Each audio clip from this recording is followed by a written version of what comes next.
Hey, God bless. Stupid here. We are live, back for week in review. Hope everyone had a great week. Good to see everybody. Hope to have content and some nice educational content, interesting ideas, progression of ideas. So this is week 10 without Church of Entropy, and my live viewership is dwindling. Although some people are still watching my programming, so I'm keeping a decent amount of views, over 100 views on the program. About like 10 plus people seem to watch most of these through. So whoever you are watching these through, God bless. Feel free to reach out. Hopefully these are useful. Whatever I could do to try to build up more of a live audience. Try to be interactive with the chat or whatever. But God bless. So hope to have an interesting program this week. So let me just do screen share right away to get some of these links off of my desktop. Got a bunch of things here I want to go through. So it's that today the goal was to cover the multiverse and the holographic universe, different principles in line with kind of the research I've been doing the last few months. And this, to some extent, besides for a little bit, I want to get into the science of expertise and a little bit on some related topics of other research to the multiple truth hypothesis. This almost completes everything I wanted to cover for the basis of my research with the multiple truth hypothesis. Obviously, a lot of this could go a lot more in depth. So, Michael, good to see you. So I have a schedule for 3 o'clock tomorrow.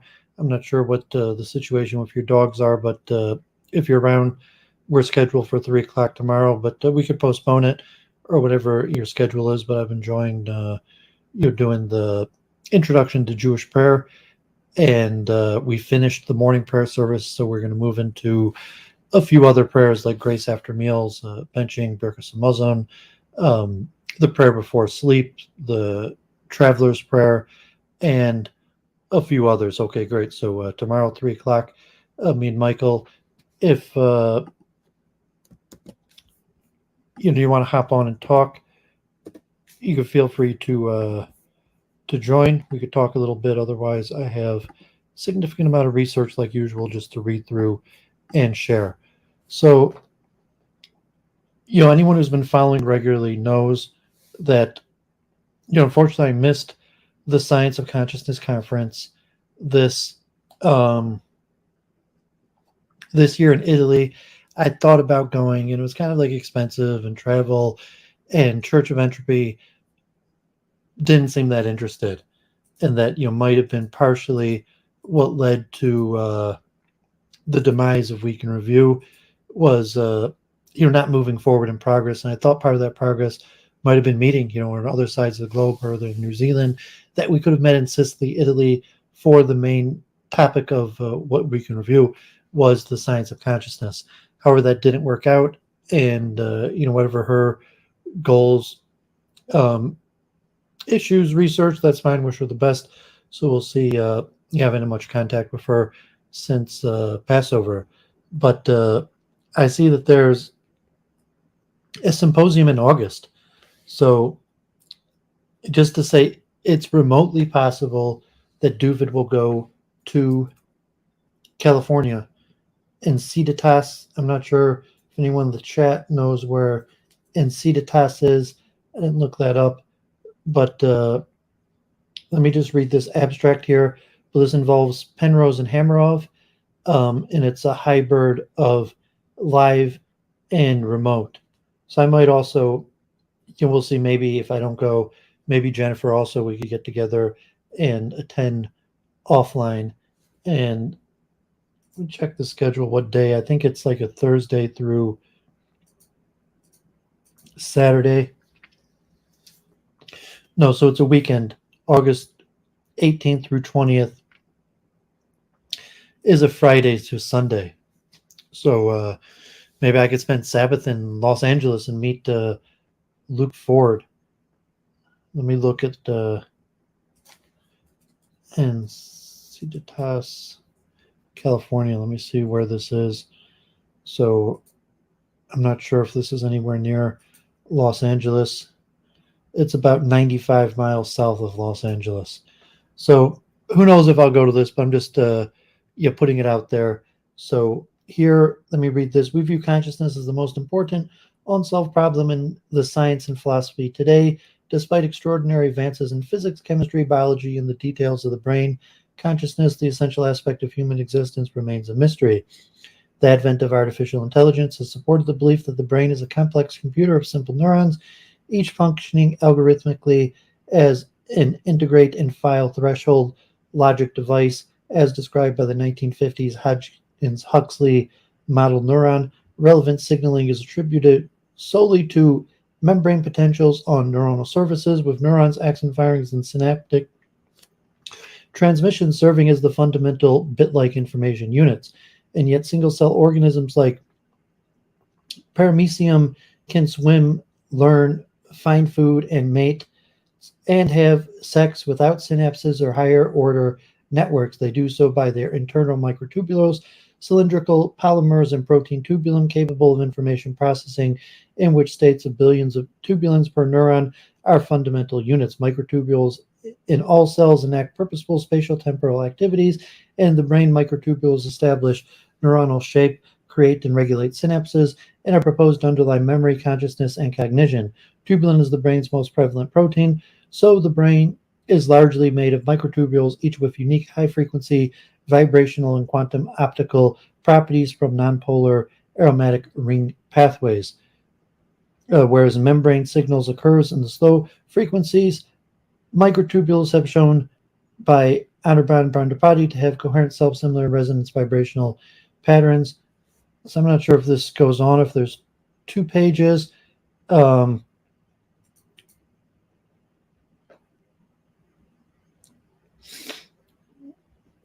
Sorry about that.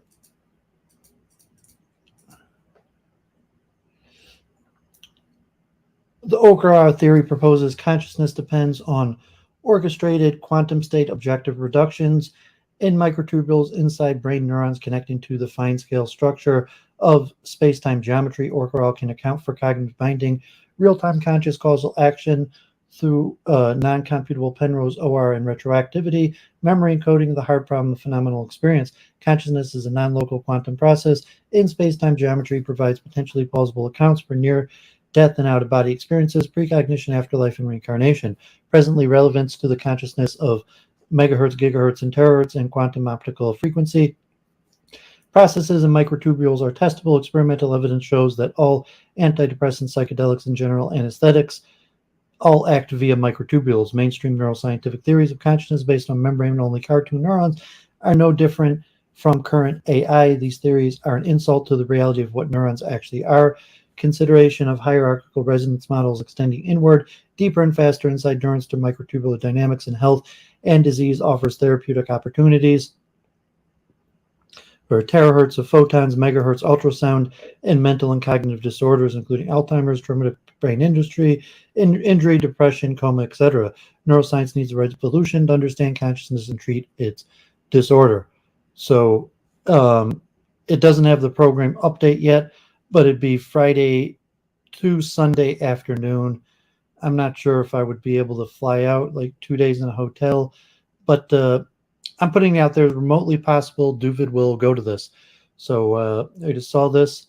So I'll share the link again. So any regular weekend reviewers who want to meet in California, that would be pretty cool, and you might be interesting. So here was something biblical. This is a Myth Vision. Derek, who I say Derek is actually friends with Arjun of Theology Unleashed. I watch his programming occasionally. He's loosely friendly with Adam Green and also Esoterica, and has regular programming.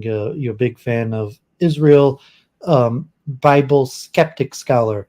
So this guy, Jonathan Adler, an Israeli skeptic scholar, also talking about the rise of Judaism and claiming that what we know today as the Judaic practice, including things like kosher, Sabbath observance, circumcision, various things,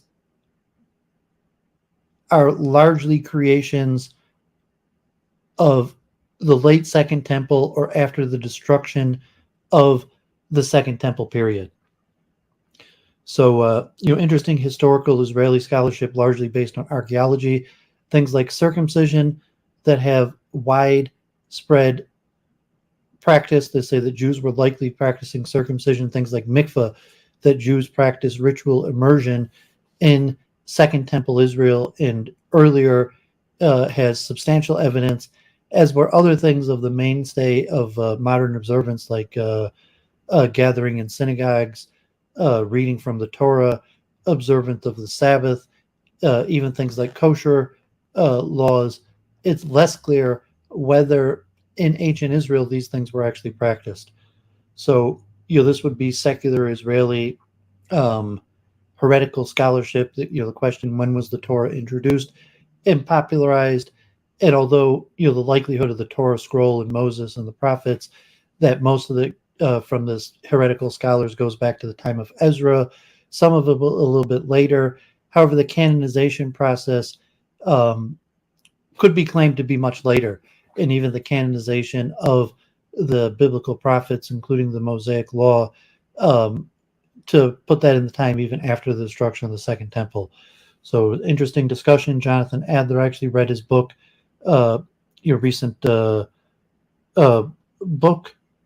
So, anyone wants to see his interview, The Origins of Judaism, an Archaeological Historical Reappraisal by Jonathan Adler. So that was pretty interesting. Here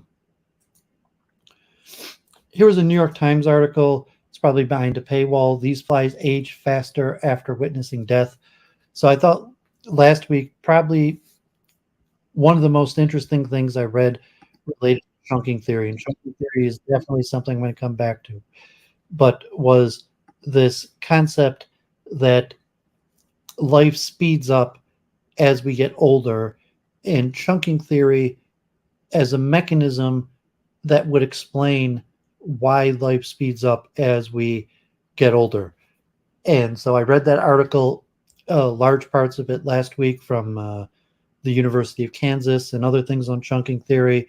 And chunking theory is going to be a big part of Duvid's multiple truth hypothesis, and even had some unique insight related to the collapse of the wave function and the directionality of time to chunking theory. So stay tuned for more on chunking theory. So this was, these flies age faster after witnessing death. And so they had studies that showed that the aging practice in fruit flies speeds up after a fruit fly witnesses death. And there were certain published work and theories on why that may be. Obviously, fruit flies have some sort of brain and neural cells and cognition. But I was thinking back to what I was talking about last week with chunking theory related to time speeding up as you age, and possibly some form of like a collapse of the wave function, that like once you've experienced the witnessing of death, that causes some sort of time irreversibility. You could also compare like the famous Buddha story where, the Buddha witnesses four things. So, I mean, there's four things that the Buddha witnesses: old age, sickness, death, and poverty, I think. But of the four things that the Buddha witnesses that lead to his transformation, that he was protected from the knowledge of pain and suffering, one of those was, I believe, death. Okay, so I'm going to be doing a lot of reading this week. Actually, probably maybe less this week than other weeks. So here's a really good book related to the multiverse, the holographic principles, the multiverse. So Michael Talbot was one of the major theorizers in the holographic universe, and he passed away early. And this book was written in 1991, and my father had a copy, so I read this book at my father's library. I don't own the book, but my father owns a copy of the book, and I read it actually in the last few months at my father's house as I was organizing his library. And this has a really good introduction to holography, and specifically holography in relationship to consciousness. So anyone more studious, I found an online copy of this book. And here's another book that I've mentioned quite a bit. Me and Jennifer actually covered large parts of this book, like maybe even like 2 years ago on Week in Review, related to the Science of Consciousness conference. And Christian Shade was a speaker at the Science of Consciousness conference in his book, Free Will and Consciousness in the Multiverse, Physics, Philosophy, and Quantum Decision Making, from 2018. And this is really a good book.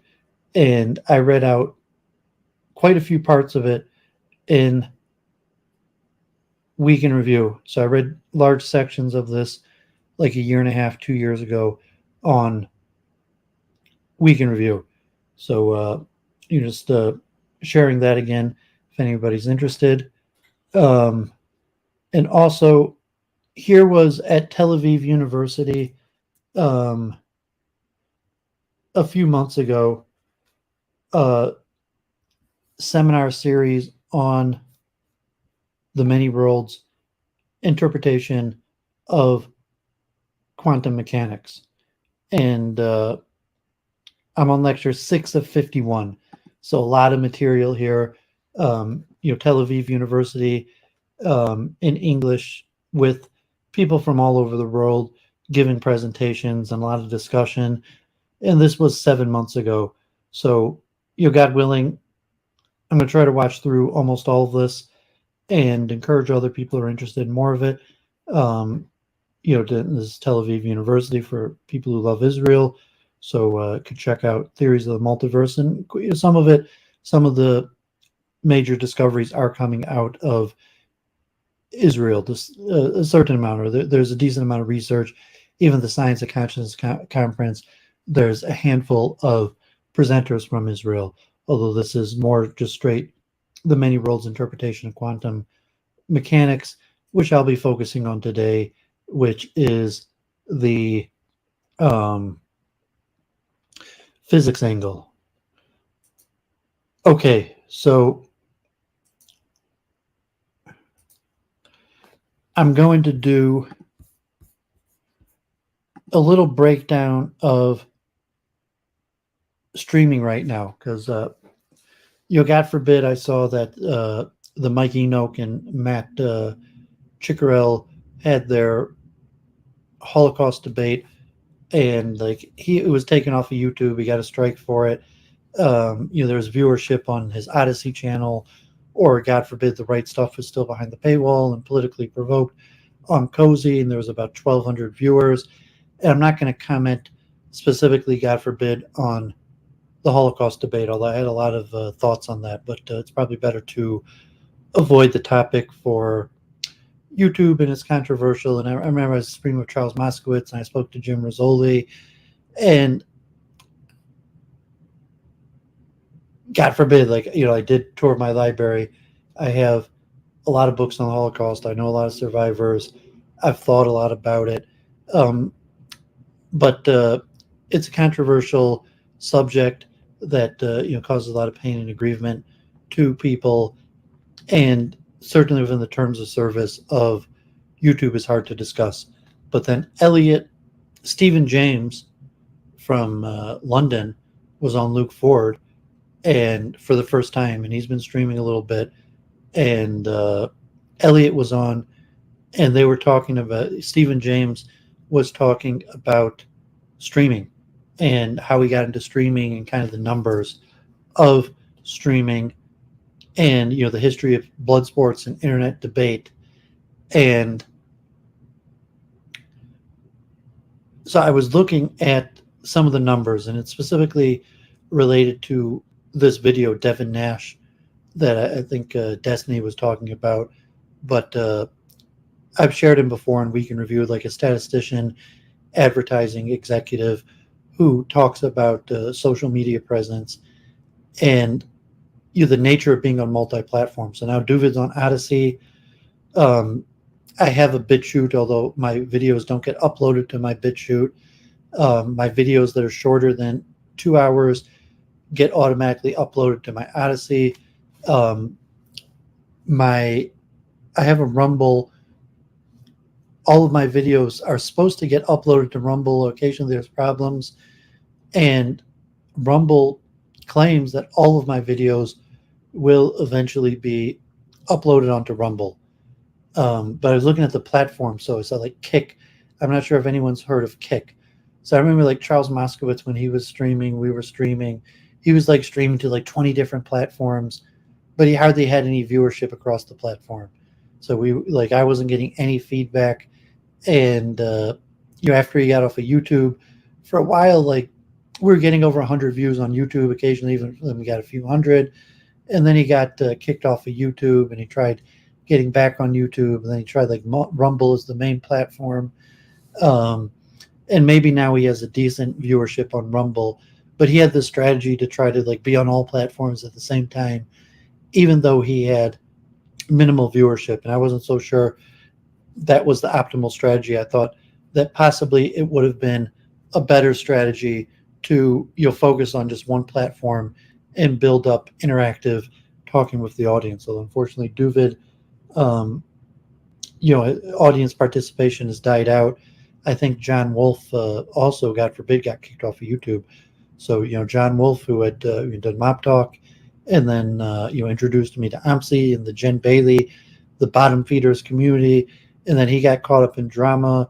And John Wolfe, I don't know if he's around. I haven't been in contact with him, but John Wolfe's channel was taken down. But Andrew Tate was on Rumble for his emergency meeting, and he had the biggest number of live viewers ever, of 400,000 to 500,000 live viewers on Rumble, which is maybe bigger than YouTube. I'm not sure YouTube, maybe now. So like when Ethan Ralph got kicked off of YouTube, the Bloodsport started, and at that point, like YouTube was the main thing in town. There were maybe a few other platforms, but basically it was just YouTube. And then they started kicking people off of YouTube after Unite the Right. And then, God forbid, after, Charlottesville Unite the Right, they had a huge increase towards censorship. And I think that was maybe 2017. And then by the time of the New Zealand, God forbid, Christchurch massacre, they really started taking down like all questionable content. Even like Luke Ford got strikes and anything questionable. I think Luke Ford even got like a strike before that. But like after the New Zealand Christchurch, censorship was in full effect, and YouTube was not taking any risk. But Unite the Right, like 2017, Ethan Ralph was basically the most popular show on YouTube each night, late at night, with like 4,000 live viewers. And you had Worski, the late night. So like Worski was one of the bigger things on YouTube. Twitch for gamers. There were some gamers, but most of the gamers were on Twitch. And that was before most of the media moved over to YouTube. So some of this like alt-right stuff, and most of the other stuff's not live streamed. So you have bigger channels, obviously music or various things that got many more views. But in terms of live stream, a lot of the alt-right was some of the bigger content on live streaming. And by 2019, almost all the major personalities on, so to say, the alt-right had been kicked off of YouTube. And then 2020 and the Trump presidency and the decision to ban Trump from social media, basically censorship got in full activation, and all sorts of people were getting kicked off of YouTube or anything. So now, like God forbid, the LGBT stuff, misgendering, anything even close to like hate speech or pushing to violence, they got the bam hammer on. And so with that has been a diversification into streaming, and also with Elon Musk buying Twitter, and a little bit of a pushback in the rise of alternative platforms. So, now you have Rumble, and so Kick is the new streaming platform, which is like, I guess, like a Twitch type model. And maybe they have people like Sneeko and Aiden Ross, and they have a lot of the people who've been kicked off of Twitch. So like someone like Destiny, who maintained on YouTube but was kicked off of Twitch. So you have other streamers that were way more controversial than Destiny, and they're all on Kick. And now Kick, so let me enter back screen share, and if someone wants to take the link or hop on. I don't know if Amy, you know what happened to John Wolf. Like he definitely didn't contact me or tell me anything, but it looks like John Wolf got kicked off of YouTube. But if you just want to hop on for a few minutes, Amy, and give an update on what's going on. You don't have any presentation, but so as this inspired me, Devin Nash, and I've shared Devin Nash in the past, and he's like a financial advisor. He did these videos with Hikor Nakamura and the chess streamers, and he does like sales and stuff, advice for company to making web pages. And so he had a whole series of videos, and honestly, I didn't even really heard of Kick. I heard of Kick like briefly, maybe like in the last month, that Kick is like the new streaming platform. So it's been big news this week. So Kick, I guess, is like this Australian gambling company, gambling entrepreneur, who opened up a streaming site and has Saudi investors. And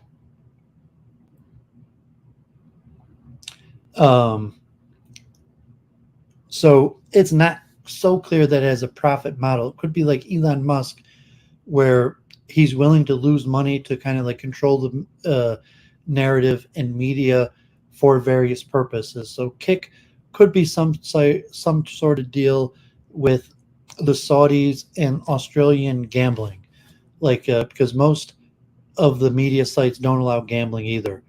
And so, to allow like gaming streaming, gambling streaming, or other things, or various motivations. But so Kick signed XQC, who's one of the biggest streamers, like top streamers on Twitch, to what they're calling like $100 million deal.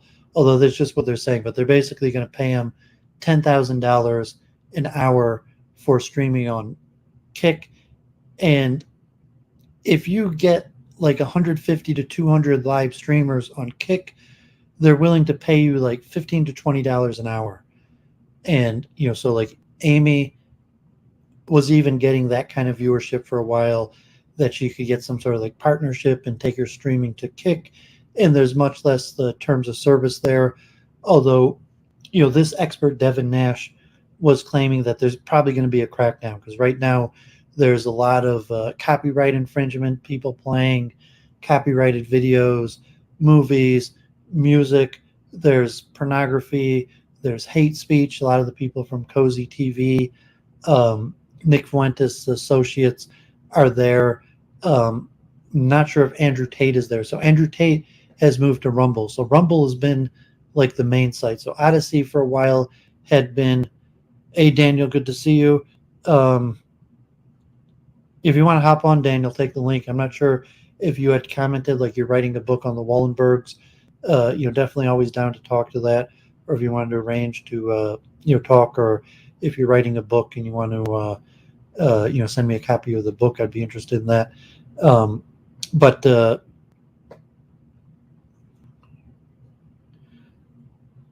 Well, Rumble is still extremely popular. So Kick is more for live streaming, and I'm not sure that Kick lets you save the videos in the same way. So Kick is more for live streaming. Rumble also has live streaming, but Rumble has become a pretty good live streaming. So Fresh and Fit, I saw, God forbid, they had Ryan Dawson, his counter-Semitism, anti-Israel activism on 9/11. Friday night was the most popular program on Rumble, 10,000 viewers. And but yeah, Rumble's big content. Rumble was able to handle, I think they had a few small technical glitches, but Rumble was basically able to handle 400,000 live viewers for Andrew Tate's emergency meeting. And Rumble has some terms of service. I'm not sure, but like Kick has much less terms of service right now. And Kick is more like a Twitch knockoff that's more gaming centered than talk centered, like, so Rumble. So, it's a little bit interesting. So I watched a few of Devin Nash's videos that came out recently. Also, Twitch is like upping the price that they're taking. Like, God forbid, Twitch now is going to be taking 50% of the money from people who are making over $100,000 a month, which usually the more money you make, the better a deal you could work out. So you pay a higher percentage to the company, the less money you're making, and the more money you make, then you could negotiate a better deal. However, Twitch is doing the opposite. So if you're, its biggest users, they're going to, instead of taking 30%, they're going to be taking 50%. And also Twitch is now forbidding third-party advertisement. I mean, that, like, if advertisers want to advertise on streams in Twitch, they have to go through Twitch. They can't go directly through the user and have the user run ads on their broadcast and then cut Twitch out of the commission fee. So, Twitch, ran by Amazon, is stepping up its profit hoarding to a large extent, and Kick has already taken like 7% of the market. Most of that market has came from Twitch, because like the Rumble market, I'm not sure people like Andrew Tate or like Fresh and Fit talk shows would be likely to go to Kick. I think it's more gaming centered. And it's also Rumble, Kick is also gearing towards larger users, although anyone could join Kick. So let's look at some numbers. So yeah, so Amy's saying you could only do highlights on Kick. So it's not meant for like keeping your whole library there. It's just meant to live stream. And then once the live stream is over, your content isn't saved. So here's just some statistics from various pages. So here's the latest YouTube statistics, user and revenue data. Some of this is pretty interesting. Just the state of streaming. So it's harder to build up streaming. Like, so I say when the alt-right first started, and like when I was streaming with Luke Ford, you had a central repository, you had the algorithm, before major shadow banning, and you could build up an audience. Now it's much more difficult, and there's competitive platforms. So like the model, like for the chess streamers, you have to look at yourself as the product. And so you have to market yourself, and then you have to market yourself across all platforms. So you could work just with YouTube or small, but it's much harder to build up an audience just on one platform. So you have to be the product, and you as a product has to have value across platforms. I mean, to say, like, I don't know if I start doing Week in Review live on Rumble, I don't know whether anyone will watch it live. A handful of people watch my videos on Rumble. They're very small on Odyssey, but I'm not sure that I have, so to say, that the star power to carry over to other platforms. So, at this point, I'm basically completely a YouTube user, and most of my stuff on other channels is just kind of like back up because I'm scared that anything could happen for any reason that would cost me my YouTube channel. So YouTube is definitely the biggest moneymaker of them, over 30 billion, close to $30 billion revenue in 2022. See the increases, some of these increases. YouTube is a top 10 mobile app in the App Store.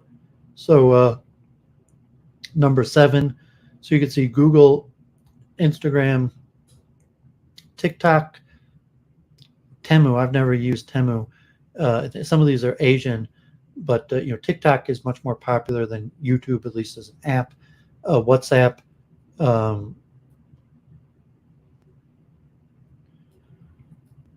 YouTube creators added $25 billion to the United States GDP. It's equivalent of 425,000 full-time jobs. So I'm not sure how the dynamics. So we'll look at some of these numbers going down, because I saw like 6,500 YouTube pages have more than 1 million users, and 65,000 YouTube pages have more than 250,000 subs. So although YouTube is most used for music. So you see the numbers like of users, 500 hours of YouTube content are uploaded every hour, every minute, 500 hours. So that means 60 times 500 is 30,000 people are uploading on YouTube every instant. Average length of video 12 minutes. Most popular form gaming. Gaming videos tend to be longer. Music videos tend to be shorter. YouTube Shorts gets over 50 billion views a day. About 20% of YouTube traffic comes from the United States. India is actually the biggest user. A little over 60% of YouTube is male, 40% female. 56 and 2/3% are millennials or Generation Z. So Duvid getting old for the YouTube graphic. So majority YouTube users are younger, although my content probably tiers lower. So Amy, Temu is like a Chinese form of Amazon. 20 million YouTube accounts are subscribed to YouTube Premium. I see on my AdSense, I occasionally make some money from YouTube, very, very little. But some of the people who watch Duvid are YouTube Premium subscribers. And if so, I don't have commercials, but I have like ads on the side. And I don't have pop-ups on my YouTube channel. So if you watch my YouTube channel, you shouldn't have any interruptions like advertisements or pop-ups. But on the side, you might see an advertisement. And if you're a YouTube Premium member, then I guess you don't see that. And Duvid gets a small amount of money when YouTube Premium members watch my channel. But the number of YouTube Premium members keeps on going up. The biggest category on YouTube is video games.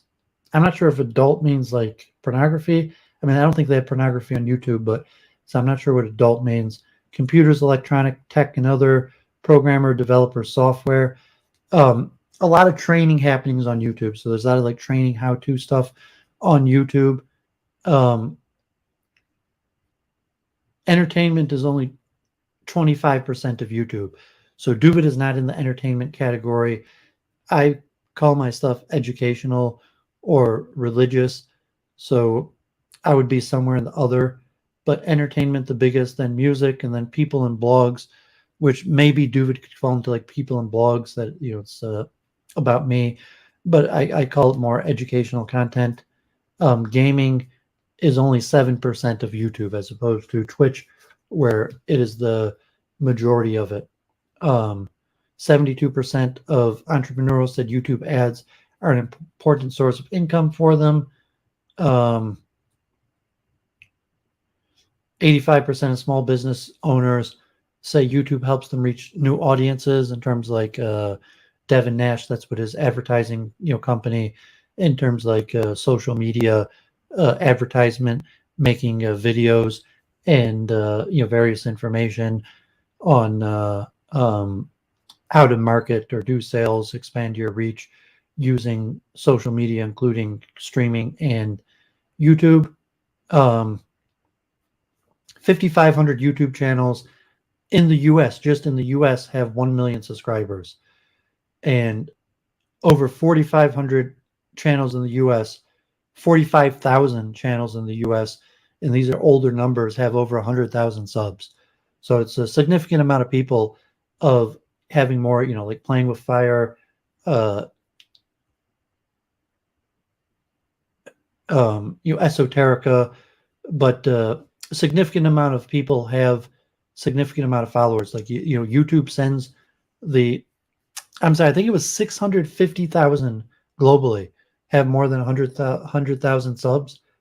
I think it was that number, but you think like people get like the golden YouTube thing that a lot of big streamers have in their background. So there are tens of thousands of people who have over 100,000 people. So some of the biggest channels, a lot of them are coming out of India.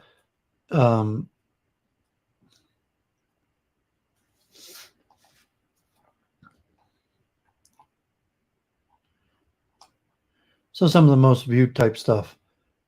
Okay, so let's look at a little more. So here's YouTube revenue statistics.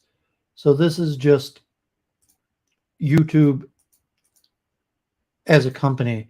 So, YouTube bringing in so this is quarterly revenue that would lead up to, its numbers might be slowly going down. You see the charts, the money that is made from the biggest channel, Mr. Beast, making over $54 million 2021, to Logan Paul, Jake Paul, both in the top 10. I haven't even heard of most of these channels, but it's probably entertainment type. The number of users, huge billions of people using the platform. So 2.6 billion users on YouTube. So almost over a third of the world population are on YouTube, and the number of premium annual subscribers is vastly increasing to over 80 million premium subscribers. And if you compare to the other social media, YouTube is only behind Facebook, that has almost 3 billion global users, although YouTube is closely followed by WhatsApp and Instagram. You see TikTok at 1.6 billion. So Twitter only has 400 million users, which is quite a bit, although Twitter is also unique in its space for its value, but in terms of like users. And YouTube is part of Google, but estimated that YouTube could be worth 140 to 300 billion as its own company.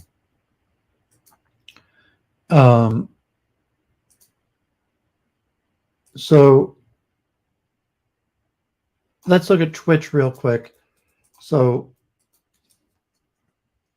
yeah, I'm just reading what the article said. Yeah, I'm not sure. If it did an IPO or how much actual revenue they produce, 30 billion a year. If clearly that could be like, if earnings to revenue, that could easily be $150 billion valuation, but there might be other data, and there's no sign that Google plans on spinning off YouTube into its own company. So Twitch, owned by Amazon, annual revenue is much smaller, less than $3 billion. Current viewers, 2.5 billion. Streamers, 7.6 million people stream on Twitch. Hours watched. So in terms of gaming, Twitch is way above YouTube. So, Twitch is the site for gaming. There's a few people like Destiny, who does gaming on YouTube because he got kicked off of Twitch for violation of their terms of service. But Facebook has a gaming. So, there is sizable amount of gaming on YouTube, but like relatively Twitch is the place for gaming, and Kick is taking some of that business away. So Kick, this data doesn't include Kick. Kick has had its major growth in the last few years, and Twitch has an even younger demographic than YouTube. So YouTube has a relatively pretty young demographic, and Twitch has an even younger demographic, and I wouldn't be surprised if Kick and some of the other servers have an even younger demographic than Twitch.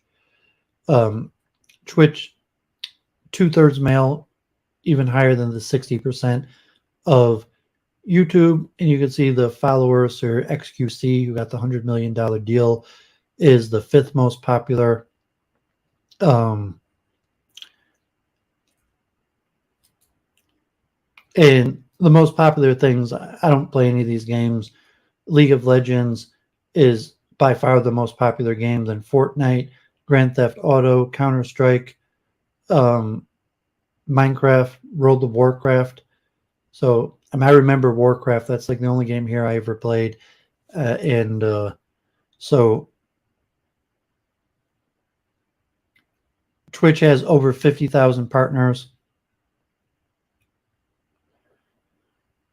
And so here's an article on the streaming wars. So, this is what made me think of this, to talk about it today. YouTube versus Rumble, Twitch versus Kick, why decentralized. So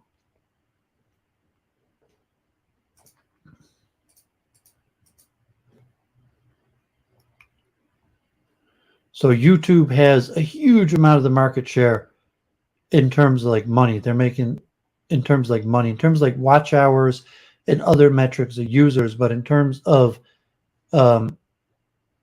making the money, YouTube is making almost all of the money. And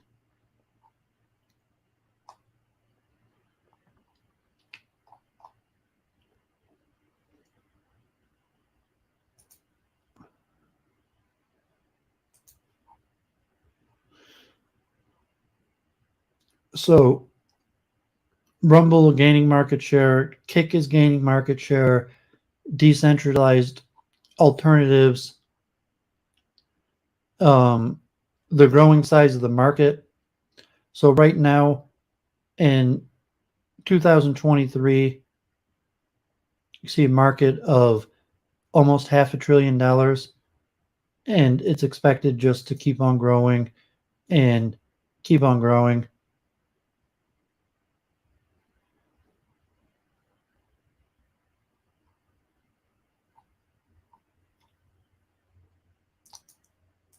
These numbers don't even say, I have to find some better numbers because those numbers don't seem accurate, but of the market share, of how much YouTube dominates the market share.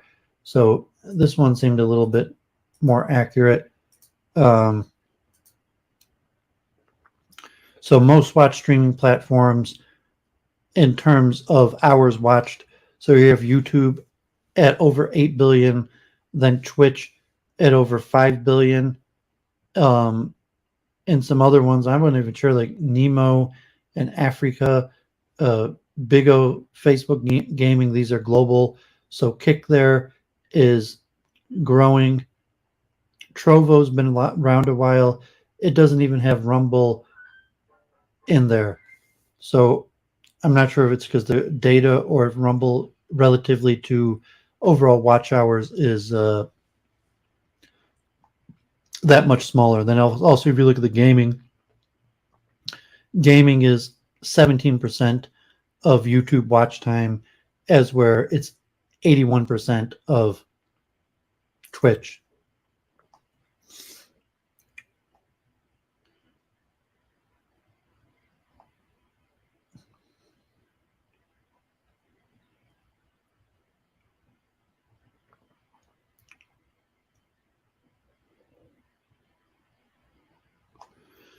So you see Kick starting off strong, viewership stats. So March, Kick exponential growth of 33 million watch hours. So, relative to the billions. So, even with these big numbers, if we look back,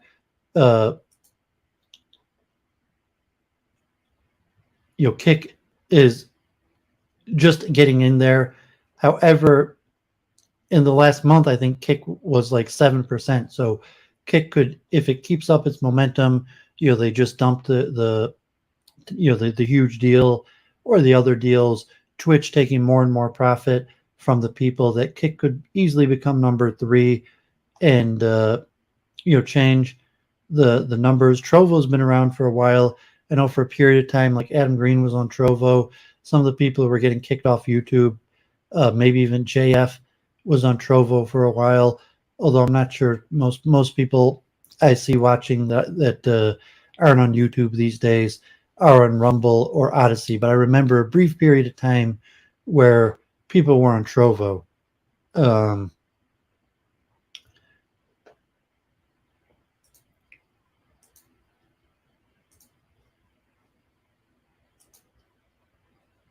Okay, so I'm sure if anyone watching wants to hop on and talk a few minutes.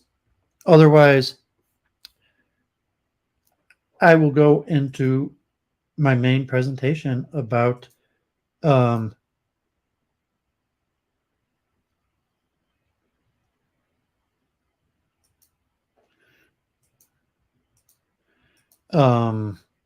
multiverse and the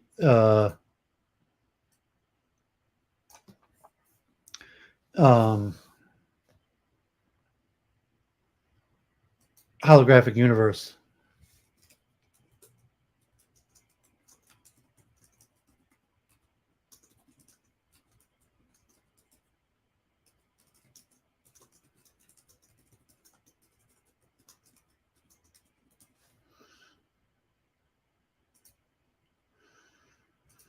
Okay, so sorry for the silence here, but I thought I'd add in a little bit, so I got, God forbid my viewership is down so much that having like 7 viewers to hear me talk about streaming stats is higher than like my 3 or 4 viewers I've been getting for my stuff on physics and the history of science.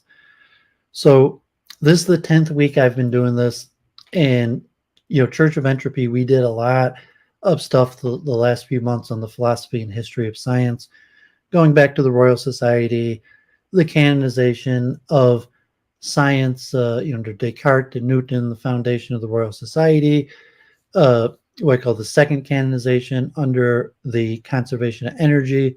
And I even went through quite a bit of that conservation of energy stuff on my channel the last, like 2 months ago.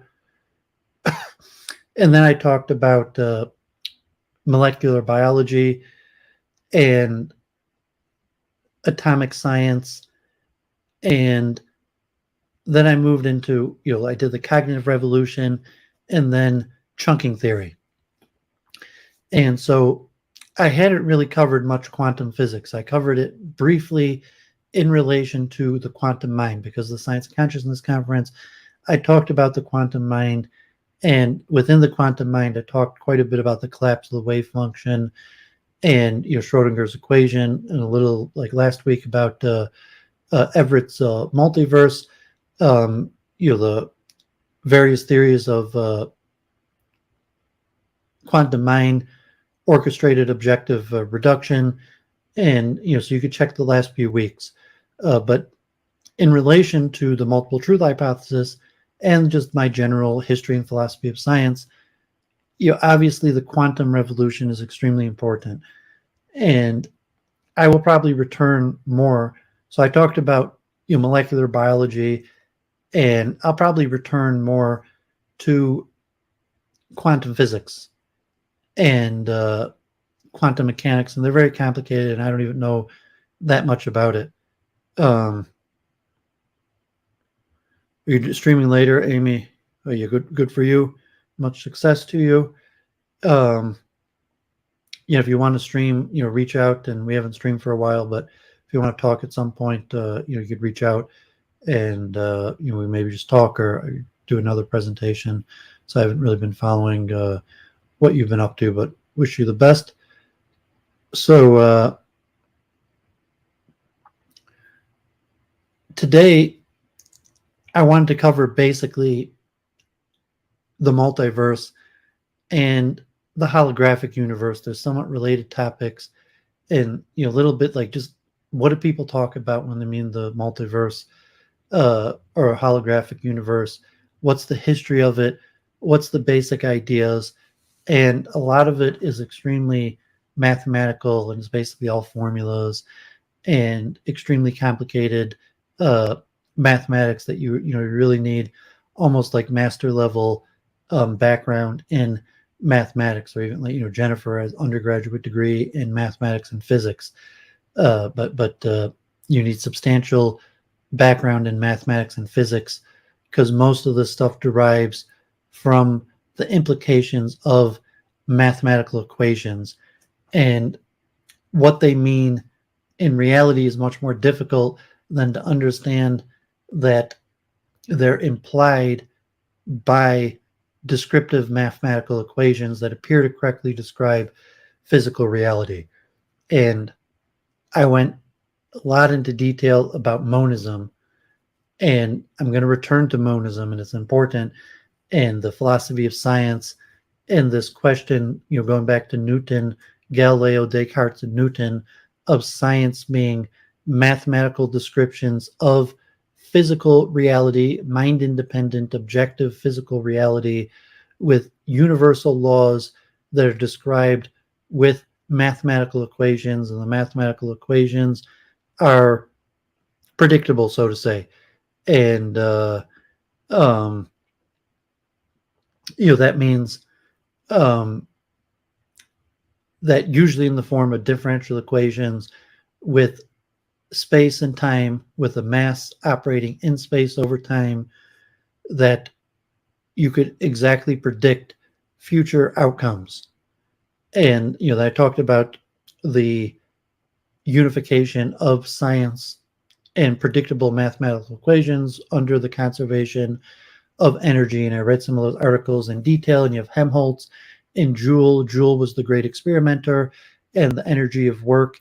Energy was eventually named the Joule after Joule, who was the great experimenter who did the experiments for the heat equivalent of work energy, the mechanical equivalent of heat energy, and also the conversion of electrical energy into heat energy. And I didn't cover that so much for like the Coulomb and the Watt, and maybe at some point I'll backtrack and go back to Coulomb and Watt and the conservation of energy. But under Maxwell's equations, which was a form of like the Lagrangian, Hamiltonian eigenvectors that universalized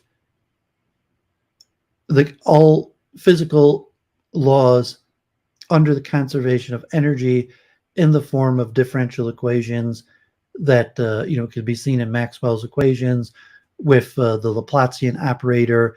And this is pretty complicated, but it's a topic I will return to. But just for the brief overview in terms of what I've been streaming about the last few months, and the concept of having universal physical laws that are predictive using mathematical equations, specifically Newtonian calculus, advanced with the Laplacian and Lagrangian, Hamiltonian eigenvectors through. And there's a lot of stuff to cover. I want to go back to like the role of Euler and the Bernoullis, and it's a big topic, and I will return to the history of science and the philosophy of science and mathematics. However, what you had was towards the end of the 1800s with Maxwell, you had relatively well-defined universal laws of the material physical world with mathematical equations in the form of differential equations, calculus, and until Einstein and the quantum revolution. So the question like of the original Newtonian Leibnizian that Newton successfully canonized the system of independent masses operating in space over time. And that was largely a metaphysical assumption. So Einstein questioned the basic Newtonian assumption, and then you have space-time, the theory of general relativity, and also the equivalence of energy and mass, and that complicated things.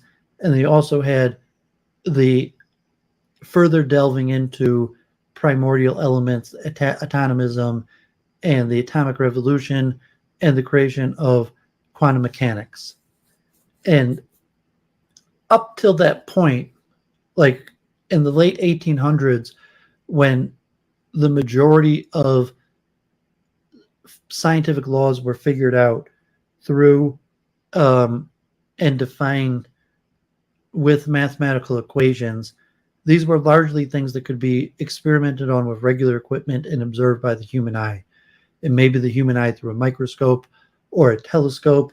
But like Joule and his experimentation, most of that was visible to the human eye. And obviously, like the thing like a thermometer or electricity, how that was measured.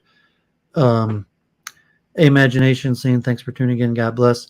So, so when Joule made the demonstrations to have the Joule be created as the main energy for the main unit for energy that could be the equivalent of all of the various forms of the heat equivalent of energy, the mechanical energy, the mechanical equivalent of electrical energy, and it was called the Joule. And these things were largely measured through weights, where you have mv squared, that energy, a joule equals mass divided by seconds squared. I'm sorry, mass times distance divided by seconds squared, which became the unit of the joule. And then you could have an equivalent of a mechanical unit that the joule is defined related to Newton mechanics.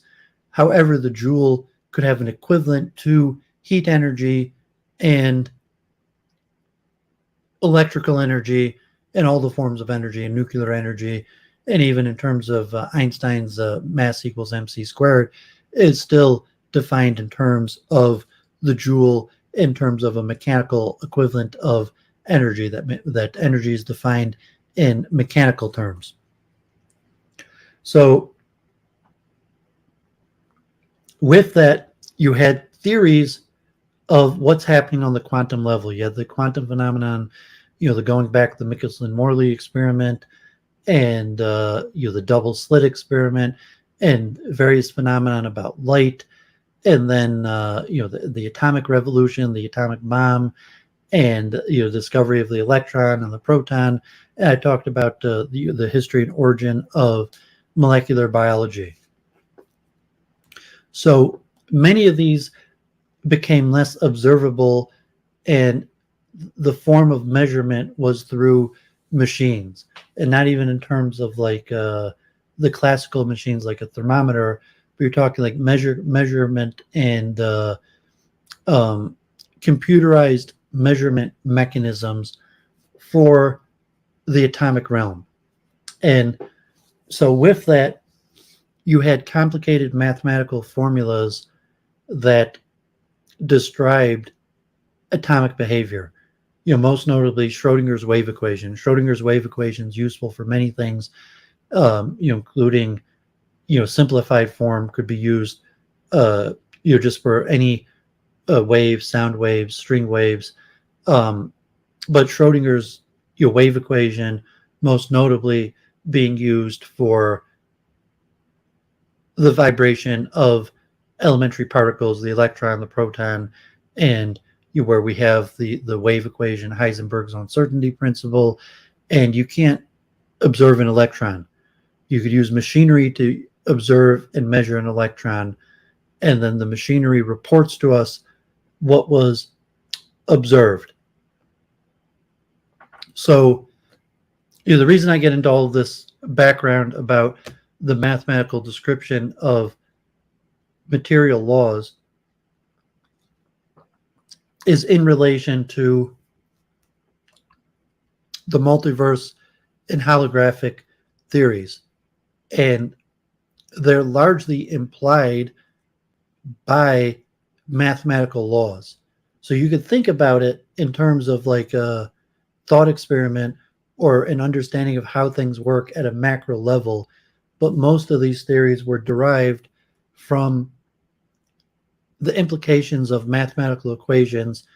And last week we talked about the Copenhagen interpretation, and the reason the Copenhagen interpretation became so popular was because it could make predictive outcomes based on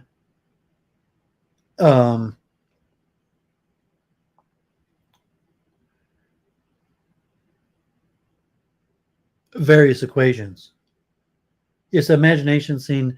Yeah, obviously there were historical precursors in Greek or Vedic and Islamic, golden age of Islamic Kabbalistic concepts similar to the multiverse and holography, even supersymmetry. However, the modern concept largely derives as an explanation for the mathematical equations. So we'll talk a little bit about, I'm not going to go all the way back really further than 100 years in the history today, although, yeah, I mean, there's definitely philosophical precursors. But, the modern multiverse concept doesn't really derive from philosophy or metaphysics so much, but from mathematics and trying to understand the implications of mathematical equations, and not even necessarily so much experimental data, where the theories are not even necessarily trying to explain experimental data, but they're trying to explain necessary conclusions of these mathematical laws that we've derived related to quantum mechanics. And yeah, I'm really no expert in this. And, say Duvid's more into the philosophy of science. And so let's jump right in. And, so I'll mention when I did my first multiple truth hypothesis streams 3 years ago, I talked about the precursor theories to the multiple truth hypothesis, and some of them being the multiverse and physics. So I had read Tegmark's papers on the multiverse. I read this interesting paper on the multiverse assumptions in philosophy by James Johnson, and it had interesting graphics. And then I read 2 Tegmark papers on parallel universes, the longer paper, and then his major paper in the Scientific America.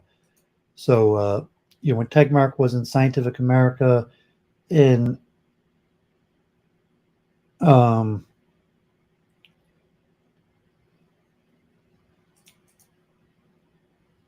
I forget the year, what it was like. You'll see later in the readings, but if it was like 2008 or whatever, when Tegmark had his big paper in Scientific America, the 2003. So Tegmark's paper on parallel universes was published in 2003 in Scientific America, and that's considered one of the main popularizations of the multiverse concept, even though the multiverse concept goes back to like Everett, I think 1957, and then like imagination scene mentioned, it has earlier precursor ideas even in ancient times. So if people want to like a book on tape, Duvid reading through these papers from 3 years ago, there is from 3 years ago. So yeah, Steven Weinberg, and I showed on my tour of my library math and physics book, Duvid has the Steven Weinberg collection. So I'm going to go through today some articles. I'm going to talk about the history of the multiverse, and so the imagination scene. Appreciate you tuning in, and I'm going to read Andrei Linde's paper And Andrei Linde is one of the main modern day researchers of the multiverse. He's got some slides here, and he has a paper on a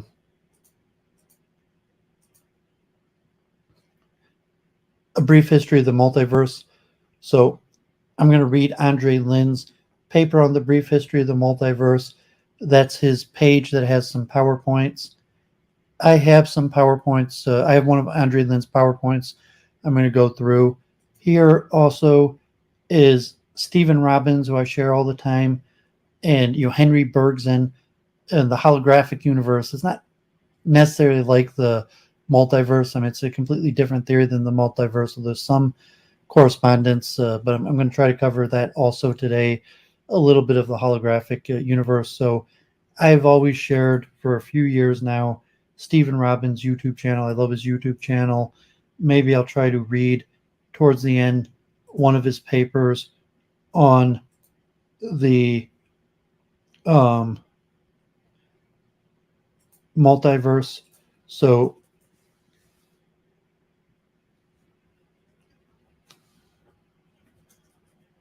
Stephen E. Robbins, his channel on Bergson. I made a message asking him if he does interviews. So I mean, he's been doing these on like 81 videos. I've watched all of his videos. He comes out like one every few weeks, or maybe slowed down a little bit. But he's the big Bergson scholar. Henry Bergson, the French Jew in the late 1800s, had theories about perception and the multiverse. So maybe we'll look a little bit about that in relation to the holographic universe. So let's look at some slides. So here, the link to this first slideshow I found from Manley Department of Physics and Astronomy at University of Rochester, and with just some interesting slides to give a little history of the multiverse. So he's pointing out in the beginning, universe means everything. So universe is defined as the totality of known or supposed objects and phenomenon throughout space, the cosmos, and macrocosm. So generally, when you think the multiverse, it's an oxymoron because the universe means everything. So there can't be multiple everythings. So usually when you say the multiverse, you have a working definition of universe meaning everything that exists or could ever exist in principle in our experience. And so the part meaning our experience includes things inferred by instrumentation, everything to which we are causally connected now or in the future. So the universe does not mean everything. It means everything that we are capable of experiencing. And so the multiverse is using a different definition of universe than is usually understood. So that doesn't mean that there's, because the universe, just by word, it's everything. So there can't be more than one. But you're saying everything that is within our grasp of experience. And then you could have multiverse where you have more, so to say, universes that are beyond our grasp of experience. He's got a whole bunch of interesting charts in here, and graphics. I put the link in the chat if people want to go through it. Some interesting names, and Vesto Slipher, 1912, the Doppler shift to see that things are moving away from each other.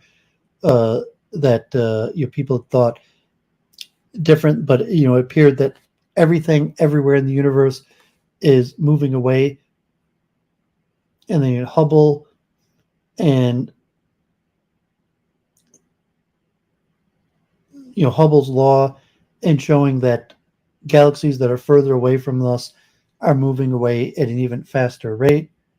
And so you have the concept of the expanding universe, which eventually led to the Big Bang Theory and a lot of astronomy.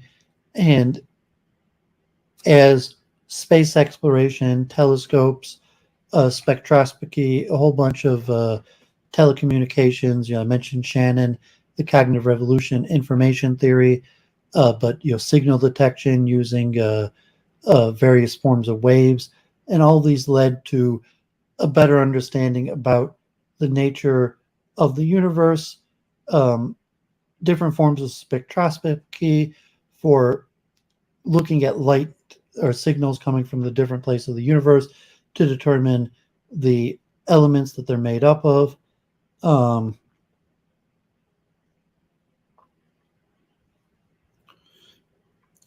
Eventually leading to the Big Bang Theory and an atomic theory of some sort of creation of atomic material, starting with the most basic. So you have two forms of, you have the quantum mechanics that are explaining current reality, and then you have the Big Bang, which is a cosmology based on quantum mechanics. So I'm not going to talk too much about the cosmology, but the experimental evidence of quantum mechanics, although most people who study quantum mechanics will talk about them hand in hand. The Big Bang and quantum mechanics, to most modern scientists, go hand in hand. They got Penzias and Wilson, cosmic background, the detection of I forget what CMB is, cosmic microwave background, I think. So, first detected by Penzias and Wilson, and leading to the Big Bang Theory and various discoveries about mass spectroscopy, and light spectroscopy and element detection. So, even as an undergraduate in physics, I did some of these tests where you could look at various elements, and I don't remember how we did it, but I remember doing tests, and they created various spectroscopy and measurements, and from those you could verify what element it was. So I had to think through these experiments, but a little bit about the history there, and there's various things: the flatness problem, the horizon problem. I'm not sure how much we'll get into it. These common expressions of the history of the universe. Anyone who likes Big Bang cosmology, where you have the very first instantaneous and 10 to the negative 37 seconds to most things happening within the first few seconds of the universe, and after the first few seconds of the universe, basically things have been created into the modern form of modern quantum theory. So you have the flatness problem. Started with arbitrary curvature, expanded to big space will be flat. The horizon problem, points begin causally connected, and inflation moves them to the causally disconnected state we have now. And quantum fluctuations. So there's too much information for me to cover for real overview of quantum mechanics. Maybe in the future streams I'll return back to quantum mechanics. However, the multiverse is actually, to some extent, possible to understand with only a little bit of a background in quantum mechanics.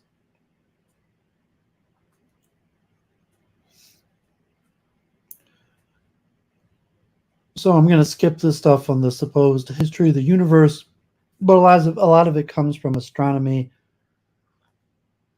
and signal detection and processing from signals from space.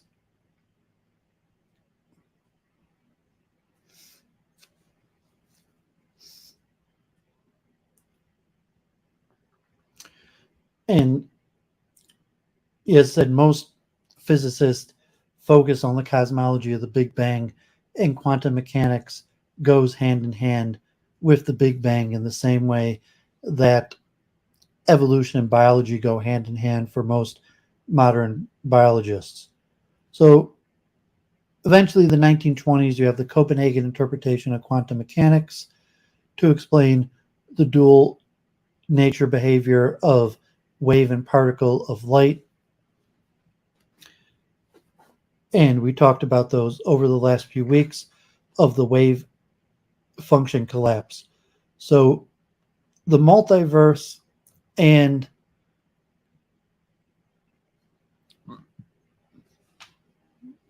is largely connected to just the wave function collapse. And although it's, obviously multiverse is related to astronomy and cosmology. When you hear like multiverse, what does it mean? You're thinking like multiple big bangs, multiple universes. However, to some extent, it derives from an alternative to the Copenhagen interpretation and the wave function collapse, not to cosmology. So 1957, you have relative state formalization, usually called the many worlds interpretation of quantum mechanics by Bryce DeWitt. You're related to Schrodinger's equation, most notably from the cat, and in the various interpretation here, that there would be two alternative universes, one where the cat, so to say, is alive, and one where the cat is dead, God forbid. So the many worlds, a continuum of reality separated by dimensions of Hilbert space. And so Hilbert space, I've talked about David Hilbert and his axiomization of geometry, and Einstein's general relativity is largely, special relativity is based on the mathematics and geometry of Hilbert space. And also the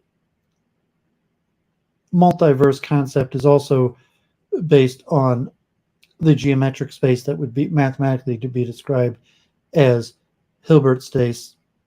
So you have Lee Smolin,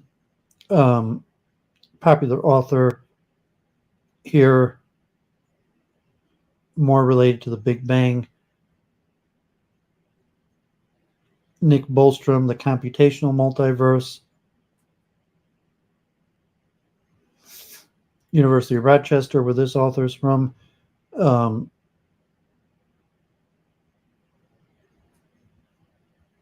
Max Tegmark's 2003 paper in Scientific America that I shared my link where I read through this paper in my first multiple truth hypothesis video, where got major publication in the Scientific America. So Tegmark's idea: assume there is an external reality independent of humans. There exists a theory of everything. The theory of everything must be well-defined and unambiguous, not in human language. It must be in mathematics, self-contained mathematical theory, perfect. It must have parts that correspond to every aspect of reality, isomorphic mapping. The theory of reality of everything is reality, self-contained, self-consistent mathematical framework corresponds to our realities. Why not others? And so the space-time separated beyond the horizon multiverse, and Tegmark at its 4 levels. I encourage people to go, to read the Scientific American article, or go back to my stream if you want to hear me reading that a few years ago. Fecund multiverse, oscillating Big Bang multiverse.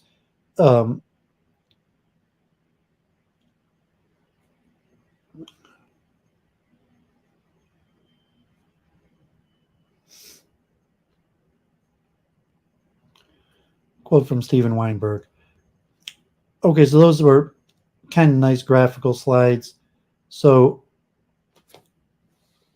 let's look at 2 more. So let's look. This one has a lot of books and literature and graphics, and the other one, Andrei Linde.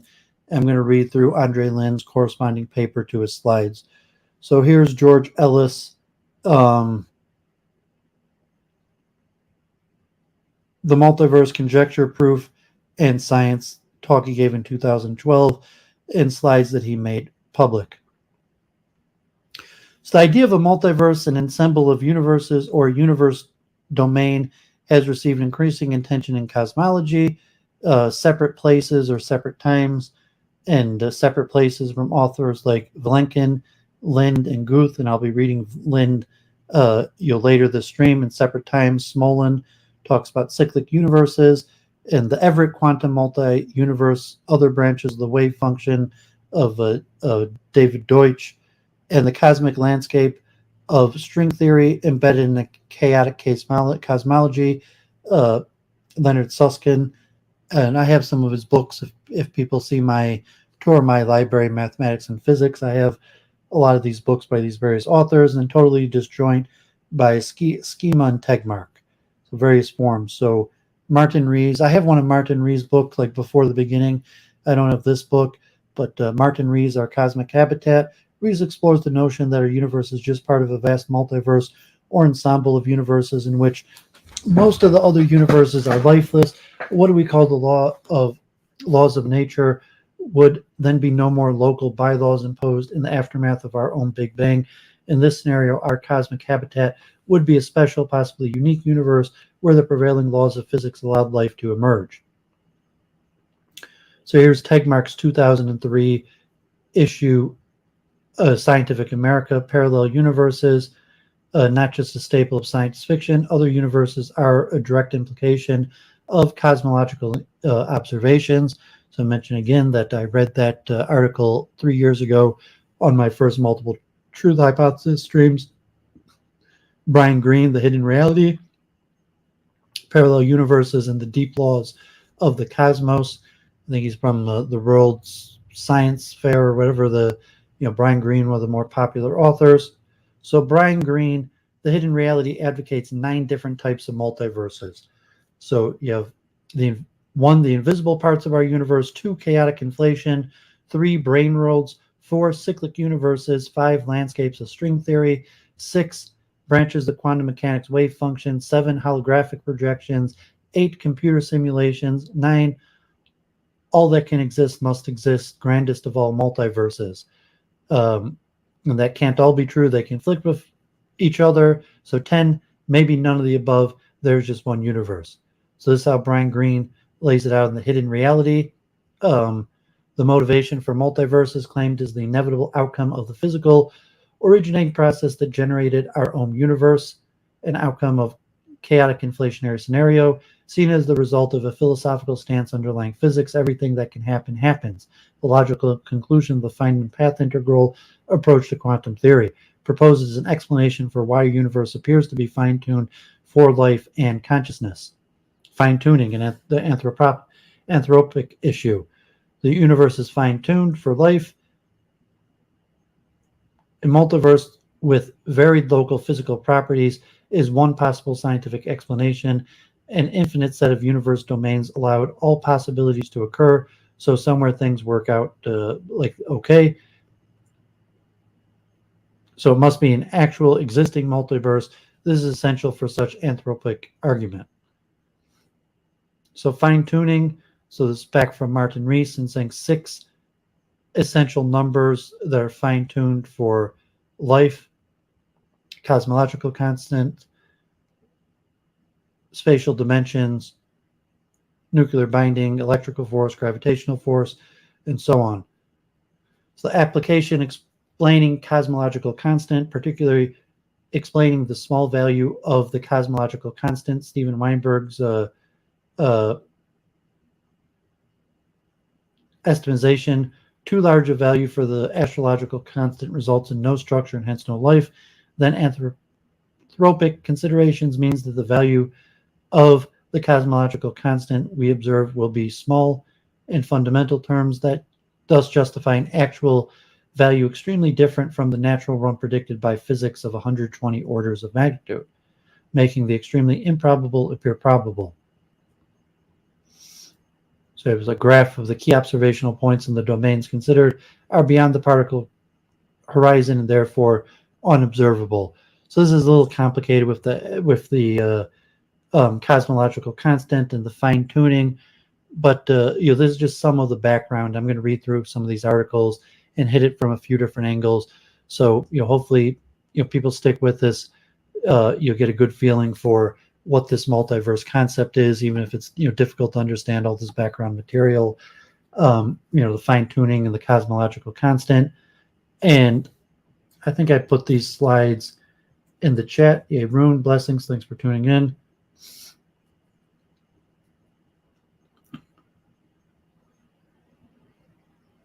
So, just the fine-tuning of the cosmological constant needing to be an exact value in order for life to give. So given the situation, what are the arguments and evidence for existence of a multiverse? So the slippery slope, there are plausibly galaxies beyond the horizon where we can't see them, so plausibly many different expanding universe domains where we can't see them. The untestable extrapolation assumes continuity that may or may not be true. Outside where we can see, there might be I forget what FRW model is, the chaotic inflation, a closed model, an island universe. No test can be done to see which is the case. If each step in the chain of evidence is well understood and inevitable, then direct evidence carries nearly as much weight as indirect evidence, but not all the steps in this chain are inevitable. If employed, leads to the old idea of spatial homogeneity, forever the cosmological principle, rather than the multiverse of chaotic cosmology with domain well separating phases. It's implied by known physics that leads to chaotic inflation. The key physics, the Coleman-DeLucia tunneling and string theory landscape, is extrapolated from well-known and tested physics to new contexts. The extrapolation is unverified and indeed is unverifiable. It may or may not be true. The physics is hypothetical rather than tested. It is a great extrapolation from known physics, and the extrapolation is untestable.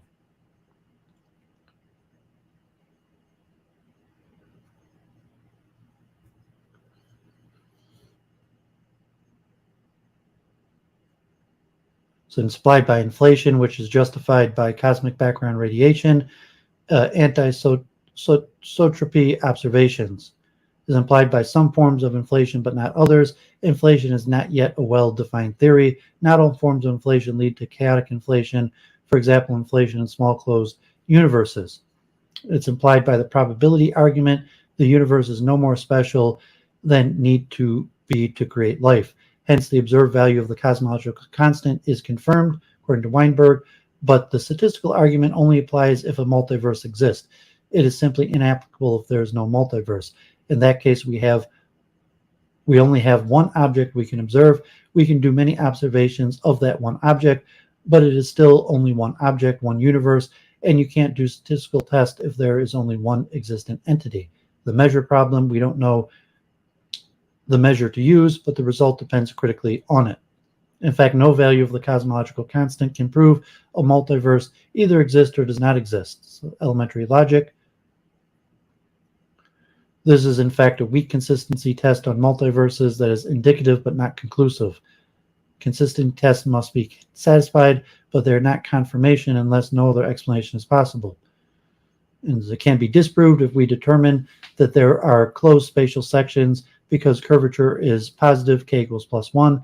This claim is that only negatively curved models can emerge in the chaotic inflation universe.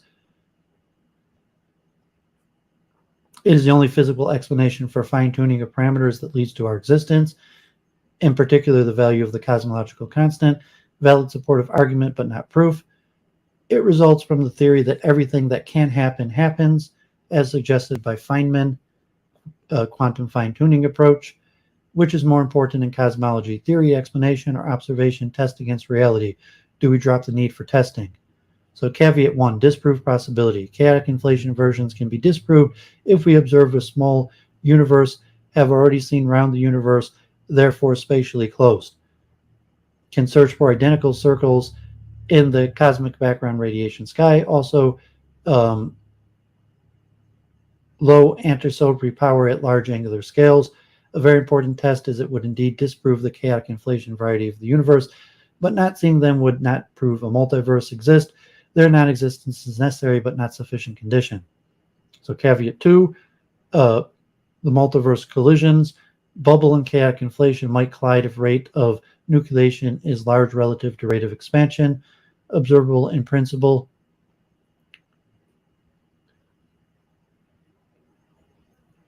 Would be pretty convincing if fine structure constants were different within such circles, but then you're in danger of causing chaotic inflation to come to an end. So issue 1, the claimed existence of physically existing infinities. Infinity is an unattainable state rather than a number. As David Hilbert said, the infinite is nowhere to be found in reality, no matter what experiences, observations, and knowledge are appealed to. It's not a scientific statement if science involves testability by either observation or experiment. It is huge active hubris to extrapolate from one small domain to infinity, never encountering a limit. So Alex Vlenkin, Many Worlds in One, The Search for Other Universes. He goes on to posit that our universe is but one of an infinite series, many of them populated by clones. Vlenkin is well aware of the implications of this assertion. Countless identical civilizations are scattered to the infinite expanse of the cosmos, with humankind reduced to absolute cosmic insignificance. Our descent from the center of the world is now complete. So, tunneling. Issue 2, problem of vacuum energy. Major problem. If multiverse is the only solution, vacuum does not gravitate if we use trace-free Einstein equations plus separate conservation equations. Solves profound contradictory arising so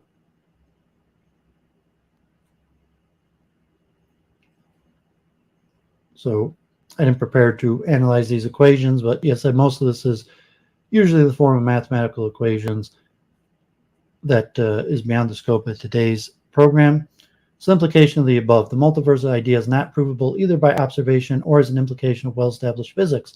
It may be true, but cannot be shown to be true by observation or experiment. Continuation beyond horizon is fine, but just the same old universe. However, it does have great explanatory power. It does provide an empirically based rationalization for fine-tuning, developing from known physical principles. Hence, one must distinguish between explanation and prediction. Successful scientific theories make predictions, which can then be tested. The multiverse theory can't make any unique predictions because it can explain anything at all. Any theory that is so flexible is not testable because almost any observation can be accommodated. So the big issue, the very nature of the scientific enterprise, is at stake in the multiverse debate. The multiverse proponents are proposing weakening the nature of scientific proof in order to claim that multiverses provide a scientific explanation. It's a dangerous tactic. Susskind explicitly states the criteria for scientific theory should be weakened. So criteria for a scientific theory: 1, satisfactory structure, internal consistency, simplicity, Occam's razor, beauty or elegance. 2, intrinsic explanatory power, logical tightness, scope of the theory, unifying otherwise separate phenomenon. 3, extrinsic explanatory power, connectedness to the rest of the science, extendability, a basis for further development. 4, observational experimental support, the ability to make quantitative predictions that can be tested. Confirmation, the extent to which the theory is supported by such test. These will conflict with each other. You have to choose. In particularly the last that characterizes scientific theory in contrast to the other types of theories. 2 central scientific virtues are testability and explanatory power. In the cosmological context, these are often in conflict with each other. The extreme case is multiverse proposals, where no direct observational tests of the hypothesis are possible, as the supposed other universes cannot be seen by any observations whatever, and the assumed underlying physics is also untested, indeed probably untestable. In this context, one must reevaluate what the core of science is. Can one maintain one has a genuine scientific theory when direct and indeed indirect tests of the theory are impossible? If one claims this, one is altering what one means by science. One should therefore be very careful before doing so. There are many other theories waiting at the door wanting to be called science. Implications. I conclude that multiverse proposals are good empirically based philosophical proposals for the nature of what exists, but are not strictly within the domain of science because they are not testable. I emphasize that there is nothing wrong with empirically based philosophical explanations. Indeed, it is of great value, provided it is labeled for what it is. I suggest that cosmologists should be very careful not to make methodological proposals that erode the essential nature of science in their enthusiasm to support scientific theories as being scientific, for if they do so, they will very likely be unintended consequences in other areas where the boundaries of science are in dispute. It is dangerous to weaken the grounds of scientific proof in order to include multiverses under the mantle of tested science, for there are many other theories standing in the wings that would also like to claim that mantle. Duvid would argue evolution is one of those. afterwards on simulated universes. I'm astonished that serious scientists and philosophers can propose that the universe could be a computer simulation, like Bostrom and Green. It is totally impractical from a technical viewpoint and ignores the way the human mind is bodily embedded and not an algorithm computer process. It raises far more questions than it answers. Where is this computer? How did it come to being? Why does it not crash every few seconds? How could it be proved to be the case? What evidence is there? How could it be disproved? Protagonists seem to have confused science fiction with science. Late night pub discussions is not a viable theory. Is there a philosophically preferable version of the multiverse idea? So the author of the slides argues that Lee Smolin's idea of Darwinian evolution processes in cosmology is the most radical and satisfactory one. It introduced the idea of Darwinian natural selection into cosmology, an extension of physics fundamentals to include biological principles. However, it is incomplete in several ways. So Bernard Carr, Universe or Multiverse. I have this book. I haven't looked at it yet. Recent developments in cosmology and particle physics, such as the string landscape picture, have led to the remarkable realization that a universe, rather than being unique, could be just one of many universes, since the physical constants can be different in other universes. The fine-tuning which appear necessary for the emergence of life may also be explained. Nevertheless, many physicists remain uncomfortable with the multiverse proposal, since it is highly speculative and perhaps untestable. The Cosmic Landscape, String Theory, and the Illusion of Intelligent Design by Leonard Susskind. Susskind concludes that the questions such as why is there a certain constant of nature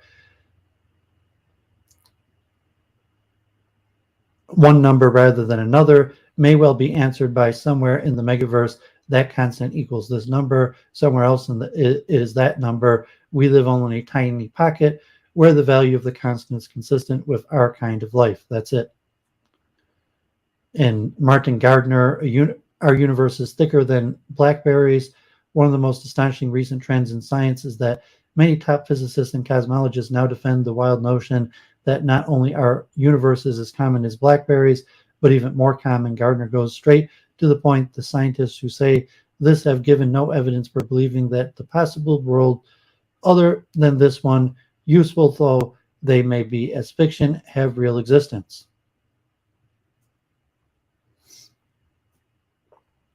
So what is needed to change the situation? Determine a viable set of criteria, procedures for what makes a theory scientific, find what methods can adequately justify unobservable entities, apply to the multiverse case, apply to other contentious issues to see how they pan out, put the enterprise on a solid philosophical basis. Okay, so there you have slides from George Ellis, and last I have Andrei Linde. So I'm going to get to Andrei Linde, a brief history of the multiverse. So I plan on reading through that later in this stream. So here are some slides from Andrei Linde. At the beginning of the stream, I shared Andrei Linde's webpage that has a link to numerous slideshows that he has. So here's Inflation and Supergravity and String Theory, Brief History of the Multiverse by Andrei Linde. Two of his heroes, Stephen Hawking and Andrei Sakharov, visionaries creating new ways of thinking, pushing their ideas to the limit, inspirational leaders whose impact on our world goes well beyond their tremendous contribution to science. In many ways to think about the multiverse, many different universes described by quantum cosmology is by Everett 57, DeWitt 67, Vilenkin 82, Hartle and Hawking 83, or many different exponentially large points of the same inflationary universe.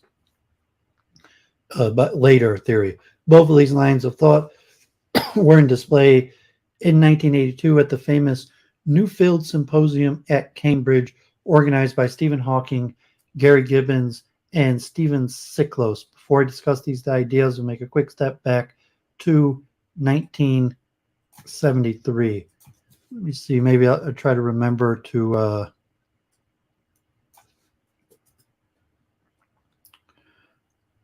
look more in detail into this new field workshop. So here's a collection of papers and from this conference in 1982. If anyone, I mean, there's quite a few of them. So there's like almost 30 of these papers. So if anyone's more industrious and wants to look through some of these papers, find out more about this 1982 New Field Symposium at Cambridge. So creating the universe, an idea of an idea, Tyron 1973. If it is true that our universe has zero net value for all conserved quantities, then it may simply be a fluctuation of the vacuum. Vacuum fluctuations on the scale of the universe are probably quite rare. The logic of the situation dictates, however, that observers always find themselves in universes capable of generating life, and such universes are impressively large. We could not have seen this universe if the expansion-contraction time had been less than 10 to the 10th years required for Homo sapiens to evolve. So problems. One cannot create our universe from nothing if the number of baryons is conserved. Supposedly solved by Sakharov in 1967. Another problem, anthropic considerations do not require the universe to be uniform on scale much greater than the size of the solar system. In general, creation of the quantum fluctuation with mass 10 to the 80 tons may seem ridiculous. So say that was solved by inflation. Another problem, no real theoretical description of the creation of the universe was given, solved by Alex Blank in 1982. So remaining problems, probability, no exponential suppression for creation of compact topological, non-trivial, open and flat universes. Which of these results is the most relevant, and what is the proper interpretation of creation from nothing? Applying to the cosmological constant, Hawking, 1984. Suppose the cosmological constant is determined by the time-independent contributions of the 4-index asymmetric tensor field, and the cosmological constant is the function f squared. So this is beyond Duvid's expertise. So anyone watching understands this better than me. Good for them. So more about the tunneling wave function. So here's Sakharov, 1984. What if we have KK compactification? If the dimensionality of the compactified space is sufficiently large, it can be compactified in an enormously large number of ways. Each of these ways corresponds to a different vacuum state. We can only live in a vacuum with the cosmological constant less than 10 to the negative 120th. For the success of the scenario, one must have more than 10 to the 120th vacuum. The idea of the context of string theory was proposed by Bakos and Polchinski in 2000. The approach based on quantum cosmology is most general and powerful, but it may take us much more time to learn how to use it properly. After 30 years of debates, various people still have different opinions about the probability of quantum creation of the universe and about interpretation of this effect. Recent developments in the theory of the multiverse and string theory landscapes mostly follow another approach, which is somewhat easier to understand, the inflationary universe. So here comes the multiverse. So the pessimist, if each part of the multiverse is so large we will never see its other parts, so it is impossible to prove that we live in the multiverse. And the optimist approach, if each part of the multiverse is so large we will never see its other parts, so it's impossible to disprove that we live in the multiverse. This scenario is more general. Therefore, the theory of the multiverse rather than the theory of the universe is the basic theory. Moreover, even if one begins with a single-colored universe, quantum fluctuation makes it multicolored. This picture of the universe divided into many exponentially large parts with different laws of low-energy physics operating, and each of them was first propagated in 1982 at the famous New Field Symposium at Cambridge. If the scenario suggested above, the universe contains an infinite number of mini-universes, bubbles in different size, and each of these universes, the masses of the particles, coupling constants, etc., may be different due to the possibility of different symmetry breaking patterns inside the different bubbles. This may give us a possible basis for some kind of weak anthropic principle. There's an infinite number of causally unconnected mini-universes inside our universe, and life exists only in sufficiently suitable ones. As was claimed by Guth, the inflationary universe is the only example of free lunch. Now we can add that inflationary universe is the only lunch at which all possible dishes are available. Subsequent developments included the detailed theory of eternal inflation and the new inflation scenario, and the theory of eternal chaotic inflation. However, for nearly 2 decades, this theory was followed only by a few experts in inflationary cosmology. The situation changed relatively recently because of the string theory developments. Soon after invention of string theory, it was realized that the number of different vacui in string theory can be very large, perhaps even 10 to 1500. For many string theorists, this was a disappointment, but this multiplicity is exactly what we want in the theory of the multiverse. Enormously large number of possible types of compactification, which exist in the theories of superstrings, should be considered not as a difficulty, but as a virtue of these theories, since it increases the probability of the existence of many universes in which life of our type may appear. The multiplicity of string theory vacui in combination with eternal inflation attracted special attention when Busso and Polchinski in 2000 suggested to use it to solve the cosmological constant problem. However, despite various estimates of an incredibly large number of string theory vacui, not a single example of a stable DS or Minkowski string theory vacuum was known at that time. The situation changed in 2003 with the development of KKLT mechanism of moduli stabilization. Once we learned how to stabilize vacuum string theory, we also learned that there may be 10 to the 500 such vacui. This is often called string theory landscape. Note that inflationary multiverse is an automatic consequence of modern string theory. With stable moduli, one cannot avoid it by developing alternatives to inflation in the context of string theory. There are many inflationary models in string theory, including an interesting realization of the chaotic inflation scenario. Here we will concentrate on some remaining problems and their possible solutions. So vacuum destabilization during inflation. Strong moduli stabilization, the Ki module. So problems with inflation and supergravity. Chaotic inflation and supergravity.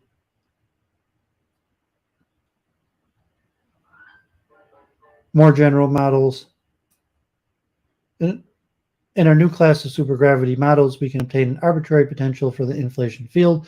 Stability conditions do not depend on the potential during slow roll inflation. They depend only on the curvature of the collar manifold. Therefore, we can obtain any desirable value for the parameters. So bringing it all together, chaotic inflation and KL stabilization. Even if one does not ensure stabilization in the S field, inflation is possible, especially in the energy scale is much smaller than the height of the KL barrier. However, if one firmly stabilizes S field near S equals 0 by terms S to the 4th in the collar potential, inflation occurs in a much greater range of the values of the inflation field. The description of inflation decouples from the KL sector, which becomes important only for the low scale SUSY breaking.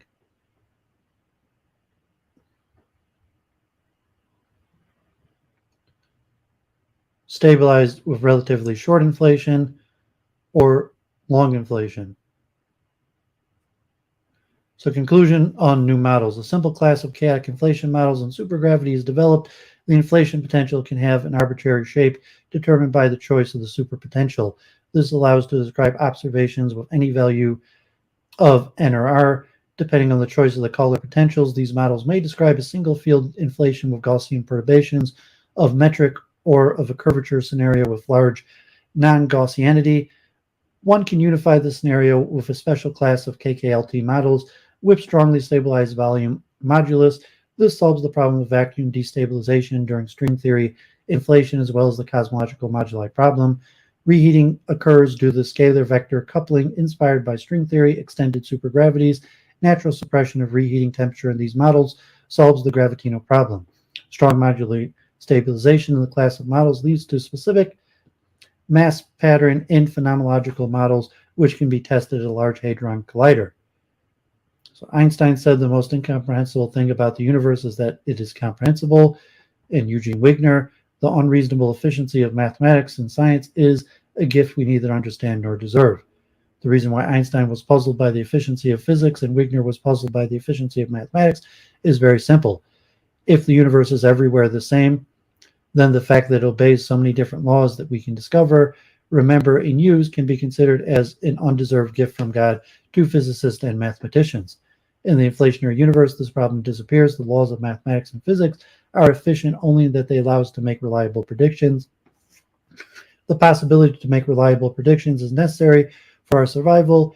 There are some parts of the multiverse where information processing is inefficient. We cannot live there. We can only live in those parts of the multiverse where the laws of mathematics and physics allow stable information processing and reliable predictions.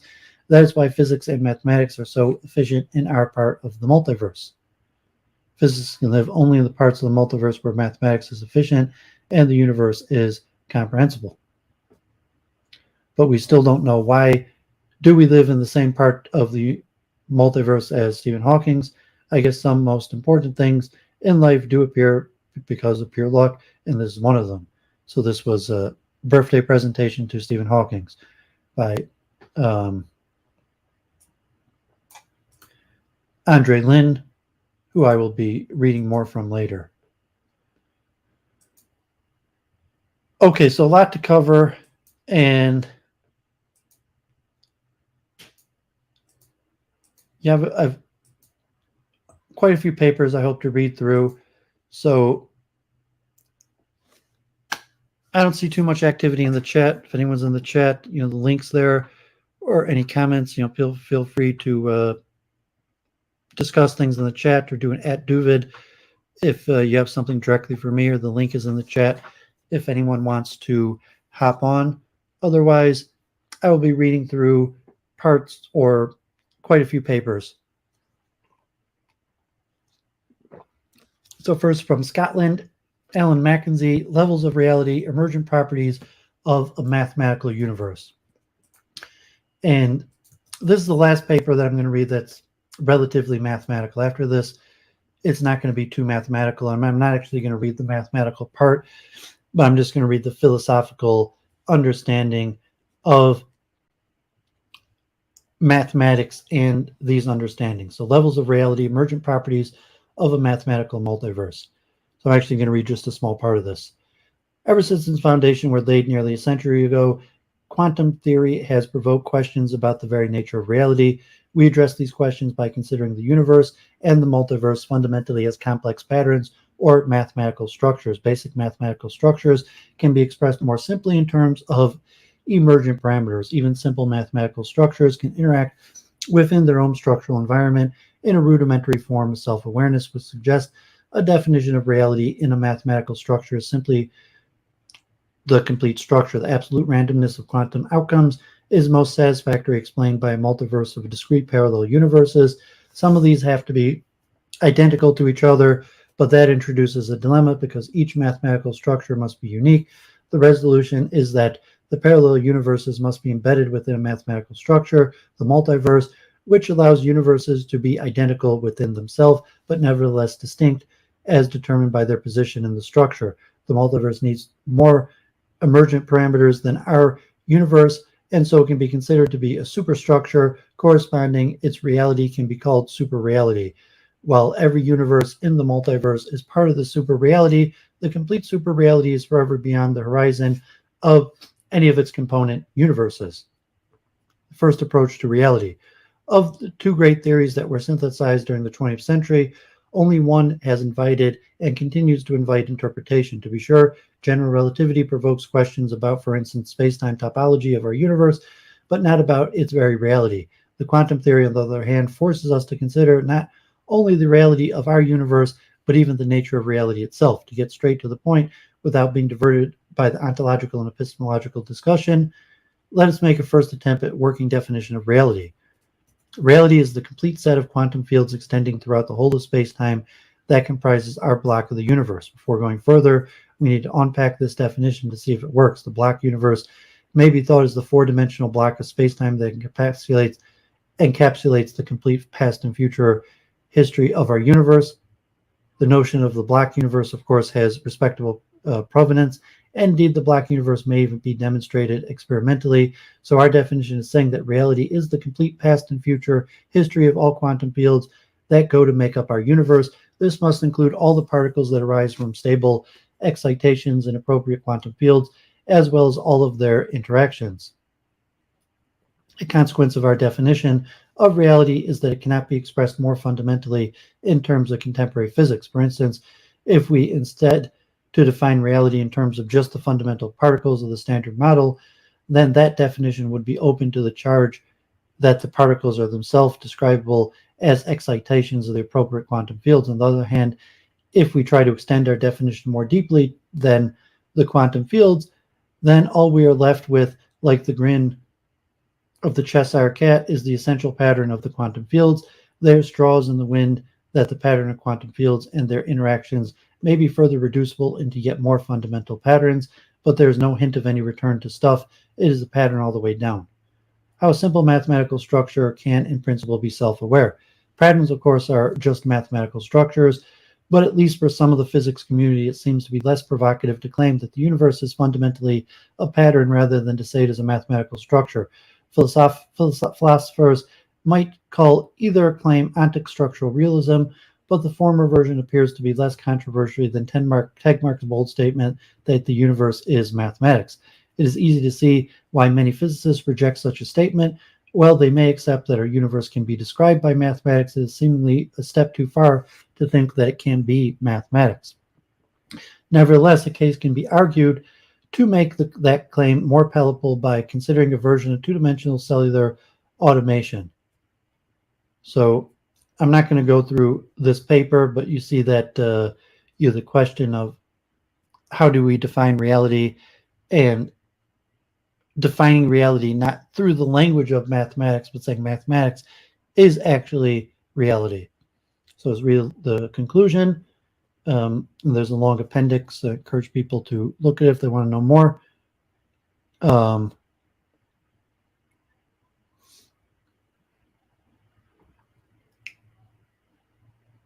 In this paper, we support the case proposed by others that our universe is fundamentally a pattern, a mathematical structure. This suggests a relatively simple definition. Reality within a mathematical structure is the complete definition of that structure. The idea that our universe is ultimately a pattern may also make it easier to imagine the pattern being extended to include a whole multiverse of parallel universes. We argue that only such a multiverse can account for the absolute randomness of quantum outcomes. However, such a picture presents us with a dilemma. In order to account for observed probabilities of quantum outcomes, there must be many identical copies of universes with particular outcomes, but this means that there must be many identical copies of particular mathematical structures. The difficulty is that every mathematical structure is unique. There cannot be two identical mathematical structures any more than there can be two identical sets of the first 10 prime numbers. There is only one such set. There can be duplicate representations of a set of mathematical structure, but every structure is unique. The resolution of the dilemma is that the structure of every parallel universe must be embedded within, must be part of a larger pattern, which we call a mathematical superstructure. This means that there are groups of identical universes which can be distinguished from each other since they occupy different parts of the pattern of the superstructure. Thus, each universe is unique from the perspective of the superstructure, as so the requirement that every mathematical structure is unique and not violated.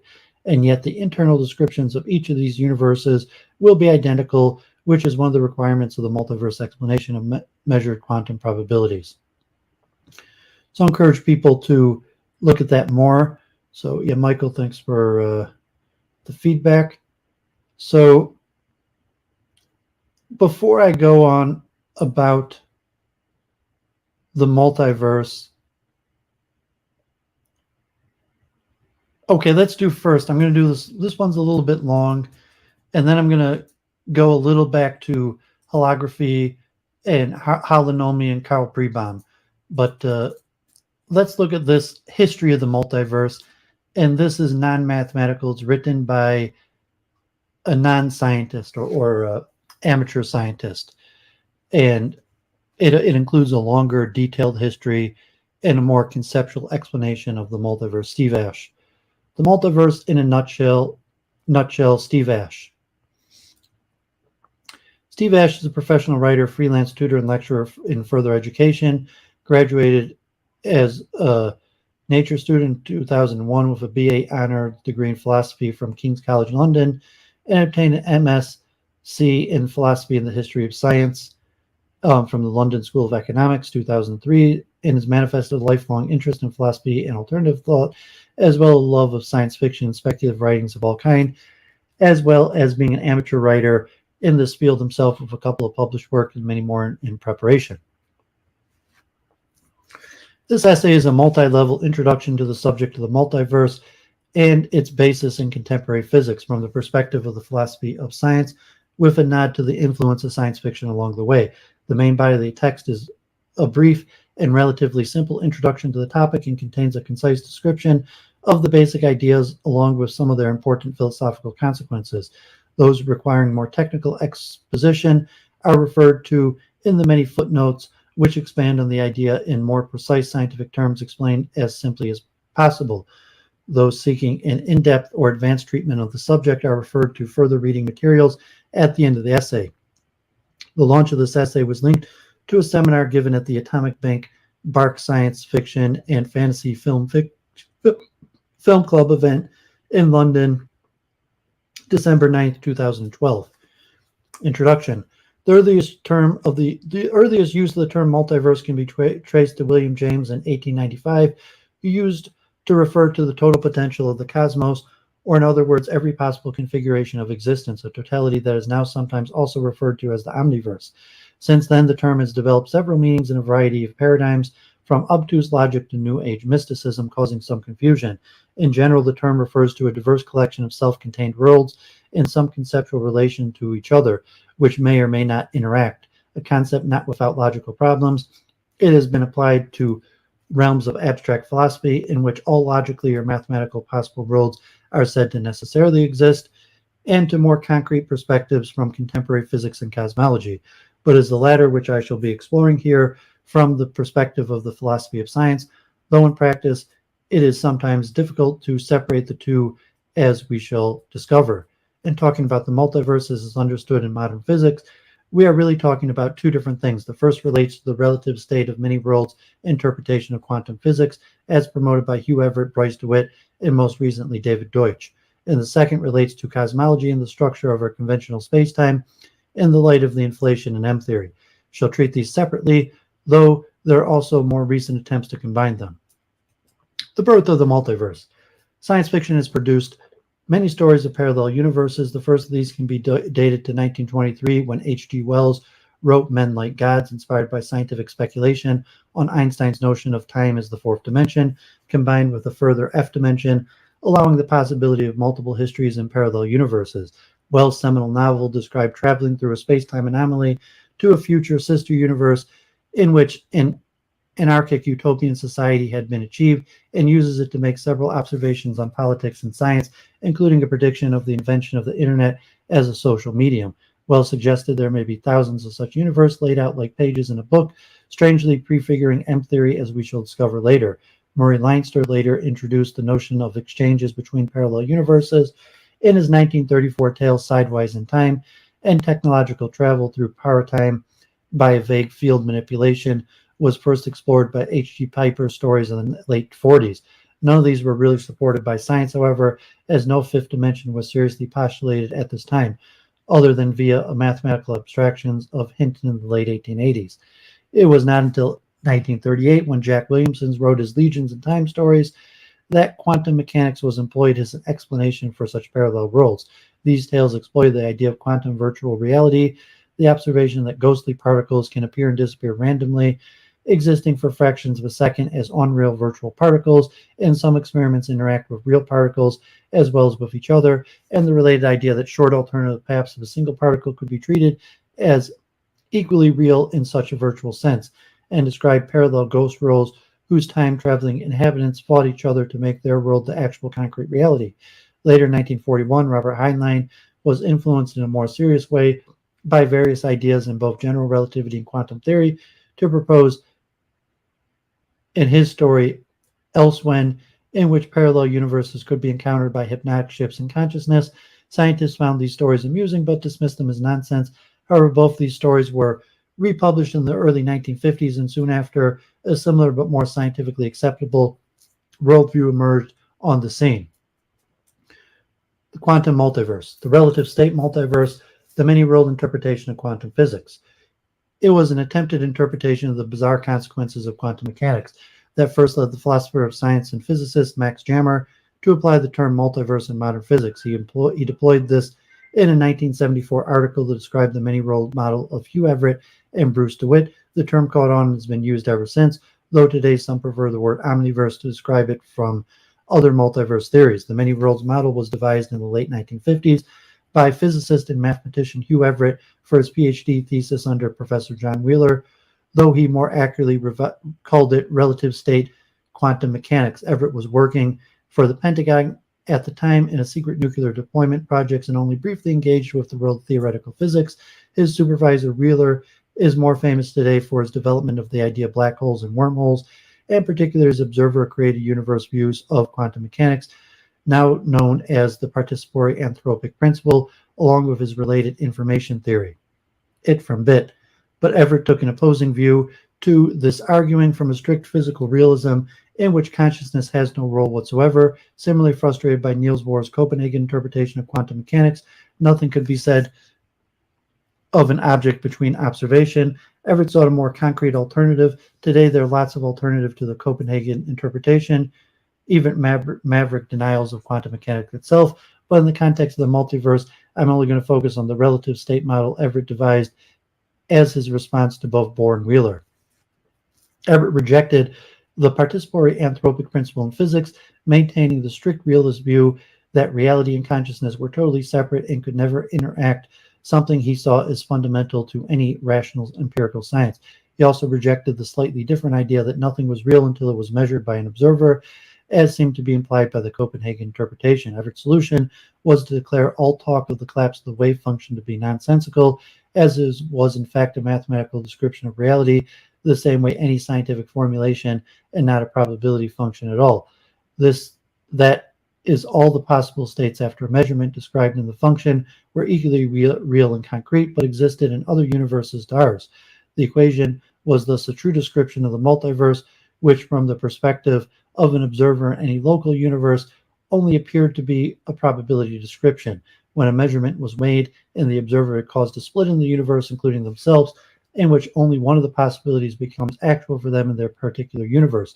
Though other observers may experience another alternative universe, most radically, these other observers logically include other versions of the observer that have split off into other universes.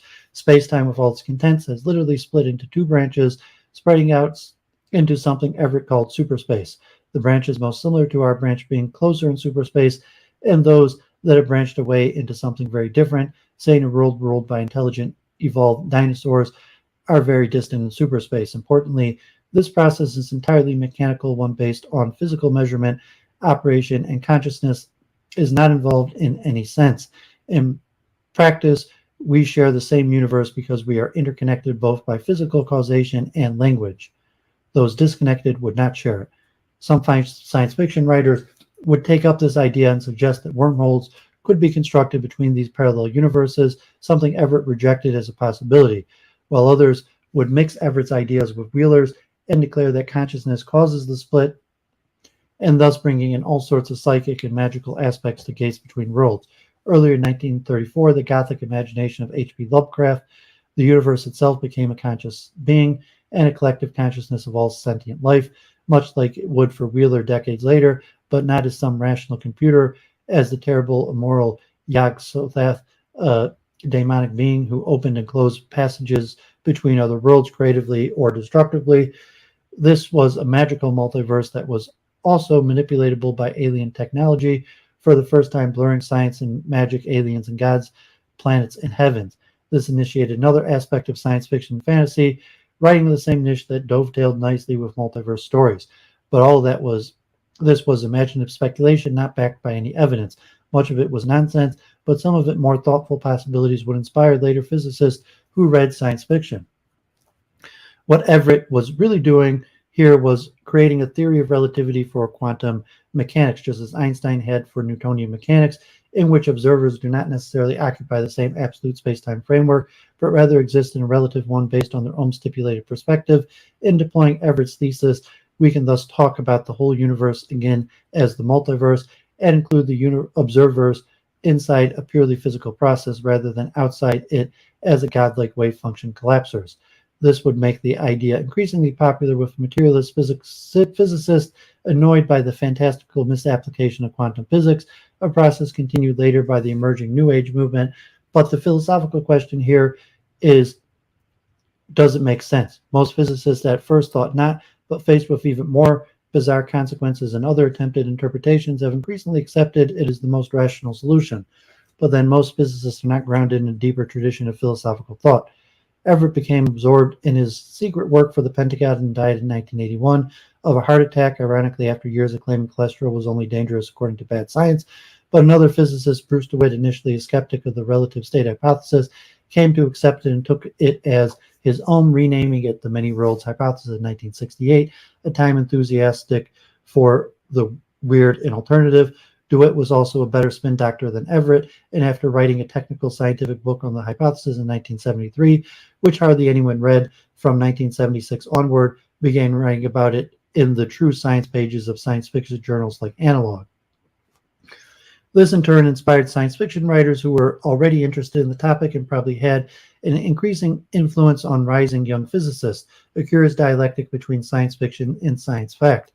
Many people were unhappy with the relative state multiverse, as it claimed all interactions between branching realities was impossible, as superspace was impassable, and wormholes only applied to normal space-time, a contentious view today. It was pointed out that virtual ghost particles, the multiple states of objects in superposition, did in fact interact under certain conditions, so the many worlds model interaction must be possible. This led to some suggesting that superspace was really just another dimension of ordinary spacetime, a fifth dimension, much like the other spatial dimensions, left, right, up, down, forward, back, or the temporal dimensions of past, future, except this dimension was not easily transversable by person, particle, or energy. Potential events simply spread out into it and thus become disjunct in separate realities every time a choice was made. Though under certain conditions, interaction across this dimension was possible as the barrier became permeable. An extra attraction to this view was the free will suddenly re-entered deterministic science. This did not prove popular, though, due to the uncertainty of which this dimension actually was and to the inability to be describable mathematically in existing descriptions of spacetime. But again, science fiction took up this idea, often representing movement into another hidden dimension as like passing through a barrier in a familiar dimension, like a wall, or more metaphorically a mirror into somewhere else. Even less popular was another suggestion that it wasn't the universe that was divided or became compartmentalized in a new dimension. It was the observer's mind. That is, we become aware of a different part of the multiverse when we make an observation, or alternatively, we tune in our consciousness to different aspects of the multiverse and thus experience them as our reality. Most physicists rejected this idea as non-physical mumbo-jumbo, but an idea not too different would soon catch on. Physicist and philosopher David Deutsch of Oxford University developed a new version of the many worlds hypothesis in 1997 that mixes various thoughts of the multiverse and quantum mechanics into a new logically consistent paradigm. Simply put, he claims that the wave function really is about the probability of our knowledge of particular physical states being true, as Bohr had initially suggested, but at the same time actually describes all those states as equally real in a multiverse as Everett insisted. This is because he believes, like Wheeler, information is a reality-shaping factor in physical systems. Our knowledge of reality actually shapes the reality he suggests because nothing exists until we know about it, an information state being a real variable of a system as much as its physical states. Thus, people were different with different information of a system may manifest it differently. This is really another version of Wheeler's observer-created universe translated from perception to cognition, and just as Wheeler is open to changes of idealism, so is Deutsch without a physical mechanism to describe what is actually happening. Deutsch believes he can sidestep this difficult task empirically, however, by building such a quantum computer based on these principles and proving them true when it works. Such a computer would solve complex equations rapidly by performing different computations in the same circuits at the same time. Of course, Deutsch's explanation of what happened would not be the only one.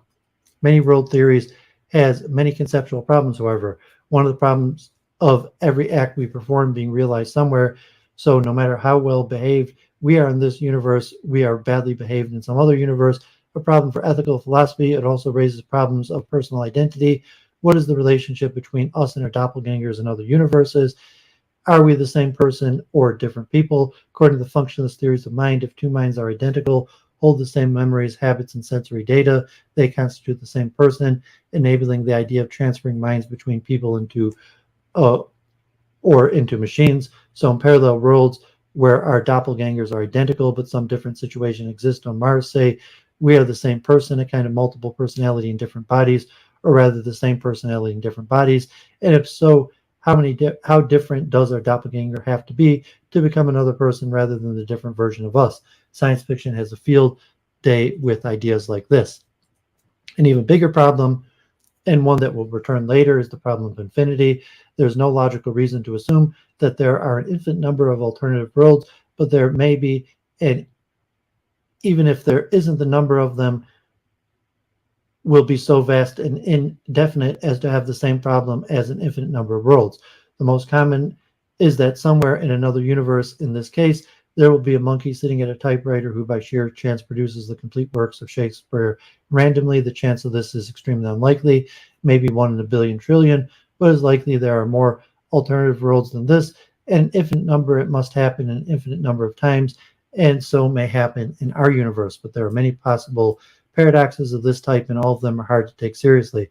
Another more speculative paradox based on the functionalist model of mind is that there are an infinite number of our doppelgangers.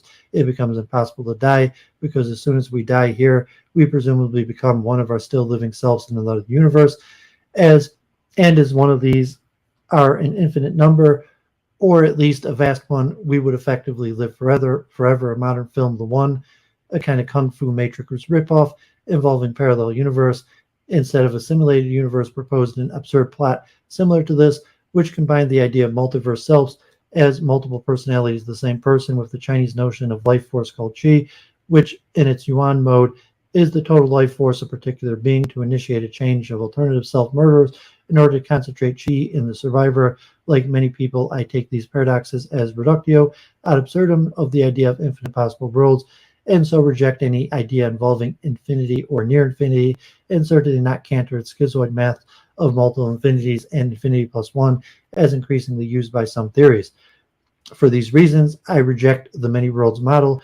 Most physicists also reject the idea of physical infinity, regarding it as an imaginary product of a component of abstract mathematics, and so introduced a process called normalization, a fiddle factor to remove infinities where they occur in mathematical descriptions and predictions. Some Platonic pro-infinity specialists, physicists, reject normalization as a biased invention in true maps. However, has led to many innovations such as supersymmetry and string theory. I think Everett did have some good points, however, but I don't think we have to postulate multiple physical parallel worlds as corresponding to alternative states coded in the wave function, or even virtual ghost worlds. We can just easily say the wave function describes a deeper hypostatic universe of pure potential in which all possible states exist in a paraconsistent potential at the same time, an underlying primal chaos in which our universe is the only manifestation of this that we experience as the physical world. Perhaps our perception, knowledge, or language really is responsible for selecting our reality from this potential, as the aforementioned physicists believe, but without the non-selected possibilities actually being real in any separately consistent way. After all, who is measuring them? Consistency may just be the fetish of the orthodox logician. Alternatively, some physicists deny that the observer has an effect on, and the interaction is the holistic and mechanical. Thus, virtual interaction may not be with other universes, but rather with the fluctuations from the underlying potential or void, which is unmanifest, may be the only thing that is really infinite. This is much like the established idea in quantum field theory that particles and energy can arise spontaneously from the quantum vacuum, the lowest energetic state of any physical field, seen as a void bubbling with potential energy. This foundation quantum reality also becomes useful in other theories. I think this kind of quantum multiverse or omniverse can thus be dismissed, while others may disagree.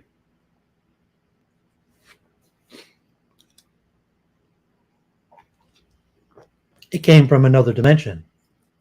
Another kind of multiverse is frequently deployed in science fiction, one in which the protagonists sometimes travel into another universe, sometimes misleadingly called another dimension. A dimension is just like an extensive magnitude or direction, though could be in the direction into a world based on another set of dimensions. Such a world is typically alien to ours rather than just an alternative version of it, or conversely, a being from such a world enters our world, such as the idea was once the province of folklore with its land of fairy and the religion with heavens and hell. The first secular version of it was perhaps written in 1666 by the poetess and philosopher Margaret Cavendish, the Duchess of Newcastle, whose novel The Blazing World describes the traditional fairyland with scientific plausibility reaching via magnetic gates of the North Pole and inhabited by man-animal hybrids of all kinds as well as folklore entities. The idea was adapted by Alan Moore in his League of Gentlemen series. The concept of such a world evolved with scientific knowledge in later fiction. Typically, this world might also have different laws of nature or different geometries, or perhaps a greater or lesser number of dimensions than ours, and if greater, be inhabited by superior beings with a greater experience and knowledge of reality, or perhaps creatures totally alien to us and our laws of nature, ideas exploited to their full extent by H.P. Lovecraft, most overtly in his From Beyond 1920, but subtly in many more of his works. Alternatively, such universes might actually be similar to our own, and perhaps even identical, another form of alternative universe. Such stuff is the subject of many science fiction stories and films of the course, and sometimes even speculative fact. Fortean researcher John Keel, whose investigative book, The Factitious Film The Mothman Prophecies, was adapted from, believed this to be the case and the real scientific explanation for many supernatural and mysterious occurrences. Such ideas are rejected by mainstream science, but how many of these ideas could be scientifically true? The cosmological multiverse. Alan Guth, the early 1980s and prior. If we dismiss the possibility of a physical omniverse and replace it with a quantum potential universe or some other version of quantum theory, we still have to face the possibility of a cosmological multiverse, a set of alternative universes existing in ordinary spacetime. And I say face because this still poses considerable philosophical problems. In fact, even if we can dismiss the omniverse, we still have to face this because the two aren't mutually exclusive, though together certainly complexify the problem. To understand the nature of the cosmological multiverse, we have to start at the beginning of the universe. This bit is a little technical, but bear with me and it will all be clear. We need to understand the physics before it can be questioned philosophically. The former picture at the beginning of the universe was of the so-called Big Bang, in which some explosive primal event thrust space-time and all its contents into an energetic cosmic expansion. In this theory, the universe and all its matter and energy pre-exist at some primal concentrate that explodes outwards. We know something like this happened from observations of the redshift on distant receding galaxies and the presence of a uniform background radiation. All alternatives like Hoyle's eternal steady-state universe have failed, and more radical alternatives such as Barbour's timeless universe contain far too many conceptual problems. But unfortunately, it was soon realized that this was a false picture, as a universe that produced would be highly irregular and chaotic, as would any structure after an explosion. In reality, the universe is highly regular and relatively homogeneous in context and has essentially flat extension of space. How this could have occurred given the reality of the Big Bang was something of a mystery for decades. Many complex solutions have been posited to explain this mystery, but the most comprehensive has been inflation cosmology. Simply put, this posits that at some time prior to the Big Bang of the universe consisted an empty bubble of spacetime the size of a subatomic particle. This bubble effectively emerges from nothing. The reason for this is rather complex, but is based on the quantum uncertainty principle, which allows superposition energy states to exist in a vacuum. These can manifest as real energy states for brief periods of time. The lower the energy, the longer the time. The higher the energy, the shorter the time. With infinite energy existing for zero time and zero energy, the fundamental eternal energy state of the vacuum. The bubble of spacetime can be considered one of the energy states that spontaneously manifests as the gravitational field or curvature of the bubble and vacuum energy that emerges in the empty bubble. We might expect these bubbles to also be transient, and many are, but the gravitational energy, which is negative in nature exactly balances the vacuum energy, which is positive, and the two will cancel out, and the sum of the bubble energy will be zero, which in principle means that it can exist forever. Such a bubble could contain the total positive energy of the known universe if it was balanced by the massive gravitational force of a superdense bubble of tightly curved spacetime. And this is exactly what is believed to happen with our universe. In practice, however, it is naturally transient because the intense gravity field crushes it into singularity like the black hole and quickly out of existence. However, this is a rare exception to that process. Hey, Mark Smith, thanks for tuning in.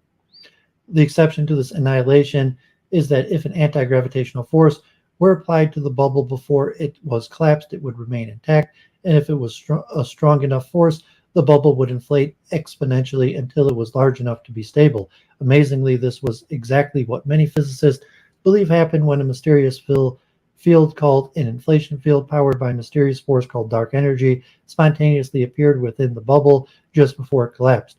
This field anti-gravitates far more strongly than gravity, causing the bubble to expand exponentially faster than the speed of light.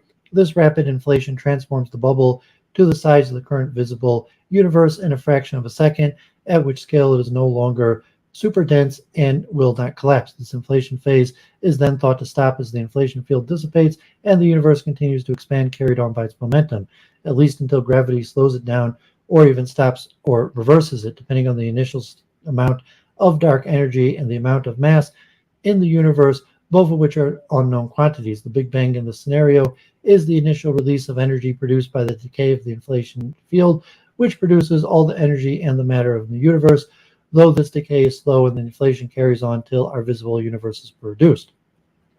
The exact mechanism for this is controversial, and all the candidates are very complex, but I won't expose you to more technicalities on this, as you don't really need to know this. The key point is that this inflation explains why the universe is so regular and flat. The initial bubble was itself highly regular and uniform and has been rapidly expanded and stretched, outgrading the universe's regular features. This process is now widely regarded as the only way to explain the situation. But what does this all have to do with the multiverse? The fact is that there is no logical reason why the bubble should be the only one formed, and therefore the only universe that emerges at this hypothetical beginning of time. But one problem with this is that they are going to be a vast distance away from this. The bubbles are rare and highly separated simply because bubble collisions are a real threat to the early universe and thus have never happened or we wouldn't be here. The intense gravity waves produced by them will destroy any soothing effect produced by inflation, but as our observable universe is relatively regular, it must have expanded to this size before any collisions occurred. This being possible if the initial vacuum contained a low energy field just strong enough to produce a few bubbles, and the inflation field decayed slowly enough to apply for sufficient time to rapidly expand the bubbles.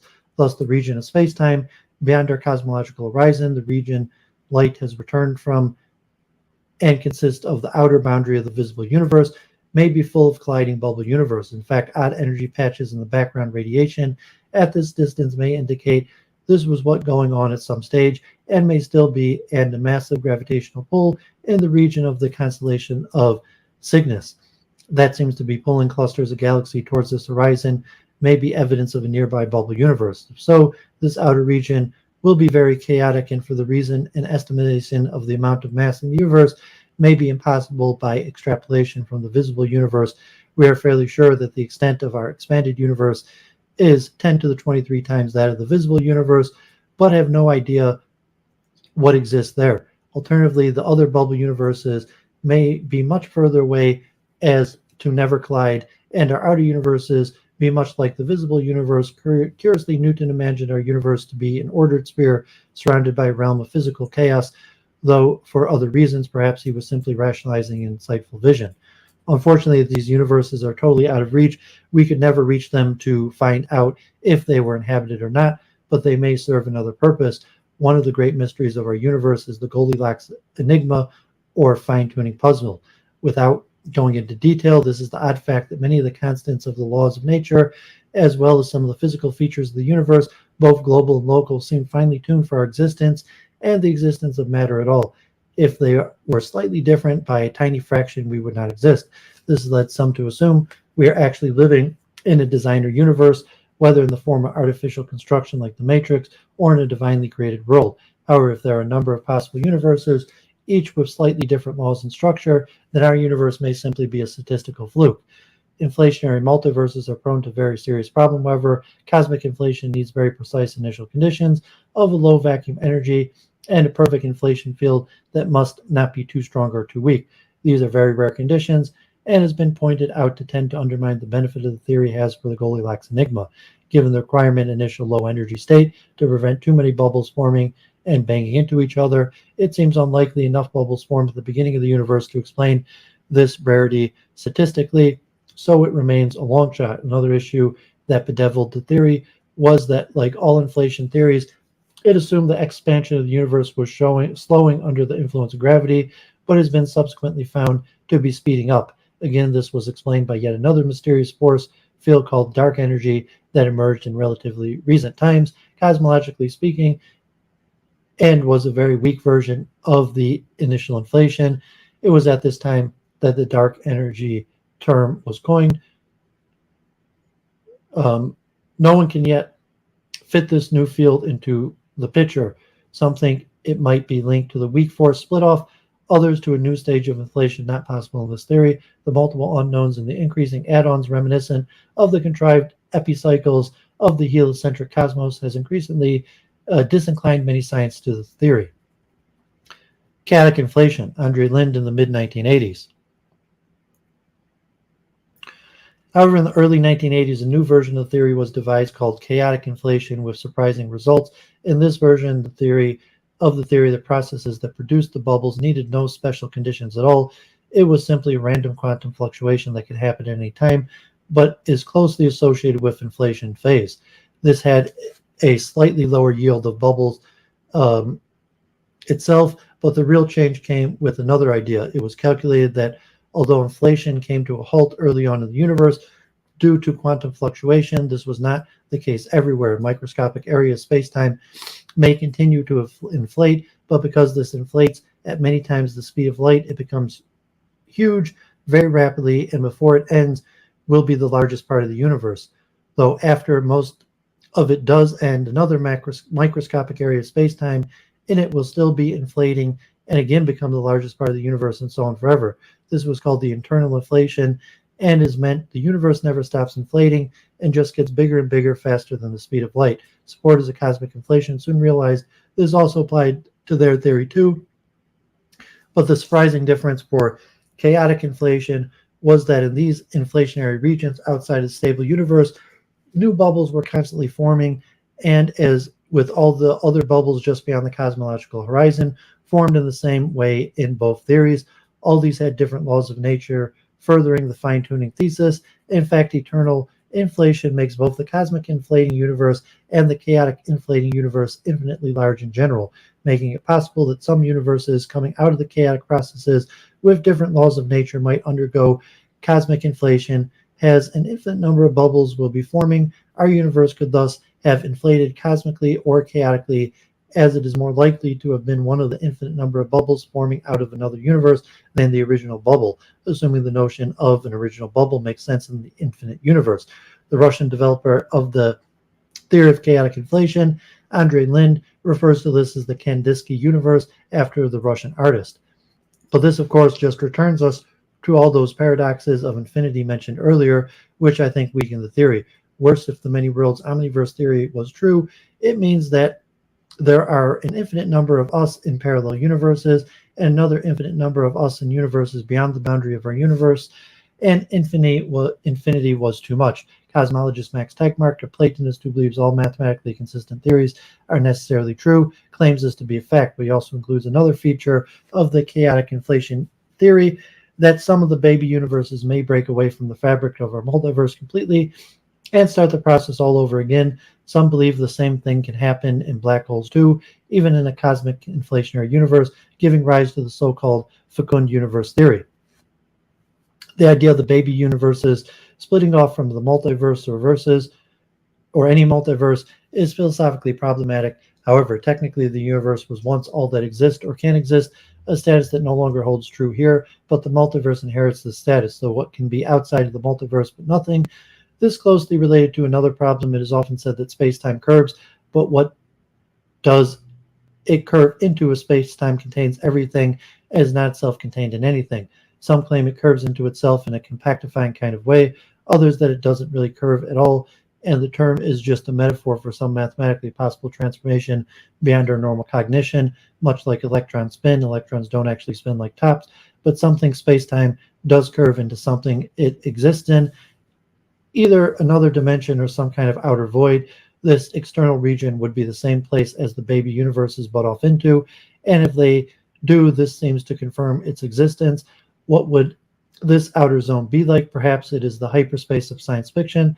Some physicists have appropriated this term for it, first coined by the writer John Campbell in his 1931 novel Islands in Space, and used by him and many others since, as a kind of interdimensional shortcut and alternative to a wormhole for long-distance space travel. This would imply an extra dimension or dimensions in our space-time would thus be contained in a larger universe. Others think it is simply a void of nothingness, and so perhaps quantum potential itself. If so, it may be impossible to exist in and so travel through, other than traveling through it via a wormhole to another universe. Either of these possibilities is interesting, as the alternative universes would not be a fixed distance from us in space-time, as our bubble universes were, 46 billion light years away at least. They would be literally floating next door in hyperspace at some variable and perhaps short distance, and so theoretically contactable, or at no distance at all on the other side of nothing. But if so, where are all the tourists? Incidentally, the problem with infinity may be overcome in chaotic multiverse 2. In the chaotic inflation model, the emerging bubble universes may make bizarre shapes out of the multiverse, making it look suspiciously rather like Yog-Sothoth, in fact, who Lovecraft described as a confused mass of bubbles and tentacles covered in a mass of eyes, in which case it may even twist round on itself, effectively becoming a closed ring and stopping it becoming infinite. It could thus inflate forever but remain in the same finite size.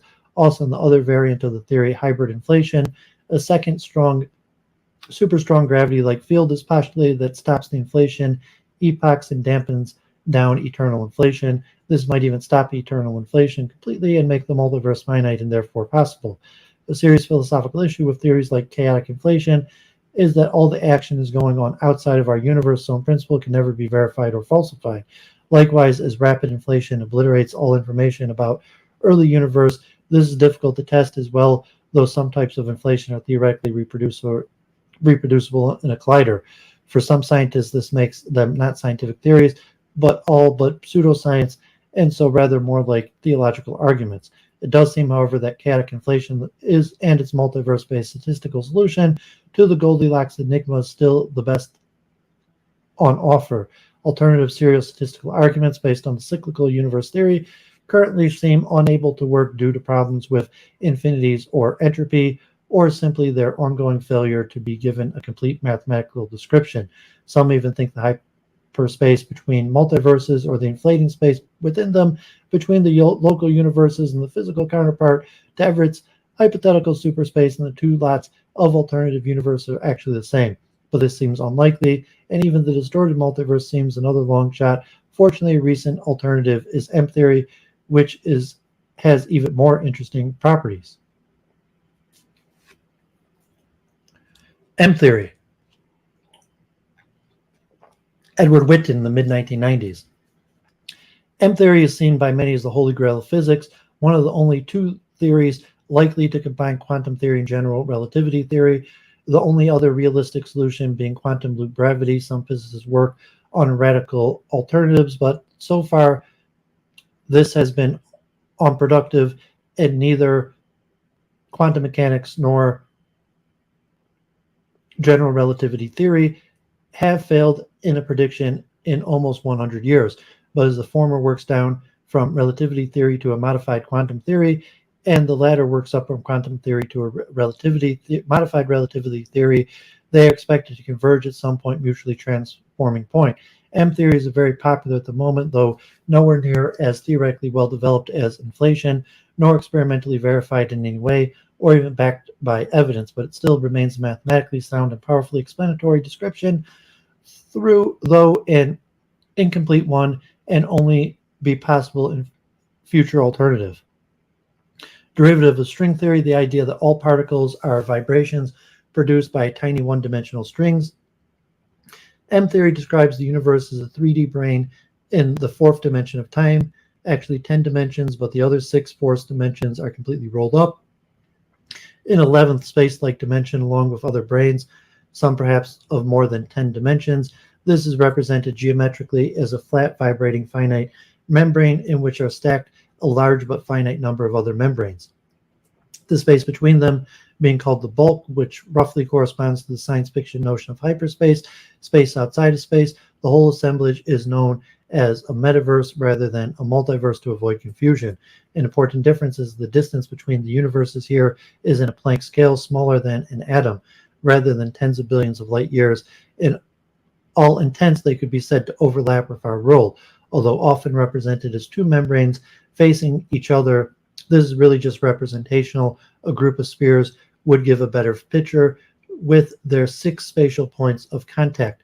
The reason the metaverse is required to explain the weakness of gravity relative to the other forces of nature, 10 to the 25 times weaker.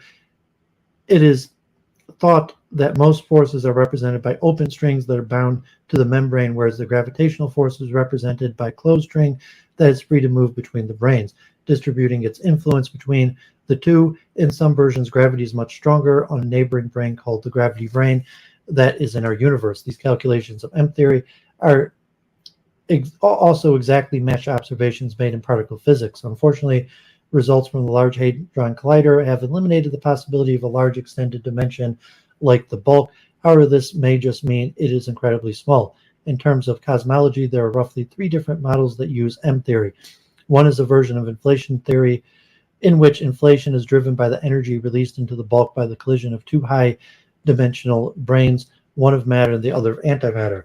This will release energy impulses as other dimension is annihilated, though quantum fluctuations can stop the breakdown at any point. The energy will be absorbed in low-dimensional D branes, which inflate. High-dimensional branes occupy more space and have more chance of colliding in this way, which is unlikely for low-dimensional D branes. This has the effect of an initially small number of closely packed large universes becoming a large number of relatively spaced out small universes. The problem here is how these universes come about. Something quantum fluctuations in the branes may cause them to split into 2 and replicate like amoebas, but this still need a primary complex brain to start. This led to the idea of a cyclic brain theory. Here's a pair of D branes are linked together by a string-like energy field related to dark energy, but a kind that contracts the bulk rather than inflates the spacetime. This causes the branes to bang into each other like a pair of cymbals, then bouncing back over periods of trillions of years. An earlier non-cyclic version thought this would create inflation in the branes, but this was proved false. It was now thought that the universe remains relatively constant after each bang, and that the initial branes are already flat and regular, other than a few quantum fluctuations giving the necessary variation with all the constants in place, and that they are not disrupted much each time. The precise conditions of the branes are guaranteed by the size of the metaverse and the number of brain pairs, and the initial point is avoided by setting the description of eternal cycle in an infinite universe. Gravity is also regarded as a source of infinite energy via quantum uncertainty, thus avoiding the problem of a gradual dampening of the bangs like a ball bouncing. But of course, this just brings up the old problem of infinity back. A more popular version deploys the idea of quantum fluctuations in a primal brain, perhaps a very simple one spontaneously produced, that generate a massive but finite number of baby brains which grow into universe. This approach is called the cosmic landscape and has been estimated that there could be 10 to the 500 types of universe that are derived from this, enough to not only generate fine-tuning, but also to generate every possible version of the human history, returning us to the parallel universe hypothesis we started with. In fact, the inventors hope to combine it with Everett's many worlds interpretation in some way, though I think that's mistaken, as we aren't dealing with infinite worlds. It is also not clear if the quantum fluctuations cause the brain to seed new brains or just different regions of a single brain, or some combination of the two. Despite the growing popularity of this theory, it still has no evidence in support of. However, it may be utterly false, though experiments are underway to find traces of polarized background radiation believed associated with colliding brains. The interesting consequence of this theory is that not only alternative universes with more or less dimensions become possible, in inflationary multiverses, each universe is generally thought to have the same number of dimensions, even though the geometry, laws, and constants may be different, but also travel between them, if possible, becomes easier because the physical distance between them is actually on the subatomic scale, making them essentially here and now, but in some odd dimensional direction. It is thought that travel between brains may be possible, even though we could not exist in them, as gravitrons move between them all the time, perhaps by some form of gravitron teleportation. Though such potential technology is thought to require a receiver, like Star Trek, more likely by gravitational wormhole that could be achieved with very little energy input. Perhaps even some artificial gravitational bubble could envelop a vehicle as a slide between the planes of the brains, much like the final scene of the film 2001, which also depicted budding fractals like those of the chaotic inflation and scintillating colors, typical of the kind of shifting energy patterns as universe would appear from the outside, and all of this over 20 years before these ideas were formulated. M theory is also reminiscent of H.G. Wells' pages of sister universes that we began with. It is also strangely reminiscent of the Theosophical Society's esoteric layering of higher planes stacked like floors of a skyscraper, though usually only 7 if subplanes are discounted. Whitten curiously said M theory stood for mystery theory, but it could easily stand for matrix theory or magic theory. Was he a reader of H.G. Wells or a secret theosophist, we wonder. Startling alternatives. One curious element of the multiverse theory is what are the alternatives if it fails? That is, if neither inflation and M theory work, because then there are very interesting consequences. This is unlikely, I think, but certainly possible. Of course, if there is only one non-cyclic universe, we have to find an alternative explanation of its uniformity, flatness, and the fine-tuning problem. And while there may be ways of tweaking a theory to get rid of some of these, the Goldilocks enigma would still be more intransigent problem. The only surmised solution so far is an extreme one. It may be that our existence in the far future actually sets the conditions of the emergence of the universe and its laws, either by some reverse time effect, perhaps the legendary faster than light tachyons, or some non-local quantum effect, or by a closed time loop. In other words, there is an omega point in the future where our collective consciousness has some effect back into the past, whether a strong participatory anthropic principle, or where we even develop some kind of physical technology means for manipulating the primal universe. Such an idea, though, is really beyond the bounds of current provable physics, though certain fringe ideas such as the observer effect, reverse time flows, and mechanical time machines make it just about plausible. If that idea fails, there's another even more startling possibility. Given a unique physical universe of vast size, it remains highly likely that an advanced alien race will attempt to create simulated universe in some supercomputer in which people could exist if plugged in, much like the Matrix. In fact, this would happen many times in the universe over its history. What's more, there may be matrices within matrices, given that although there would be far less simulated universe than there are alternative universes in the multiverse, there would be many more of them than the single physical universe, which could be of any type. Therefore, statistically, we would then be far more likely in the matrix than in a physical universe, a matrix that could have all of its features pre-programmed and no longer be an enigma. On the other hand, many are skeptical of this, suggesting due to the amount of information required in quantum uncertainties, this could never actually be achieved. A computer might have to be bigger than the known universe to contain all the possibilities. However, quantum computing is developed. Who knows what kind of rough simulation could be set up? It needn't be an exact copy, just an approximation. Of course, in quantum computing work, we may be in the multiverse, and the argument for simulation fall flat. All this was so others claims that there will be inevitable glitches in the matrix, and these might eventually undermine the whole simulation. Another telltale sign, according to John Gribben, would be if we measured pi very accurately at some point in the future and found it ended. A real measurement should produce an infinite value of pi. He thinks, while a simulation would have to approximate it. Furthermore, why would anyone bother to simulate a universe this big, especially one with apparent activity beyond the cosmological horizon? Despite this, Some people claim to have had experiences convincing them this was true, most famously Philip K. Dick, author of the Simulated Worlds novels Ubik and Valis, the alternative histories such as The Man and Hightower and Flow My Tears, the policeman said, who claimed these stories were partially based on his personal visions of a computerized multiverse. Slightly different version of this sees the constructed world not as a simulation, but rather an engineering product, given the possibility that many universes might be born inside black holes and our current ideas of black hole construction.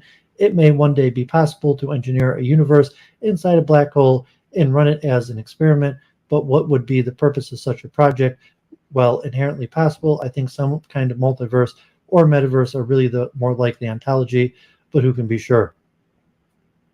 Conclusions.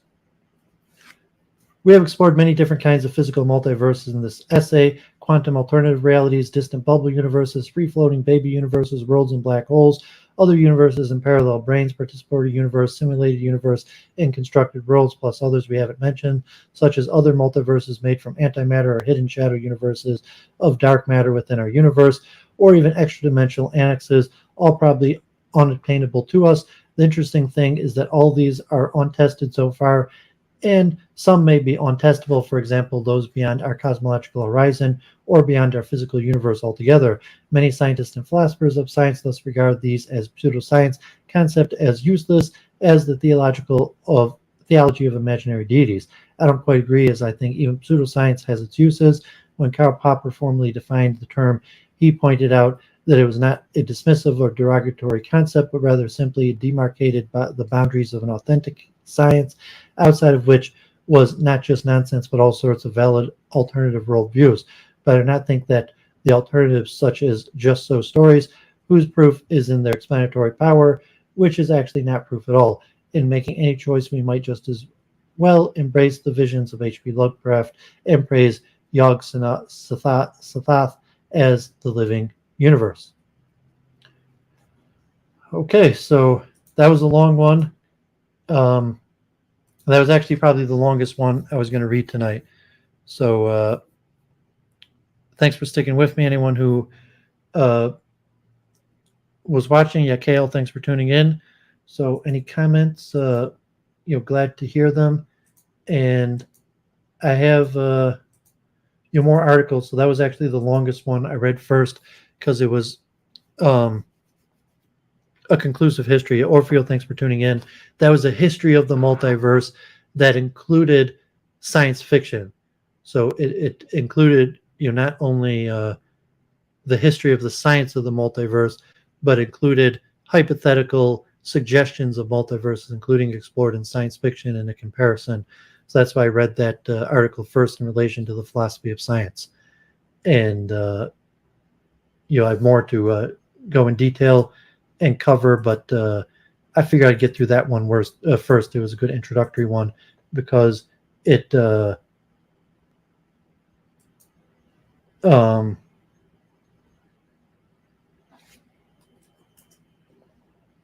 covered a lot of, almost exhaustively covered all of the various theories and the history. Okay, yeah, thanks, Michael. So I'm going to say Kriya Shema, pour myself a drink, and then we will continue. So the link is in the chat. If anyone wants to hop on and chat a few minutes, I'm going to take a 2-minute break and say Kriya Shema and pour myself another drink.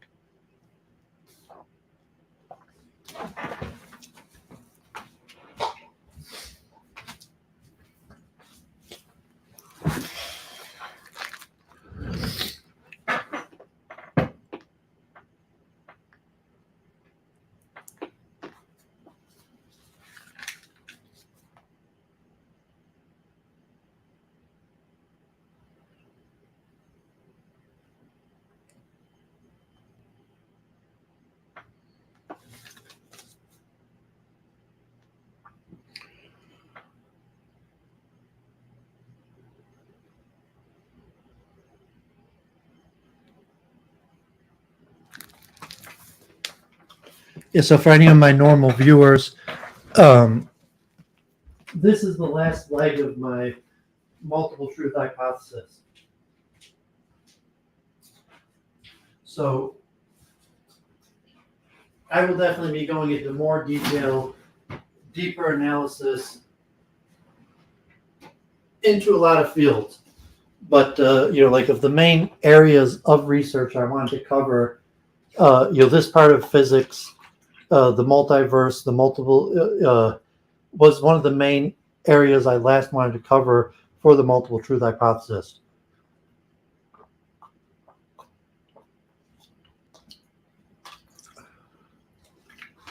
Although, the history of quantum mechanics and quantum mechanics in general, there'll be more to cover there. So let's keep going. A lot of material. This is very complicated. There's a lot of powerful ideas here. So let's take a slight turn here. And some of this will go back to what we were talking related to theories of consciousness and quantum consciousness. And I've mentioned Karl Pribram multiple times. So this is called Holonomic Brain Theory. And this is more in relation to what we'll call the holographic universe. And, I talked about some of this with David Bohm and a few weeks ago when Dave Douglas was on the program. And so let's look at this, the holonomic brain theory. Dr. Karl Pribram, who has been brought up many times in relation to quantum mind. The holonomic brain theory describes a type of process that occurs in fine-fibered neural webs. The process is composed of patches of local field potentials described mathematically as windowed Fourier transform or wavelets. The Fourier approach to sensory perception is the basis for the holonomic theory of brain function. Holonomy, as its name implies, is related to the unconstrained Fourier coordinate system described by holography. The Fourier transformation changes a space-time coordinate system into a spectral system within which the properties of our ordinary images are spread throughout the system. Fourier transformations are routinely performed on electronic recordings from the brain, such as EEG and local field potentials. The term holonomy to describe it, a constrained windowed Fourier process, was borrowed from Hertz, who used it to express a more generally applicable coordinates, a specific coordinate system. Holonomic processes have more recently been called quantum holography by Walter Schepp, 1993, in their application of image processing and tomography in PET scans and functional MRI, and even more recently for processing images in digital cameras.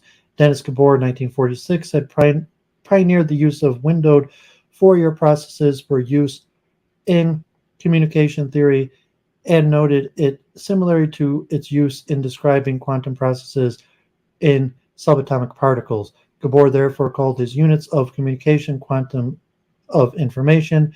Karl Pribram's holonomic theory is based on evidence that dendritic receptive fields in sensory cortex are described mathematically by Gabor functions.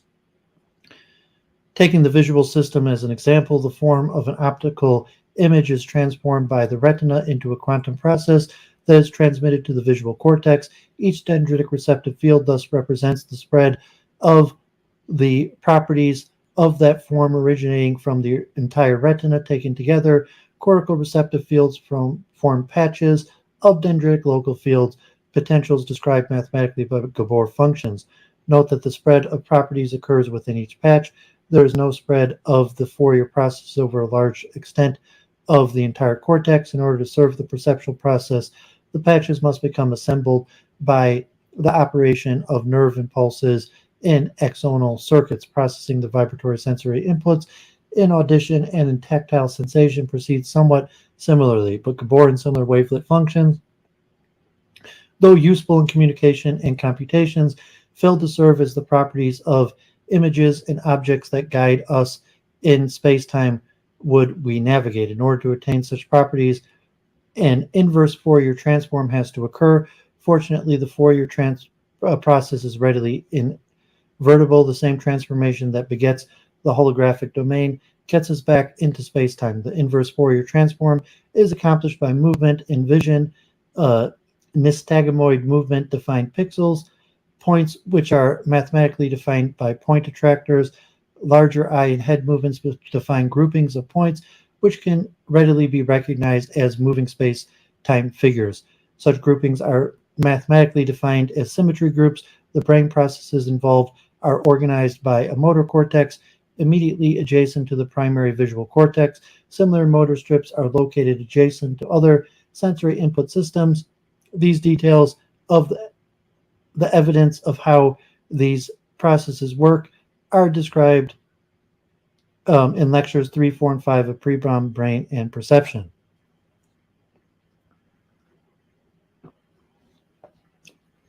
Roots of the holonomic theory. The holonomic theory of brain function has two roots.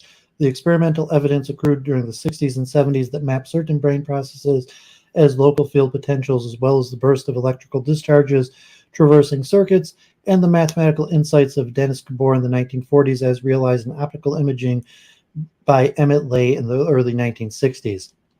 The experimental mapping procedures originated with Stephen Kuffler. Hey, Arnie, thanks for tuning in. Shalom. Arnie, me and Michael should be on tomorrow at 3 o'clock for our next introduction to Jewish prayer. Kuffler, in 1953, working in the visual system, took the common clinical procedure of mapping visual fields into the microelectrode laboratory. A visual field is described as part of the environment that a person can see with one eye without moving the eye. Maps of this field are routinely recorded by means of the verbal response of the person to spot a light on an appropriate medium such as a graph paper. For the verbal response in the human, Kuffler substitutes the response of a single neuron recorded from a microelectrode implanted in the visual system of an animal. Because the record was made from the domain of a single neuron rather than the whole visual system, the map portrayed that was going on in the dendritic arbor of the neuron. The map was no longer a map of what was seen by the whole visual system, but only that part, the receptive dendritic field, viewed by the particular neuron. The dendritic arbor is made up of fibers, for the most part too fine to support propagated action potential spikes. Rather, the local field potentials changes oscillate between moderate excitation, postsynaptic depolarization, and inhibition, postsynaptic hyperpolarization. The maps therefore represent a distribution of oscillations of electrical potentials within a particular dendritic arbor. Hubel and Wiesel, 1959, working in Kuffler's laboratory, discovered that the visual cortex responded more efficiently to an elongated line or bar presented a specific orientation rather than a spot of light. However, a decade later, many laboratories, especially those of Fergus and Campbell, 1974, the University of Cambridge, and Russell and Karen DeVlois in 1988 at the University of California, Berkeley, found that oriented gradients composed of lines at different spacing rather than single lines were the effective stimulus to engage a neuron in the visual cortex. These gratings were characterized by their spatial frequency. Scanning the grating produces an alternation between light and dark. The frequency of alternation depending on the spacing of the grating. An example of the somosensory cortex of the three perceptive fields and their contour maps produced by tactile granting is presented on the right. Theories of visual perception built on finding of oriented lines gave rise to what may be called two-dimensional stick figure view of how we come to perceive images of objects based on Euclidean geometry. Theories of perception based on frequency gave rise to a transformational view of processing of visual signals. Mathematically, this transformational view is based on the Fourier theorem. This theorem states that any two-space pattern can be transformed into spectral based on waveforms that encode amplitudes, frequencies, and the relationships among their phases. Usefully, we can invert the processes to regain a space-time pattern from the spectrum. A fast Fourier procedure, FFT, is commonly used in statistics to make correlations. The Fourier procedure is also routinely found in useful EEG to distinguish individual frequencies and frequency bands among the recorded electrical waveforms. Russ and Karen DeVlois in the 1998 book, Spatial Vision, expressed what Fergus Campbell at Cambridge University, Vadim Gleiser at Pavlov University Institute in Leningrad, and many other others of us were experiencing linear systems analyzing originating in a striking mathematical discovery by a French physicist, Baron John Fourier, in 1822, which has found a wide application in physics and engineering for a century and a half. It has also served as a principal basis for understanding hearing ever since its application by Ohm, 1843, and Helmholtz in 1887. The successful application of these procedures to the study of visual processes come only in the last 2 decades. The Fourier approach to the sensory perception is basic of holonomic theory brain function. The term holonomy was borrowed from Hertz, who used it to express the more general application co-coordinates, a specified co-coordinate system. Holonomic processes have more recently been called quantum holography by Walter Schepp in 1993 in their application to image processing and tomography and PET scans in functional magnetic fMRI. Holonomy, as its name implied, is related to the less constrained coordinate system described by holography. Quantum holography, holonomy, uses windowed Fourier transforms, also called wavelets. Gabor, 1946, had pioneered the use in communication theory and noted its similarity to its use in describing quantum processes in subatomic physics. Gabor therefore called his units of communication quanta of information. Misconceptions. There are 4 common misconceptions about the application of holographic and holonomic theories, that is, holonomic procedures to brain function. The first and most important of these is that, contrary to what is shown in Figure 3, the processing that occurs in the dendritic arbor in the receptive field is performed by propagated nerve impulses. Finding that impulses do occur in certain dendritic readily produces such a misconception. An excellent example appears in Eric Kandel's 2006 biography In Search of Memory. Kandel found such impulses in the dendrites in the hippocampus early in his career. By applying the powerful methodologies of cell biology, although I easily picked some low-hanging intellectual fruit, we found that action potential nerve impulses in the pyramidal cells of the hippocampus originated at more than one site within the cell. We had good evidence to suggest that action potentials in pyramidal cells of the hippocampus can also begin in the dendrites. This proves to be an important discovery. Up to that time, most scientists, including Dominic Purpura and Harry Grootfest, thought that the dendrites could not be excited and therefore could not generate action potentials. Wilfred Roll, a major theorist and builder at the National Institute of Health, had developed a mathematical model showing how dendrites of motor neurons function. This model was based on the fundamental assumptions that cell membranes of dendrites is passive, it does not contain voltage-gated sodium channels, and therefore cannot support an action potential. The intercellular signals were recorded where the first evidence to the contrary, and our finding later proved to be a general principle of neuronal function. The problem that Kandel's finding poses can be called the tyranny of names. Those of us who have been concerned with the process occurring in fine fibered webs have been too prone to focus on dendrites per se. Kandel's findings have been repeatedly confirmed, as has his conclusion, which has been restated in his, as well as others, excellent neuroscience text. Dendrites defined as afferents to neural cell bodies come in all sizes. The biggest of them all are the afferent peripheral nerves entering the spinal cord. Such large fibers readily support the propagation of nerve impulses. Large diameter fibers occur both as afferent dendritic and afferent axonal fibers in neural circuits. The hippocampal dendrites, though not as large as the peripheral nerves, have sizable diameters. The very fact that Kandel and others can make intercellular recordings from these hippocampal dendrites attest to their considerable size. The web, therefore, within holonomic processes are made up of pre- and postsynaptic slim branches of large fibers. Fine fiber webs occur in the brain, both at the ends of branching axons and within dendritic arbors. The holonomic brain theory is found in the processes that occur in fine fiber webs wherever they occur. The tyranny of names was called to my attention when, in the early 1950s, I found responses in the precentral motor cortex of the brain evoked by sciatic simulations.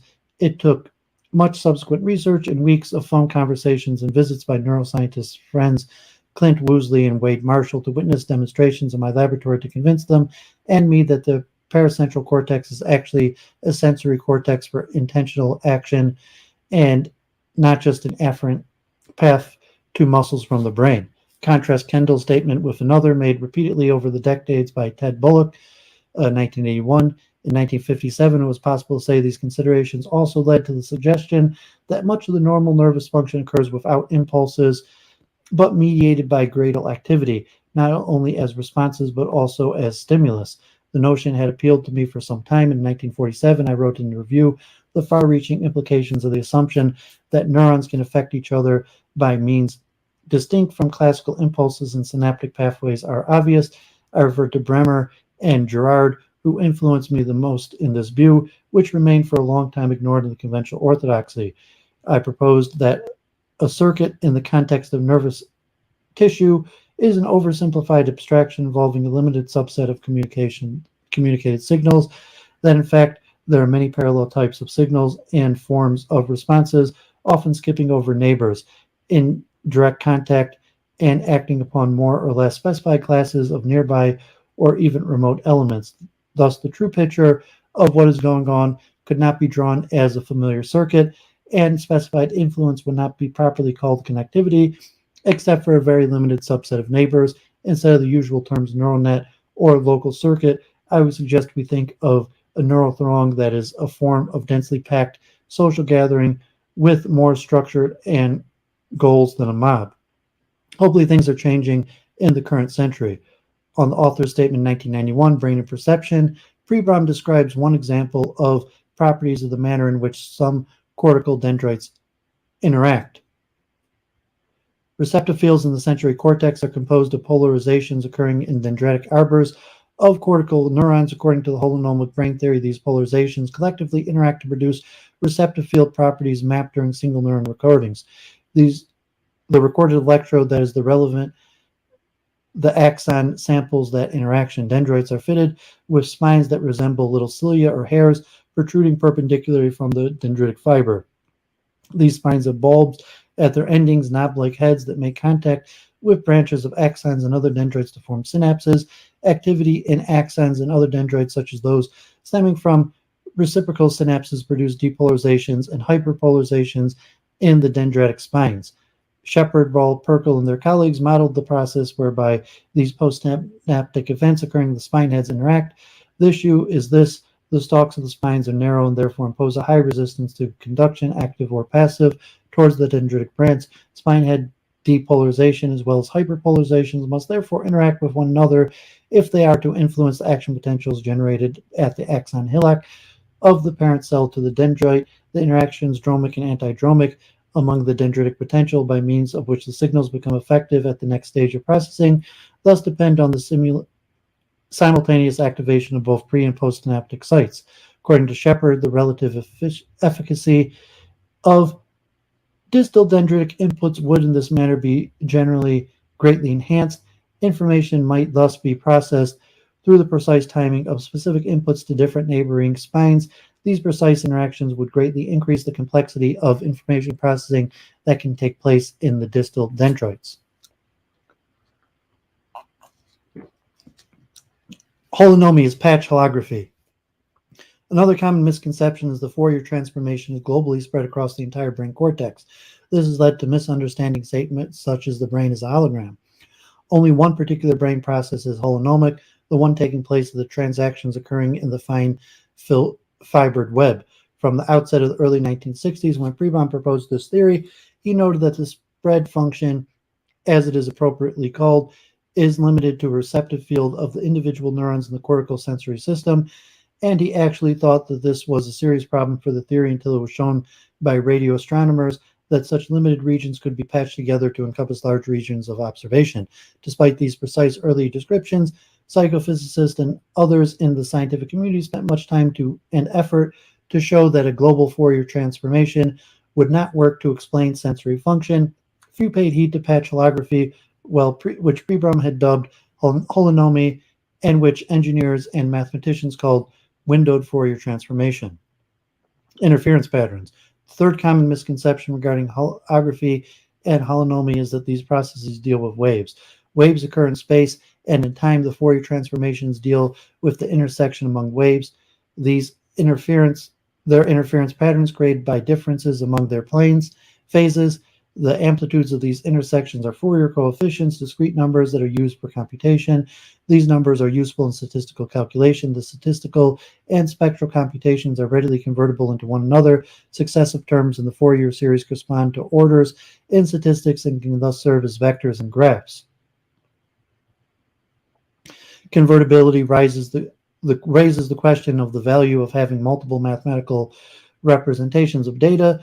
In another experience, in the author's experience, which reflects earlier discussions in quantum physics, the spectral representation displays a more nuanced representation, while the statistical vector representation is more computationally friendly. Deep in surface structures of memory, final common misconception that needs to be dealt with is that all memory storage is holonomic, holographic. This misconception stems from juxtaposing memory storage to memory retrieval. However, in order for retrieval to occur, the memory must be stored in such a way that it can become retrieved. In other words, retrieval is dependent on storing a code. The retrieval process of the encoding is stored in the brain's circuitry. We can therefore distinguish a deep holonomic store, which can be content addressable from a surface pattern such as naming or stored circuitry. Thus, the deep dismembered holonomic store can be remembered. Conclusion: holographic and holonomic processes are holistic. As the name implies, this attribute has endeared the concept to humanists and some philosophers of science. However, many of these proponents of a holistic view conflate two very different forms of holism in biology and psychology as well, from which I like to call holism, is captured in the saying the whole is more than and different from the sum of its parts. Reductionism and materialist scientists and philosophers like this form of holism because they can discern emergent properties as they investigate higher orders and can try to reduce the higher order to the lower ones, either as to their properties or their theoretical terms that describe their relations. By contrast, holographic and holonomic processes are truly holistic in that they spread patterns everywhere and everywhere to entangle parts with one another. In this domain, space and time no longer exist, and therefore neither does causality in Aristotle's sense of efficient causation.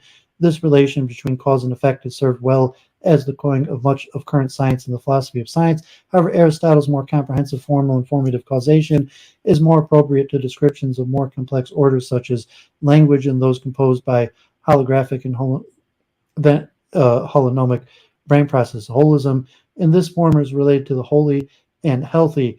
My hope has been that as scientists begin to understand and accept the validity of holonomic processes as truly scientific, this understanding will help resolve the current estrangement between the sciences and the humanities, and between the sophisticated pursuits of science and the sophisticated pursuits of religion.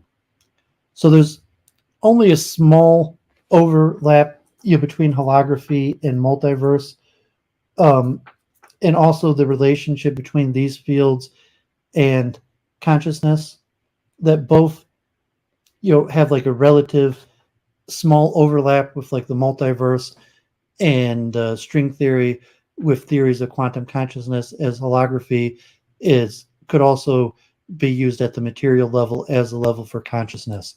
But whatever reason, I wanted to get them both done today because there's a lot to cover.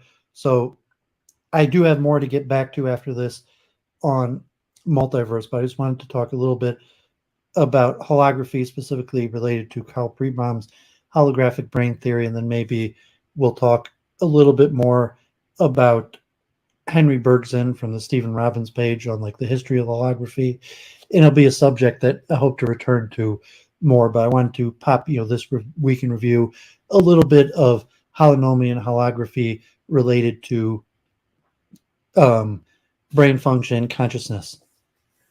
So comparison between Karl Pribram's holographic brain theory and more conventional models of neuronal computation.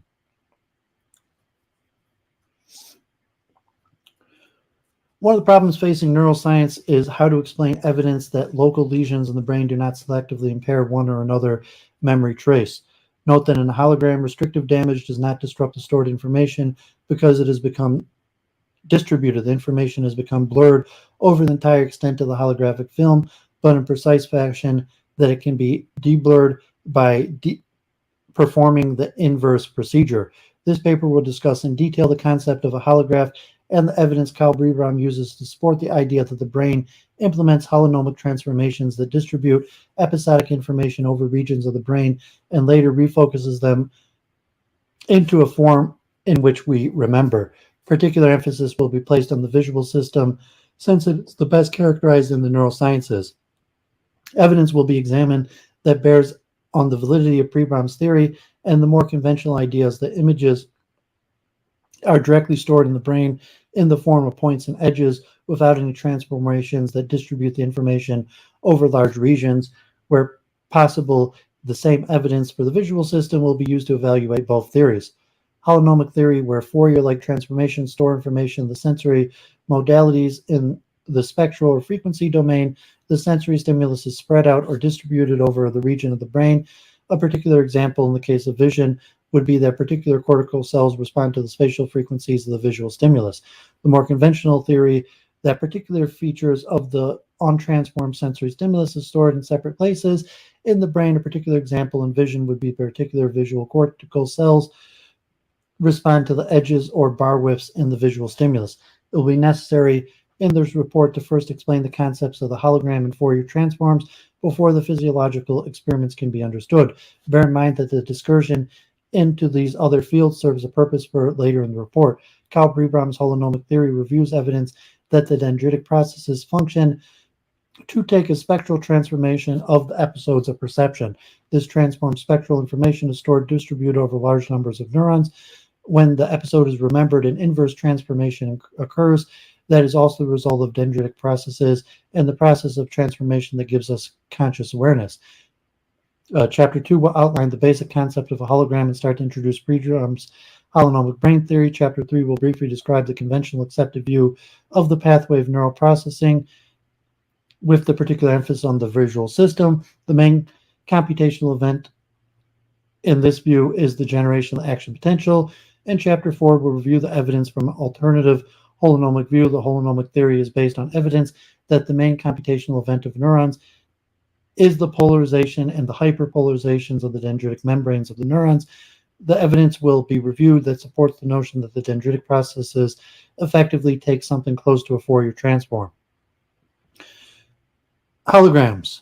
What is holography? The word holography is derived from the Greek root meaning complete writing. The idea is that every part of the writing contains information about the whole. A hologram, the material manifestation of a hologram, is a photographic emulsion in which information about a scene is recorded in a very special way.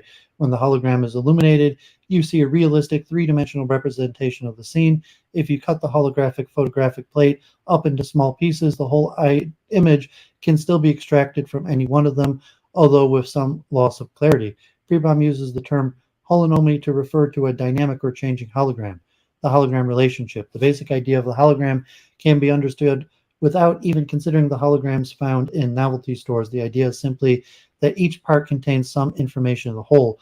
Or stated another way, the information or features are not localized but distributed. To clarify this concept, consider the following thought experiment demonstrations as will be demonstrated.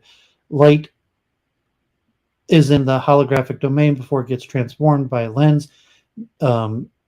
Demonstration number 1, remove the converging lens of a slide projector that forms an image. Place the slide in the projector and project this light onto a screen. No image will form. Technically, the light incident on the screen is in a holographic form. Each point on the screen is receiving information from every point on the slide.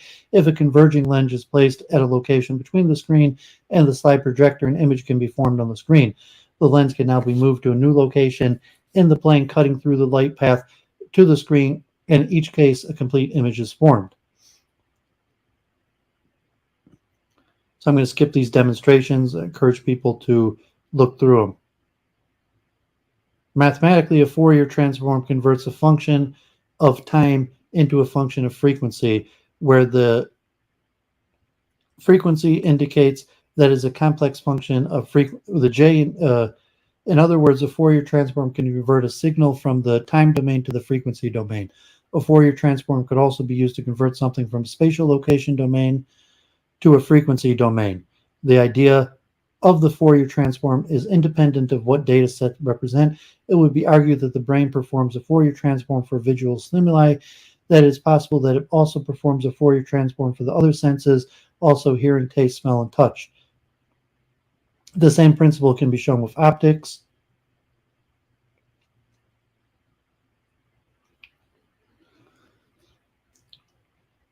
So I encourage people to take the link and look through this at all this kind of the basics of just holography and optics and the mathematics.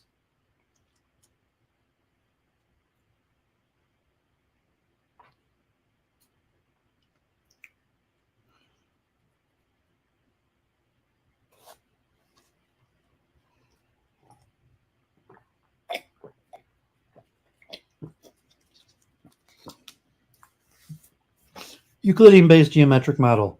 The conventional theory is that the main computational event in neurons is the generation of the action potential. The firing of the action potential from a single cell and network of cell indicates the triggering of a particular perception. In the extreme case, the grandfather cell, the firing of a single cell can trigger a certain memory of perception.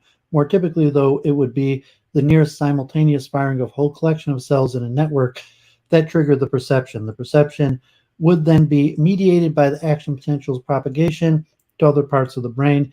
It would be the integrative emergent response of the other parts of the brain that yields the sensation of perception.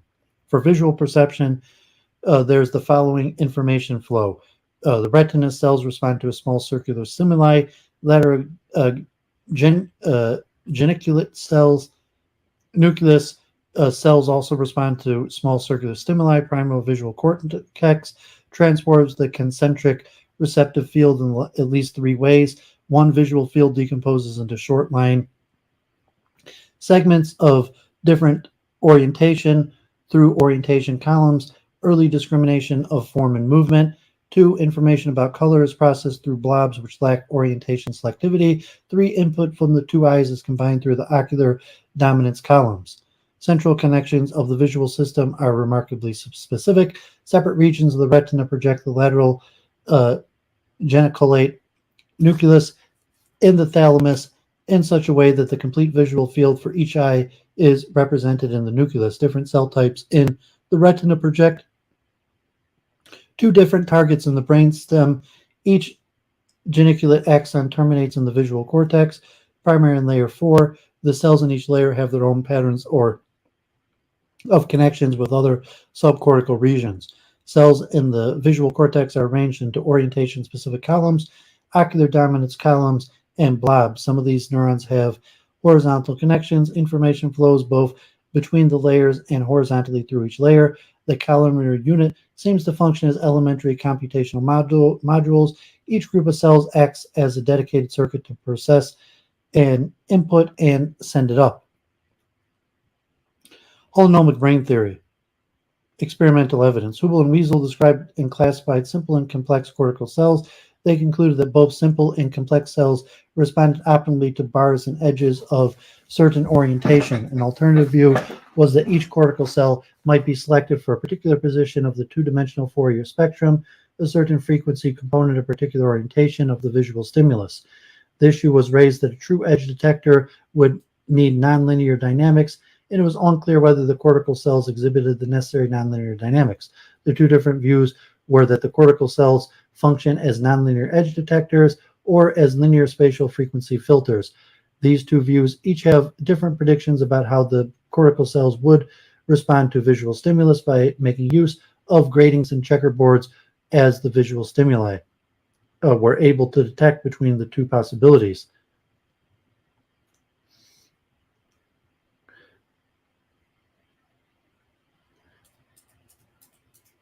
When an animal is presented with a spatial field, visual field, the question can be asked, are the cortical cells responding to the information in the original spatial domain or the information in the frequency spectral domain?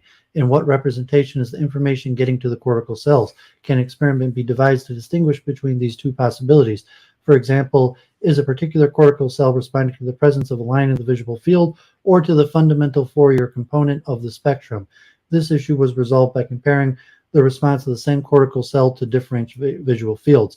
A series of experiments were performed in both cats and monkeys to see if the cortical cells responded to differences in the Fourier spectrums. The first experiment was designed around the observation that spectral Fourier fundamentals for the checkerboard were rotated at 45 degrees relative to the Fourier fundamentals of either the square wave grating or the plane. Vertical square wave gratings, blades, or checkerboards each have vertical edges in the same orientation. Therefore, if cortical cells were functioning as an edge detector, the cells should respond optimally. Most numbers of spikes or action potentials per second to square wave gratings, blades, or checkerboards, all in the same orientations. However, the cortical cells were responding to the spectral fundamentals. The cortical cells should respond optimally to a checkerboard pattern that is rotated 45 degrees relative to either a square wave grating or plate pattern that was oriented to produce the optimal response. In both cats and monkey, the procedure would be as follows. A microelectrode would be inserted into the visual cortical cell to measure the number of action potential spikes per second. The optimal stimulus parameters were first determined for the cell. The receptive field was located and the animal was positioned so that the receptive field was centered on the scope display. Then, by experimenting with different sine wave gratings, the optimal orientation and the optimal spatial frequency for the cells was determined. The optimal temporal frequency was determined by drifting the best grating patterns across the respective field at different rates. If the cortical cell was functioning as a true edge detector, one would expect the square wave grating, the checkerboard, and the plate to induce maximal spikes per second in the cell of the same orientation. The cortical responses to the square wave grating was determined with various angular rotations. Then the cortical response was determined from the checkerboard at various angular rotations. The visual cortical cells responded optimally to the checkerboard pattern, which was rotated 45 degrees relative to the square wave grating that was rotated to produce the optimal response. This was evidence that the visual cortical cell was responding to the Fourier fundamentals, not as an edge detector. In another experiment, checkerboard stimuli of a different check dimension were presented for comparison with the square wave grating visual stimulus.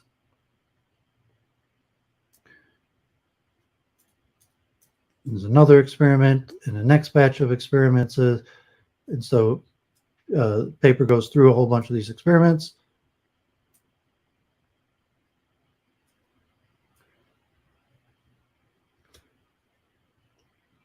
Pribram says that both time and spectral information are simultaneously stored in the brain. He also draws attention to the limit with which both spectral and time values can be concurrently determined in any measure. This uncertainty describes the fundamental minimum defined by Gabor in 1946, the inventor of the hologram, as a quantum of information. Dendritic microprocessing is conceived by Pribram to take advantage of this uncertainty relation to achieve optimal information processing. Pribram then states that the brain operates as a distributive structure where the brain continually self-organizes to minimize this uncertainty. The next few sections will attempt to explain the concept of the uncertainty principle and the concept of distributive structures that self-organize. The uncertainty principle in quantum physics, and so we've covered that plenty of times. Communication theory. Communication theory, a variation of the uncertainty principle, also holds the measurement of the frequency can be made with arbitrary precision. Likewise, the measurement of the time of occurrence can be made with arbitrary precision. But there is a limit to the precision. When these measurements are taken simultaneously, one can exactly measure either the frequency of, for example, a tone or the time of an occurrence, but not both at the same time. For instance, if the time of occurrence were known, indicating the impulse function, there would be a frequency components all up and down the spectrum. If, on the other hand, the frequency information was exactly known, one would not know any information about when it occurred. A single peak or peak pair, if you consider the corresponding negative frequency in the spectrum, implies that the tone has infinite extent in the time domain, analogous to the quantum uncertainty principle. When frequency and temporal measurement are made simultaneously, there is a limit to the precision possible. Pribram claims that the brain function as a distributive structure to seek to decrease the uncertainty in the direction of the theoretical limit. Distributive structure, the second law of thermodynamics, holds that entropy always increases in any isolated system. This simply means that if something is left to itself, it will move towards equilibrium. It will move towards maximal disorder. Its eternal energy state will tend to be minimized. There has not been to date any confirmed observation that this law is invalid. An isolated system can itself be divided into a subsystem that is open to energy flow and the subsystem's environment. As such, the whole combined isolated system still obeys the second law of thermodynamics, but it's possible that the subsystem can experience a decrease in entropy at the expense of its environment. The entropy increase in the subsystem environment is guaranteed by the second law to more than offset the entropy decrease in the subsystem. Also note that the subsystem can be maintained away from equilibrium as long as there is usable energy in its environment. When the environmental entropy is maximized with no usable energy, the subsystem is guaranteed to itself proceed to equilibrium. There is a special class of subsystems where the subsystem's organization comes exclusively from processes that occur within the subsystem's boundaries. This class of subsystems was labeled as distributive structures by Prigogine, 1984, who won the Nobel Prize for his work. Pribram believes that the brain to be such a distributive structure. One way of modeling a structure that goes to equilibrium is to minimize a mathematical expression for the internal energy, which is the same as maximizing an expression for the entropy. This is called the least action principle. This would not be appropriate, though, for a distributive structure, since it is not going towards equilibrium. Distributive structures self-organize around a different least action principle. In the holonomic brain theory, Pribram has the entropy being minimized, which maximizes the amount of information possible to store as the least action principle. Thus, the system, the brain, self-organizes such that more and more information can be stored. In hot-field networks in the Boltzmann engine, which are computer models of neuron processing, computations proceed in terms of attaining energy minimum. In the holonomic brain theory, computations proceed in terms of attaining a minimum amount of entropy and therefore a maximum amount of information. In the Boltzmann formulation, the principle of least action leads to a space-time equilibrium state of least energy. In the holonomic brain theory, Pribram describes the principle of least action as leading to a maximizing the amount of information, minimizing the amount of entropy. Independently and unrelated work, Schneider and Kay, 1994, have proposed a variation of the second law of thermodynamics, which may be applicable to Pribram's holonomic theory. The thermodynamic principle, which governs systems, is that they are moved away from equilibrium. They will utilize all avenues available to counter the applied gradient. As the applied gradient increases, so does the system's ability to oppose movement from equilibrium. It would be interesting to see if there's a connection between the work of Schneider, Kay, and Pribram. The holonomic brain theory maintains that the brain is continuously engaged in correlation processes. This is how to make associations, how the senses are integrated. There is an obvious computational advantage for the brain storing sensory information and perceptions in the spectral or holographic domain as opposed to the brain directly storing individual features and characteristics. The holonomic brain theory claims that the act of remembering or thinking is concurrent with the taking of the inverse of something like the Fourier transform. The action of the inverse transform, like the laser shining optical hologram, allows us to re-experience to some degree a previous perception. This is what constitutes a memory. Conclusions. General comments. The medium of the optical holography, the silver grains on the photographic film, encodes the Fourier coefficients. In the holonomic brain theory, the Fourier coefficients are stored in the microprocesses of polarizations and depolarizations occurring in the dendritic networks. Both Pribram's theory and the more conventional theory have the brain divided up into various functioning communication modules. One main difference is how the information is stored in the brain modules. For example, in the case of vision, the conventional theory has specific features stored in certain dedicated cells. These different submodules then have parallel pathways to other modules that produce the combined visual experience. This would be somewhat analogous to a computer performing signal processing directly on an image. For example, dedicated circuitry for edge detection would interfere with other circuitry for other features like color.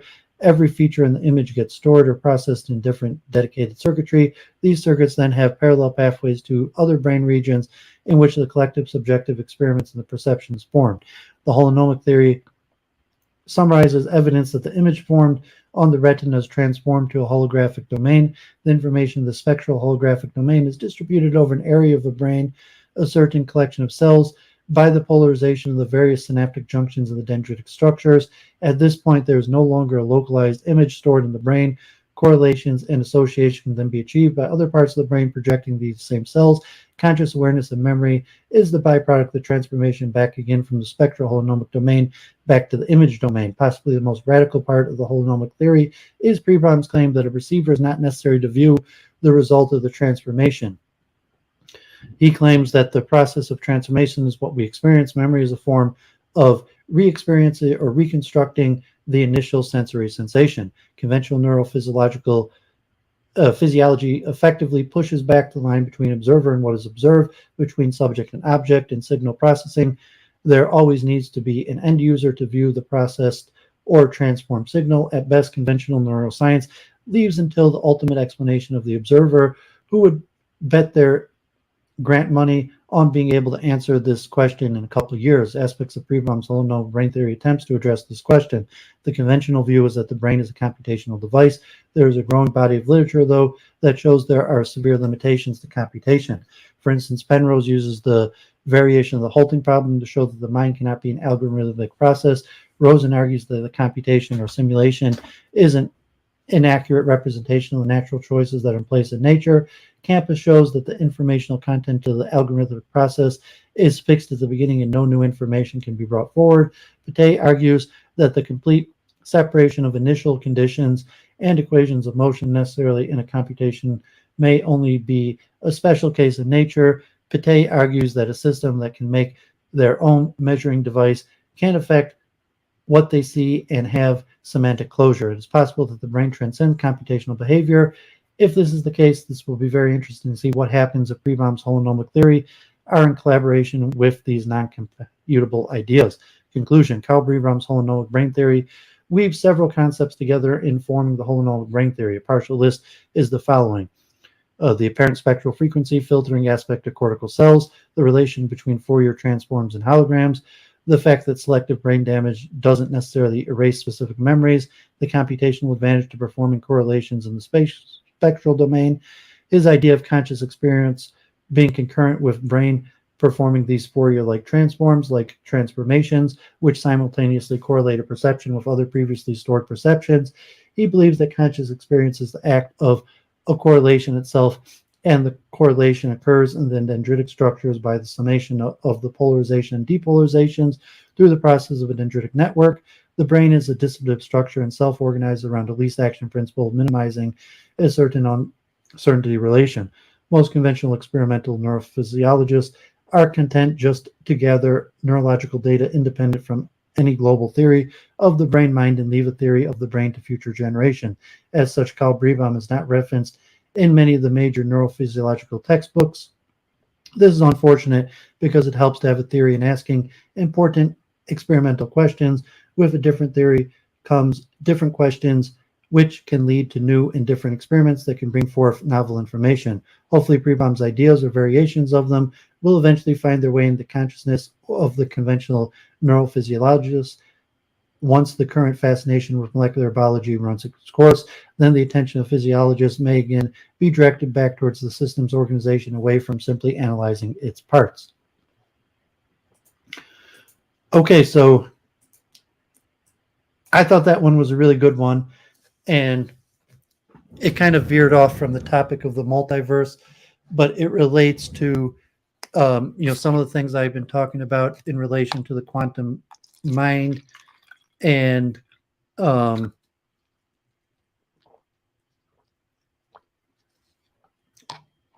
chunking theory to possibly apply Pribram's holonomic theory that would be some sort of method of chunking.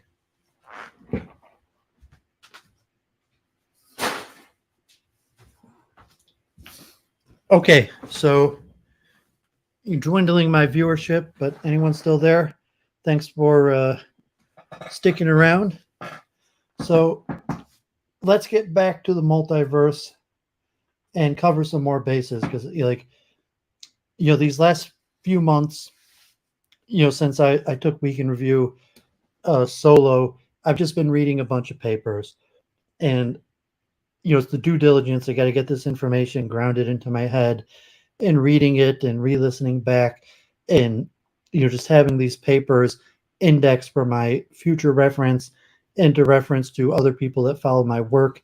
So I apologize that it's not that interesting, but anyone who's sticking with me and doing the research along, and you appreciate that, and hopefully this is also useful to your studies. So here you have: our universe may be one of many physicists say the multiverse, from Victor Andrei Boudient, and this is from a course, Cosmic Origins, at the University of Groningen. So I thought this was a decent, nice article, not too long. Imagine a warm tropical lagoon. You're fish swimming around the lagoon.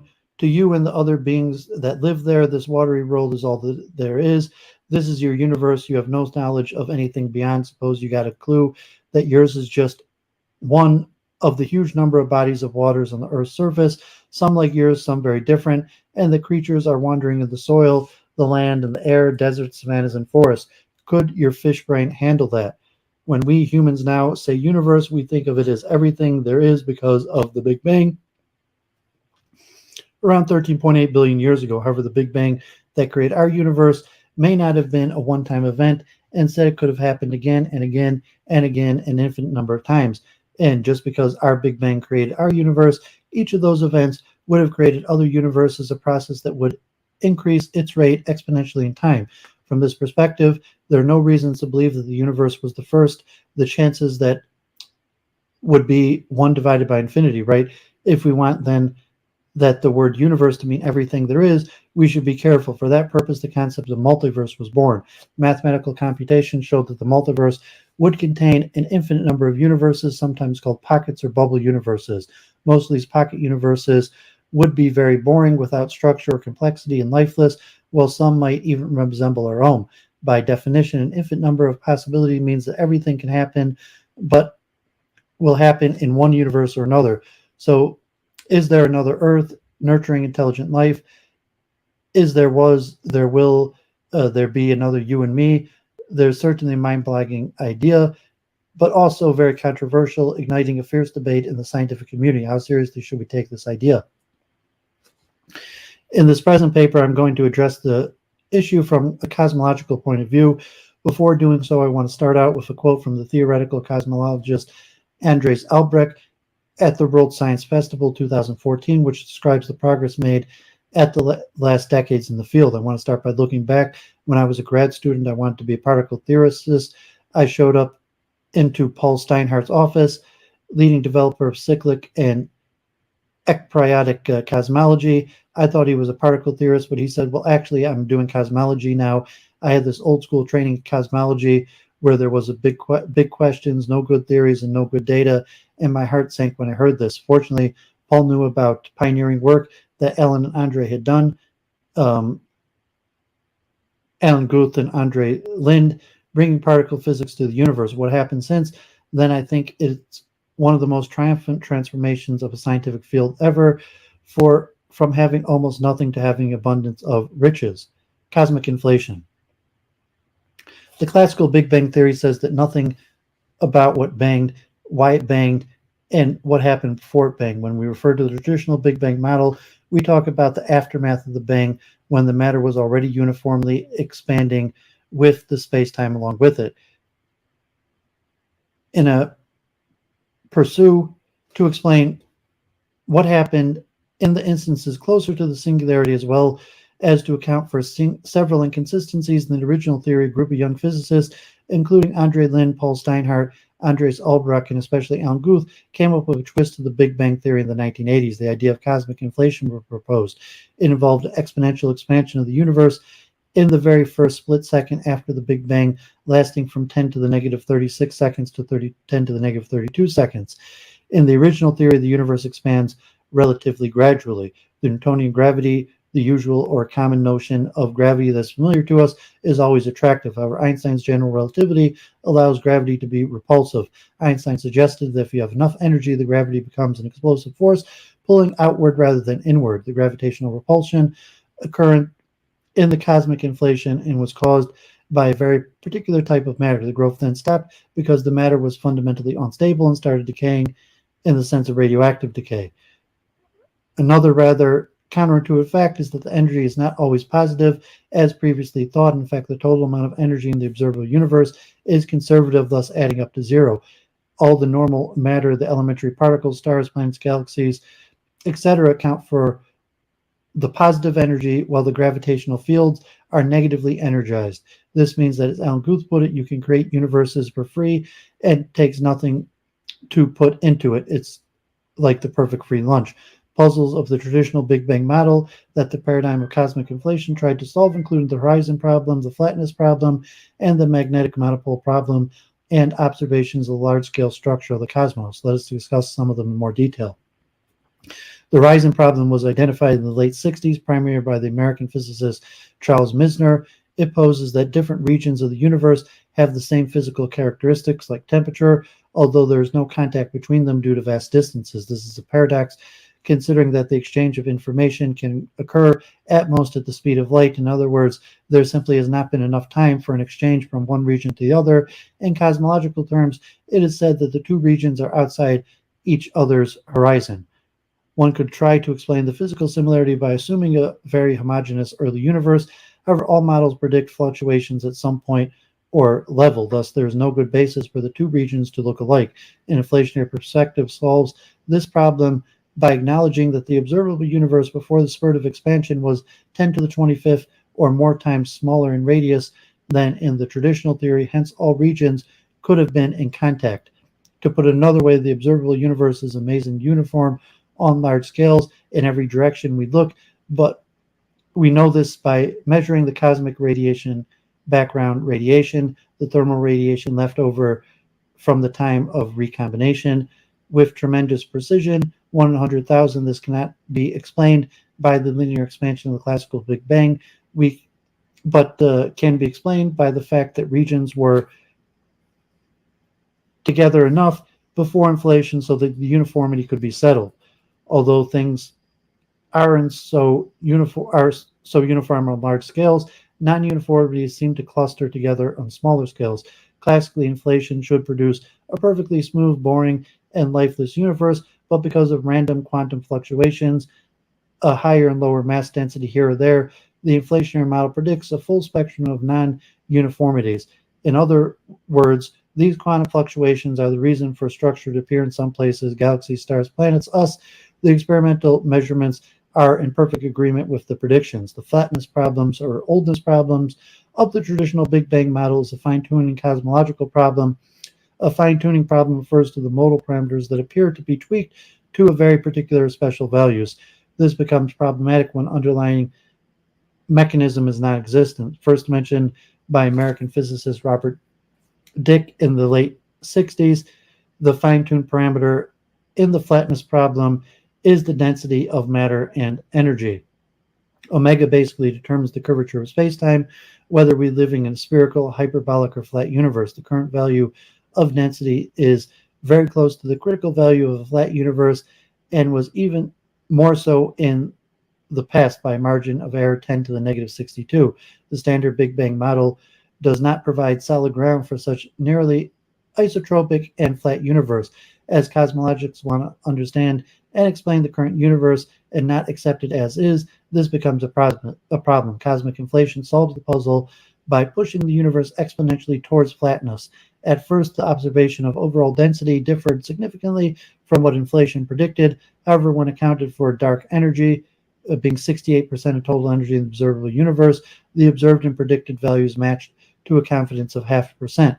Lastly, the magnetic monopole problem, or the exotic relics problem, is a contradiction between what is hypothesized and what is observed. Stable magnetic monopoles, hypothetical elementary particles in physics that originate in the early hot universe and should have persisted and become abundant have never been observed. An inflationary colder period would dilute any relics, explaining their lack of observational evidence. To be mentioned here is Sir Martin Rees, the UK Astronomer Royal's comment, skeptics about exotic physics might not be hugely impressed by a theoretical argument to explain the absence of particles that are themselves only hypothetical.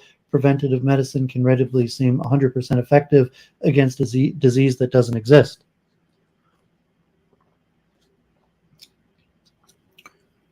A step forward. Eternal chaotic inflation. In 1983, Andrei Linde developed on the idea of cosmic inflation even further. He saw our universe as a simple bubble growing up in a vastly grander scale, the multiverse. This is possible due to a vacuum that did not decay to its ground state, as in Guth's cosmic inflation model. Linde thought that maybe Einstein wanted too much in his pursuit of explaining why the universe is the same everywhere. Maybe that was not the case after all. During one conference, Linde gave an example of the universe as a football with its characteristic white and black spots. Assumed that the football undergoes inflation and expands exponentially. If we happen to have lived on a black spot before the spurt, our entire observable universe will now be black. On the other side, if we happen to have begun our journey on a white spot, our universe is now all white. The laws of physics in a black universe can be somewhat different, or very different from the ones in a white universe. In the process, all combinations of gray universes must have formed as well. On the same line of thought, computer simulations on the consequences of chaotic inflation show the multiverse is a growing fractal. On this grand picture, each bubble of the universe is generated by its own Big Bang. The different colors are meant to show the different types of universes governed by somewhat different physical laws. There is still one or more fundamental laws operating the whole fractal, but each bubble takes a different actualization of these laws. The fundamental laws dictate the variety of local bylaws that could exist, and so our universe would be governed by one manifestation of these bylaws. Each bubble is so incredibly vast that one cannot hope to reach another bubble. The reason for this is that the space in between universe is thought to be of a higher dimension, unperceivable to our fish brain. Now, not to add that it would be quite dangerous to visit other universes governed by different physical laws, as our atoms are held together by our local physical laws. There are no reasons to believe that the Big Bang generated mechanism will stop. On the contrary, the rate in which the Big Bang are being produced is increasing exponentially, as can be seen in the branching of the fractal. As each bubble is expanding exponentially, ours included, and the number of bubbles is increasing exponentially, the multiverse is infinite. Another question that follows logically is the fractal the full picture? The multiverse is described nowadays as having many more levels. To put things in perspective, the next level would imply a place with full separated fractals governed by completely different physical laws.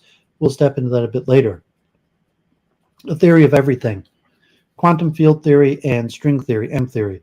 As Steven Weinberg puts it, the quantum world, the fundamental concept is not the particle but the wave function, describing all possibilities of existence. Therefore, a form of matter can exist in two places simultaneously, and it's only by an outside observation or intervention that the wave function collapses and the particle appears to be here or there. The best way to understand our world is to see the universe as some kind of quantum mechanical superposition of different possibilities without going deeper into a field that might outreach us. Let us keep in mind that quantum field equations are used to explain and predict how fundamental particles and the laws of nature behave. As the next step, string theory replaces the zero-dimensional point-like particles with one-dimensional extended objects, strings. Take a guitar string as a figurative example based on the tension of the string and the energy it receives. The guitar string will produce musical notes.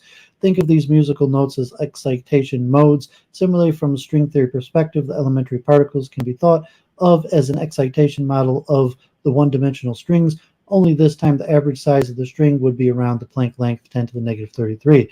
In an interview with public intellectual Robert Lawrence Kuhn, Leonard Susskind, one of the fathers of string theory, beautifully describes its contextual value. What string theory adds to chaotic inflation and the multiverse is something about the number of types of possible universes built in the equations.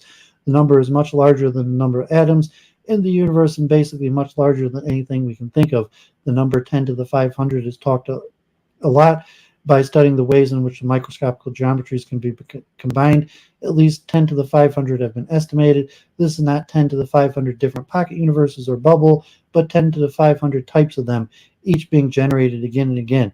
We can bring chaotic inflation and the string theory landscape together with a simple illustration. Card deck string theory tells us the way that the decks will be shuffled, the order of the cards within each deck. Chaotic inflation is a card factory creating decks above decks, each shuffled differently.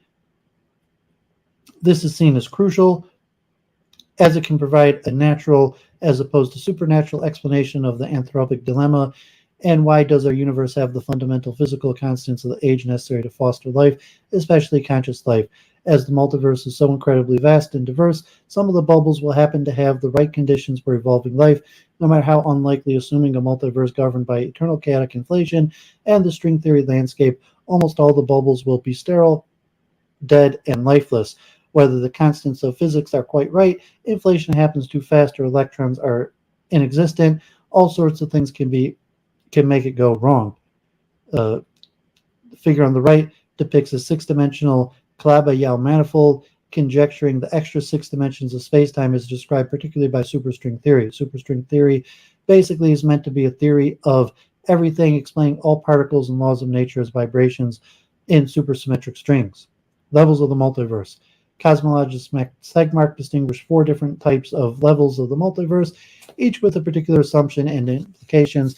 In the existing literature, several other universe-generating mechanisms have been conceptualized. In general, the more advanced the level gets, the less scientific basics is involved. The different levels are not mutually exclusive. It is a consensus in the scientific community of cosmology nowadays that the observable universe is not the whole story. There is more to the physical world than can be seen through the best telescopes. We are certainly bounded by the limited speed of light that started traveling 13.8 billion years ago. Thus, there is a limit to how far telescopes can see due to how far light could get from the Big Bang. Moreover, the universe is undergoing accelerated expansion. There's every reason to expect other galaxies beyond the visible horizon. Thus, within our own local pocket universe, different regions of the same space-time must exist. This is Tegmark's first level and a consequence of chaotic inflation. Linde's eternal chaotic inflation in the string theory landscape described Tegmark's second-level universe. This is generally referred to as the multiverse and has been presented in more detail above. The idea has many supporters on both sides, and aspects of the debate between the different views will be addressed shortly. Tegmark's level 3 is a consequence of the strange quantum world. By taking the quantum wave function as objective reality, the world splits into infinity of branches at each instant, like Planck's time 10 to the negative 23 seconds, the time for a photon to travel a Planck space. This happens in a so-called Hilbert space, which is very different from our space-time of infinite dimensions and abstracts. In theory, other universes could be very close to our own, but dispersed into the intelligible Hilbert space. This is also known as many worlds interpretation of quantum mechanics, and although it has received some considerable support, is generally viewed as more metaphysical than scientific. Level 4, Tegmark's view, whatever a consistent mathematical system can express must exist in some kind of universe.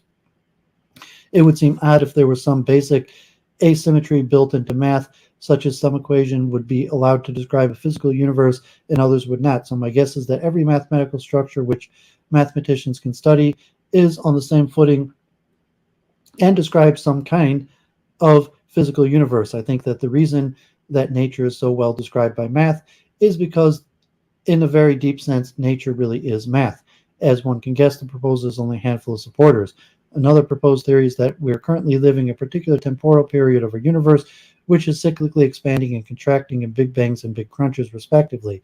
This mechanism would generate universes in a sequential and non-parallel manner.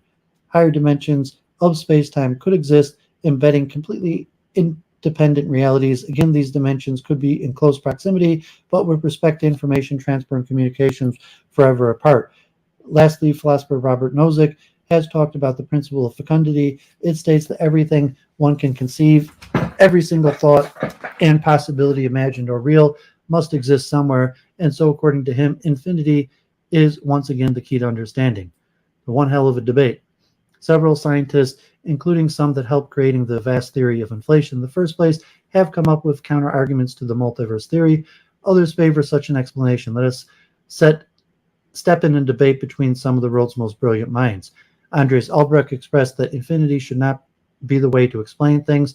All of human knowledge will be infinite, no matter how big. The concept of infinity can be very useful in mathematics as an approximation of very large finite number. Our data is finite, so we should come up with theories of the universe that work out fine for finite ideas and data. If you want a round tire for your car, you can use finite approximations of pi. If you want it to be a bit rounder, increase the decimals of pi. The idea is that finite works just fine. The multiverse theories insist on the concept of infinity to be absolute.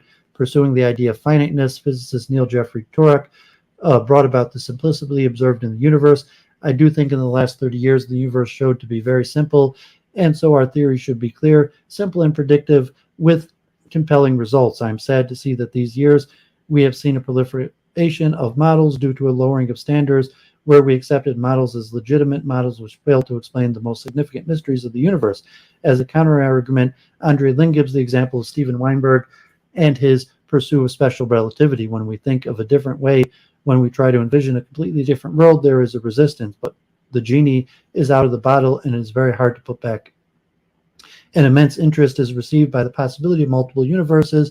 The number of people engaged is exponentially expanding on this line of thought. Martin Rees thinks that we might be facing a conceptual leap. The idea of multiverse could be a conceptual leap, just like moving from a geocentric to a Copernican universe, or from the idea that our Milky Way galaxy is unique to the realization that our galaxy is one of billions. Kepler thought that the laws governing our solar system are very special. Cosmologist and mathematician George Ellis sees this explanation of multiple universes more of a philosophical explanation rather than a scientific one. A scientific theory should be testable and verifiable. The other dimensions or universes of the multiverse cannot be tested, and we cannot hope to reach them. If we could deduce the laws of physics that generated our local sub-laws, we could solve this problem, but they are also unverifiable. The multiverse gives a very plausible explanatory pattern of scientific nature for the existence of life in our universe, but still metaphysical because it cannot be tested. Martin Rees sees this issue as speculative science, not just metaphysics. As an example, we believe that we can talk about the first seconds after the Big Bang, when hydrogen and helium were made, because the laws of nuclear physics that applied to them can be tested here on Earth, in the same way that we think we know what happened inside the sun from testing here on Earth. So it could be that we could collaborate on the theories referring to the multiple Big Bangs in other ways. Another possibility is that the multiverse model will make some predictions about this particular manifestation that we live in, and we can test these predictions and maybe refute them. For these reasons, I would regard this subject as part of science. It is potentially testable, linking into today's laboratory physics, even if it is potentially falsifiable. Thus, it is not purely metaphysical, although it has some metaphysical implications, certainly. Steven Weinberg talks about the statistical beauty of the theory. The theory of multiple universes is not as beautiful as a theory that is very logically constrained, that makes things look like that it is the only way it could be. Still, you cannot reject a theory because it's not as beautiful as we want it to be. Many beautiful theories tell something about statistical aspects and not fundamentally behavior of individual components. For example, the theory of thermodynamics is regarded in consensus as a beautiful theory. However, it does not say anything about where each particle is in a particular gas. In the same way, there might be a theory that describes the statistical distribution of the distances between planets and their parent stars without precisely giving a model of predictions for any particular star. It is still a beautiful theory. Thus, the multiverse theory could be a statistical theory of multiple universes without explaining why each universe is the way it is. English physicist Paul Davies makes a rather distinctive point by comparing the multiverse with a god. I suppose for me the main problem is that what we are trying to do is explain why the multiverse is as it is by appealing to something outside of it. In this case, an infinite number of multiple universes outside of our universe is used as the explanation for our universe. To me, multiverse explanations are no better than traditional religion, which appeals to the unseen, unexplainable God, a God that is outside of the universe. To explain the universe, something is amiss. When considering the further theoretical and experimental research directions, it comes down to two fundamental questions that pose a great challenge to 21st century science and maybe beyond. One, what is our Big Bang? Was our Big Bang the only one? And two, if there are multiple Big Bangs, were they replicates of each other, or they ended up being governed by different laws? Leonard Susskind incorporated the very important aspect of critique on this issue. Theoretically, we will explore this land better and better, and in the end find approximately what combinations of the basic elements creates a universe like our own.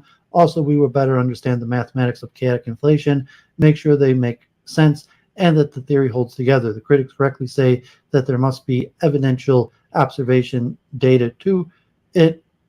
That's the hard stuff. We are rapidly coming to an end of the possibility of doing experiments within a lifetime. Current experiments in particle physics involves 30 to 50 years of work. An accelerator that could truly test the things we are interested in would have to be as big as the galaxy, using trillion barrels of oil a second. On the other level, astrophysical observations are coming close to the horizon. We know we cannot see things further than the horizon. Again, we are coming to an end. We're never going to see other pocket universes that they're outside our horizon and too far away outside of our experiments. What we can do experimentally is look into the past and hope to discover that our universe was born from a bubble nucleation. Thus, observational possibilities are very limited, at least in the short term. As for myself, my opinion is best articulated in Martin Rees' words. While I feel that the only appropriate stance is agnosticism because we just don't know, but I still say there are some scientists who I believe conflate what they would like to be the case with what is actually likely to be the case.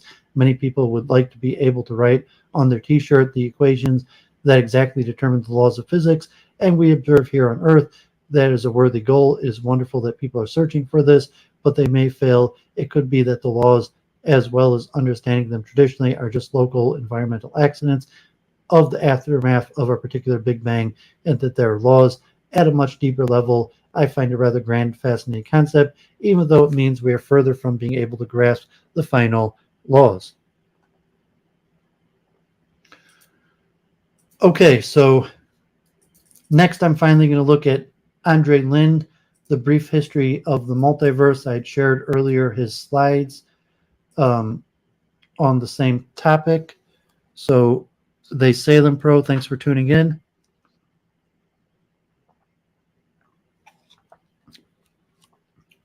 Okay, let's jump right in. A Brief History of the Multiverse. Andrei Linde at Stanford. The theory of the inflationary multiverse has changed the way we think about our place in the world. According to its most popular version, our world may consist of infinitely many exponentially large parts exhibiting different sets of low energy laws of physics. Since these parts are extremely large, the interior of each of them behaves as if it were a separate universe, practically unaffected by the rest of the world. This picture, combined with the theory of eternal inflation and anthropic considerations, may help us to solve difficult problems of modern physics, including the cosmological constant problem.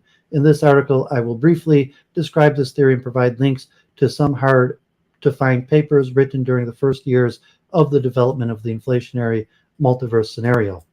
Introduction. The theory of inflationary multiverse is based on the unification of inflationary cosmology, anthropic considerations, and particle physics. In most advanced versions include a combination of eternal inflation and string theory into what is now called string theory landscape. This theory is still work in progress, and the pendulum of public opinion with respect to it swings with a very large amplitude. Some people love this theory. Others hate it and write papers defending the integrity of physics. It does not help much that the word multiverse is used differently by different people. In this situation, it may be useful to remember what exactly we're talking about and why this theory was invented. This is not an easy task. Up until the mid-90s, the cosmological anthropic principle, pioneered by Descartes, Rees, Barrow, Rosenthal, and others, remained very unpopular.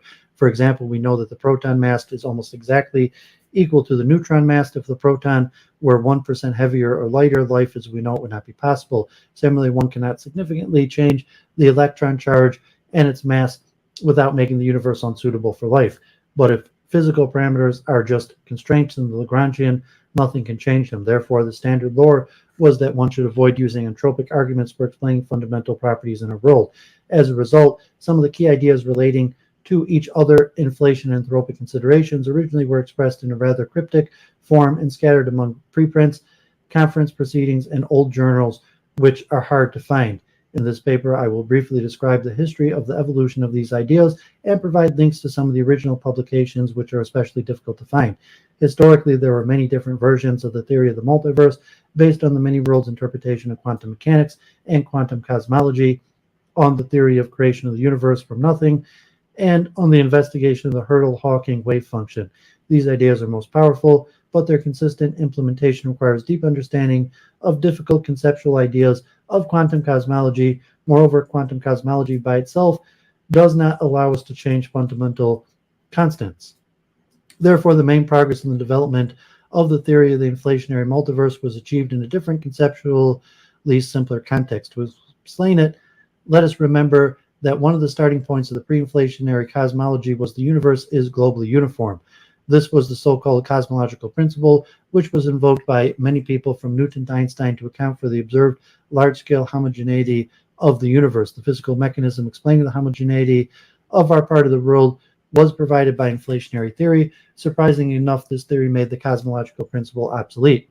Indeed, the main idea of inflationary cosmology is to make our part of the universe homogeneous by stretching any pre-existing inhomogeneities and by placing all possible defects, such as domain walls and monopolies, far away from this, thus rendering them unobservable. If the universe consists of different parts, each of those parts after inflation may become locally homogeneous and so large that its inhabitants will not see other parts of the universe, so they may conclude incorrectly that the universe looks the same everywhere. However, properties of the different parts of the universe may be dramatically different. In this sense, the universe effectively becomes a multiverse consisting of different exponentially large, locally homogeneous parts with different properties.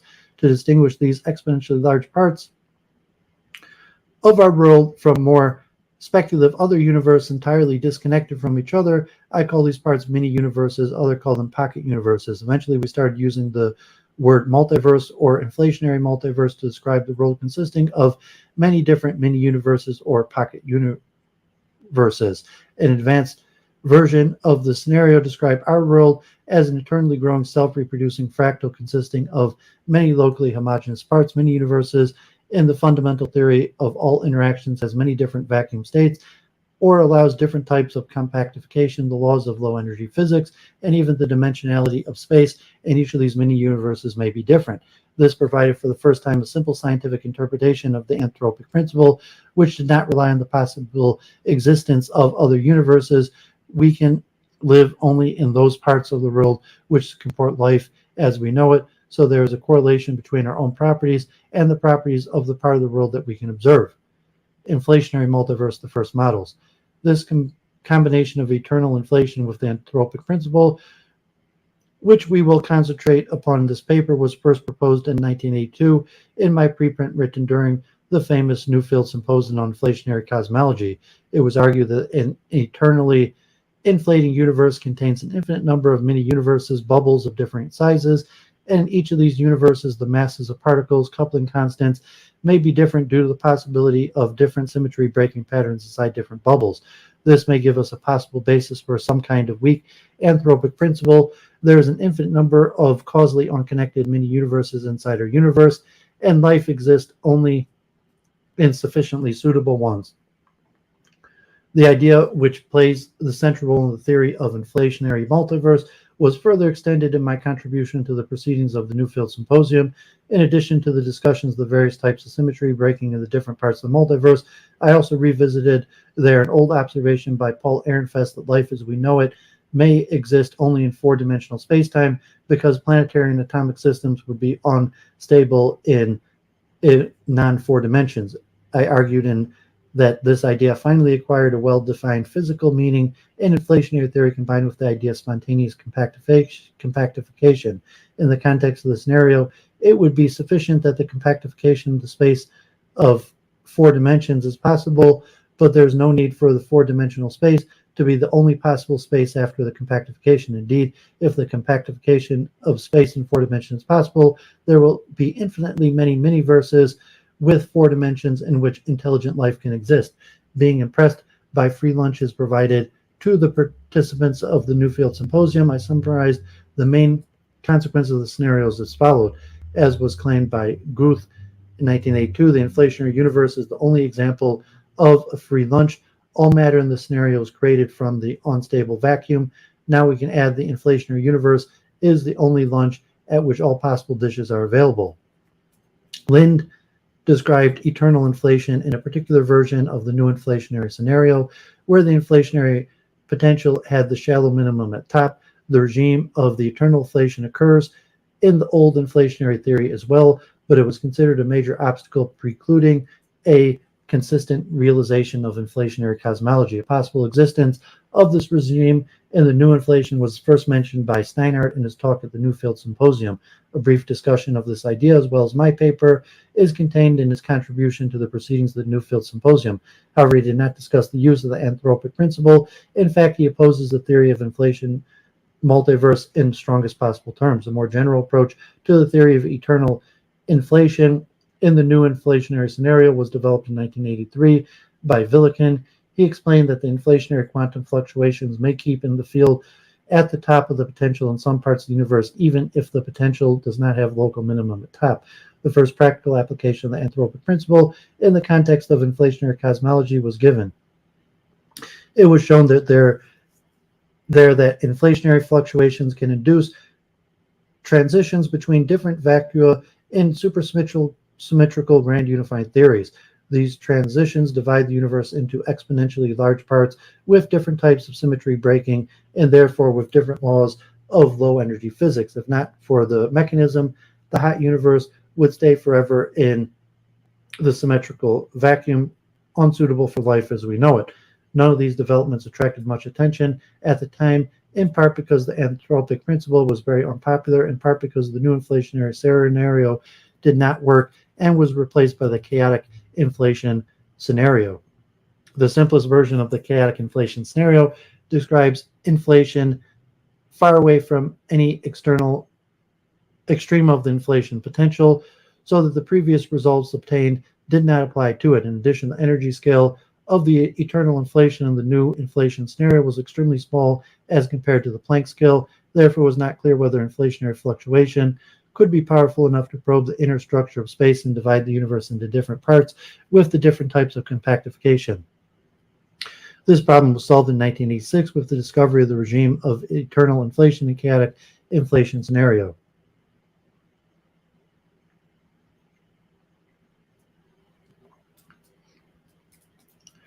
Eternal chaotic inflation. This proposal was initiated by the discovery of the regime of eternal inflation by the chaotic inflation scenario. In fact, the name eternal inflation was first introduced in these two papers. It was shown that that eternal inflation is a generic regime in which it is possible in any theory with a sufficiently flat potential. This included not only new inflation, but any chaotic inflation model which polynomic potentials. More generally, eternal inflation occurs in any inflationary regime where the amplitude of density perturbations may become O for some values of the field. The theory of this effect is briefly described in the appendix. One of the most important features of this regime was the possibility of eternal inflation at arbitrary values of energy density up to the Planck energy density. This implied that inflationary perturbations of all of the fields produced at that epoch could be large enough to bring us from one vacuum state to another, and even from one type of compactification to another, practically irrespectively of the size of the barrier separating different vacui.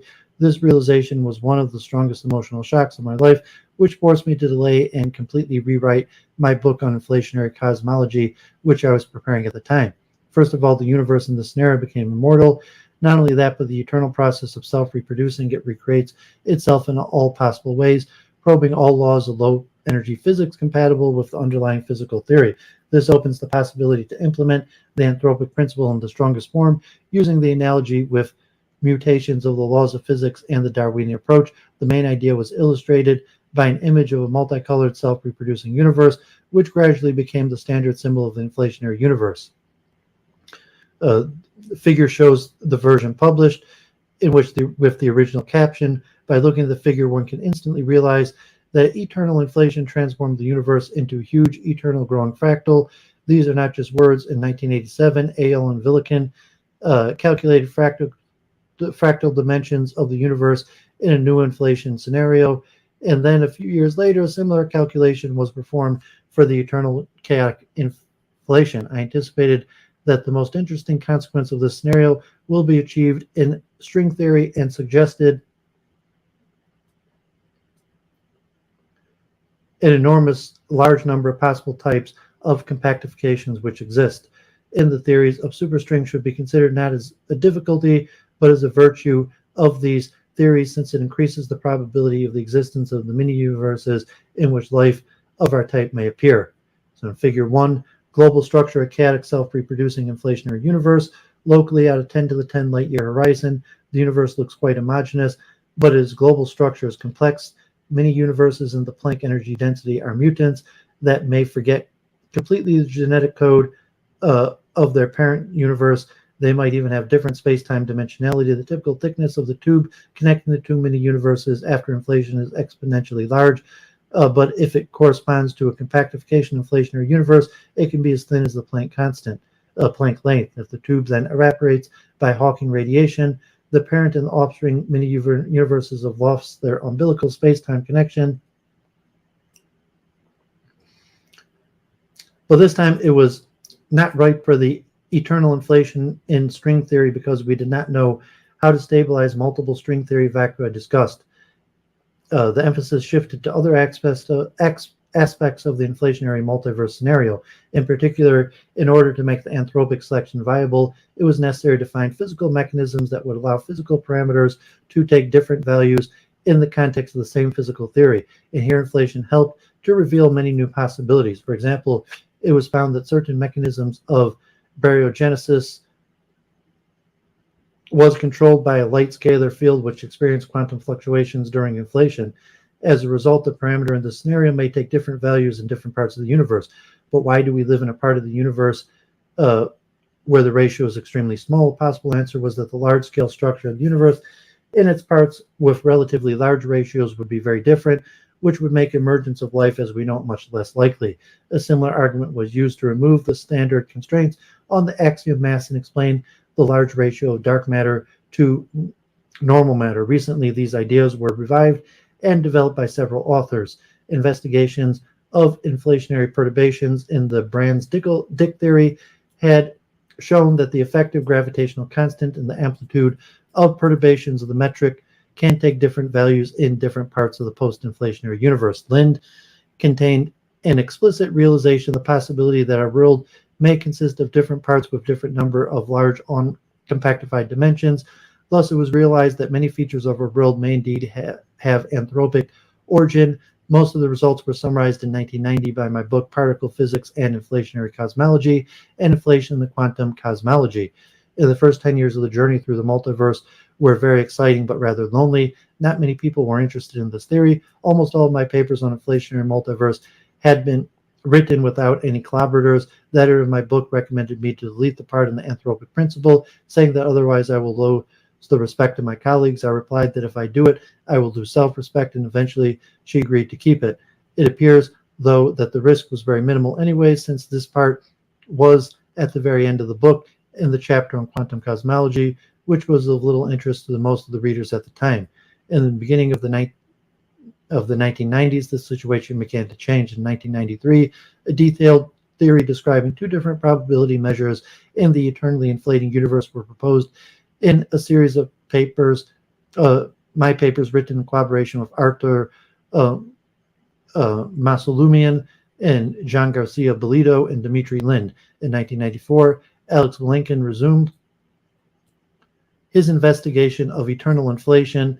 His prolific work, as well as the work of numerous talented collaborators, invigorated the theory of inflation and multiverse, bringing it to a new interesting choices in the probability measure and anthropic considerations. And his book, Many Worlds in One. But despite this exciting progress, the theory of inflationary multiverse was developed only by a small group of experts and remained of no interest for the general physical community. And the crucial part of this theory, the anthropic considerations, was almost universally despised. The situation changed dramatically only after the discovery of the cosmological constant dark energy and development of the string theory landscape. Multiverse string theory landscape and the cosmological constant problem. The discovery of dark energy in 1998 pushed the cosmological constant problem to the forefront of research. The observers found that empty space is not entirely empty. It is a tiny energy density of 10 to the 29th gram per centimeters cubed. The minuscule number is 120 orders of magnitude smaller than the Planck density. It is more than 40 orders of magnitude smaller than the nuclear density and 29 orders of magnitude smaller than the density of water. In the early universe, the energy density of usual matter was many orders of magnitude greater than 10 to the negative 29 grams per cubic centimeter.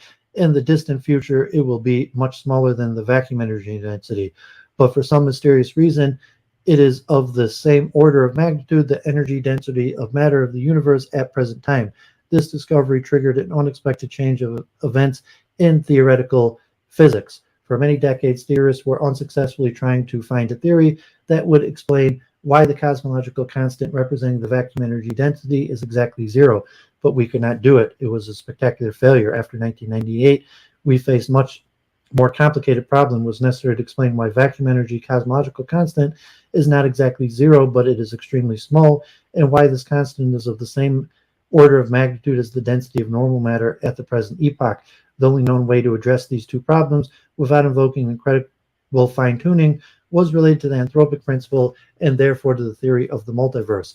The possibility that the value of the vacuum energy may be determined by the anthropic considerations was known long ago. For example, back in 1981, Davies and Unwin noted in the absence of fundamental reason why the cosmological constant should be so small, a possible anthropic explanation suggests itself.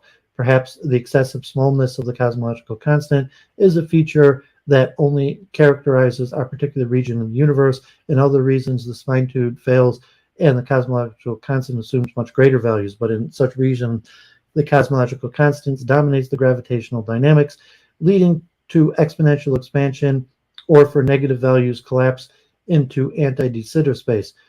Probably values that differ from more than a few orders of magnitude from the observed upper limit of our region would be sufficient to prevent the formation of galaxies and perhaps enhance organic life. Similar arguments were given, but the real derivations of the anthropic bound of the positive cosmological constant was given for the first time by Weinberg in his famous paper in 1987, and it was further strengthened in several subsequent publications. The remaining problem was to find a physical mechanism that would allow the cosmological constant to vary and to become extraordinarily small. Even in the first part, this problem was rather difficult because the cosmological constant was considered by many to be just a constant in the gravitational action, so it was not quite clear whether it makes any sense to consider universes with different values.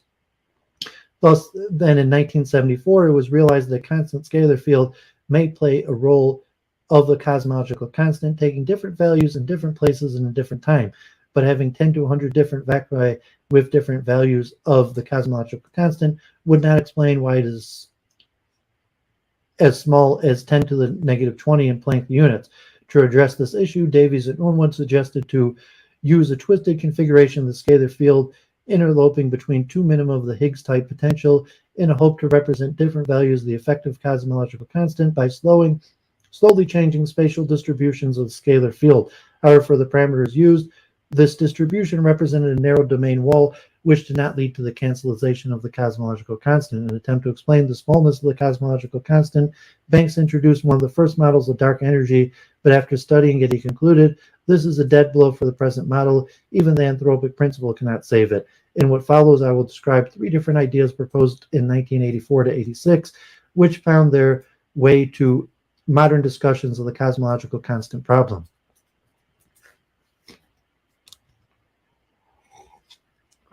One, the first of these proposals was based on quantum cosmology and the possibility of creation of the universe from nothing. Initially, papers on quantum creation of the universe suggested that the probability of creation of a closed inflationary universe with the inflation energy density. This implied that the probability of quantum creation of an inflationary universe is exponentially small, suggesting that it is much easier to create a huge empty universe of a present size with a tiny value of the cosmological constant. However, the subsequent investigation indicated that the probability of the universe creation is in fact given by e to the negative 24th pi squared divided by the energy density. This provided an ideal framework for relative realization of the initial conditions for chaotic inflation, where v, the energy density, can be very large. There could be a problem for those models of inflation, but one could alleviate this problem using anthropic considerations. Moreover, an investigation of quantum creation of compact, open, or flat universes with non-trivial topology indicated that the process is not exponentially suppressed. And once inflation starts, its non-trivial topology becomes practically unobservable. The universe becomes locally uniform and isotropic. In order to use these results for solving the cosmological constant, one may consider a combined contribution of the scalar fields and fluxes to vacuum energy. At a classical level, the fields take constant value all over the universe and contribute to the cosmological constant. At the time, it was not known that these fields may change their values due to tunneling with bubble formations. Therefore, one could expect the cosmological constant is just a constant which cannot change. However, in quantum cosmology, this is not necessarily an obstacle. One may study the probability of creation of different universes with different values. If one uses the expression for the probability, one could conclude that the cosmological constant must vanish, which is not the case according to the observational data. However, if one uses the expression, one finds that the probability to live in a universe with a given value of the cosmological constant has a flat distribution over a function of the constant, which is exactly what we need for the anthropic solution of the cosmological constant problem. The second mechanism was posed by Sakharov. He mentioned following that the universe may consist of many different parts with different types of compactification. Then he argued that if the number of compactification dimensions is sufficiently large, the number of different types of compactification can be exponentially large. He emphasized that if this number is large enough, the typical energy gap between different levels can be extremely small, which may allow to explain the smallness of the cosmological constant by using entropic considerations. And three, the third mechanism was proposed. It was based on a combination of eternal inflation driven by the inflation field and the subsequent slow roll of what would later be called quintessence field. The role of the internal inflation was to generate perturbations in the field, which then give this field different values in different exponentially large parts of the universe. As a result, the universe becomes divided into different parts with flat probability distribution for different values of the effective cosmological constant. Once again, this provided a possibility to use anthropic considerations for solving the cosmological constant problem. All these ideas did not attract much interest until the discovery of the cosmological constant in 1998. This discovery created a lot of tension, especially since the cosmological constant was positive, and at a time we did not know any way of describing a positive cosmological constant in string theory. An important step was made by 2000 in Busso and Polchinski, who proposed a string theory motivated model explaining a possible reason for an exponentially large number of vacui with different values of the cosmological constant. This could provide an anthropic solution to the cosmological constant problem. The idea was brilliant, preserved some elements of the suggestions made, but going much further. But at the same time, we did not know how one could consistently construct any stable or metastable string theory vacuum with positive vacuum energy. Eventually, several interesting mechanisms or vacuum stabilization in string theory had been proposed. The most developed one, the so-called KKLT construction, was proposed in 2003. We found a possible way to stabilize string theory vacui, but we also found that all de Sitter vacui in string theory are not absolutely stable, but metastable, and all barriers separating these vacui can be penetrated with finite probability. This was the crucial observation, which implied that the universe can exponentially expand in any of these metastable de Sitter states as the eternal inflation scenario and tunnel from each of them to any other string theory vacuum. I will describe the proof of this important statement in the appendix, especially made shown in the total number of vacui can be as large as 10 to the 500. Even if one starts with the universe in one of these vacui, a combination of eternal inflation and the inevitable tunneling between these vacui should create a multiverse consisting of the parts where all of these de Sitter vacui are represented. Lenny Susskind called this scenario the string theory landscape. An incredible richness of the landscape may help us solve the cosmological constant problem, as well as many other problems which require anthropic explanation. This perfectly matched the earlier expectations.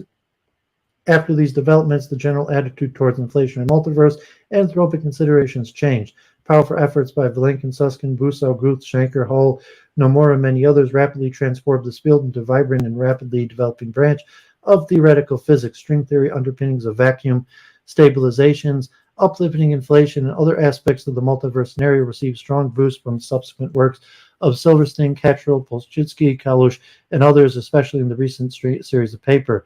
There is a broad agreement between different scientists about the general structure of the inflationary multiverse, and there are even some attempts to expand the concept of the multiverse from physics to mathematics, but much more work is required if we want to use our knowledge for making unambiguous scientific predictions about explaining our observations. Indeed, if eternal inflation produces infinitely many red universes and infinitely many green universes, then which of these infinite sets of universe will dominate? This is called the measure problem.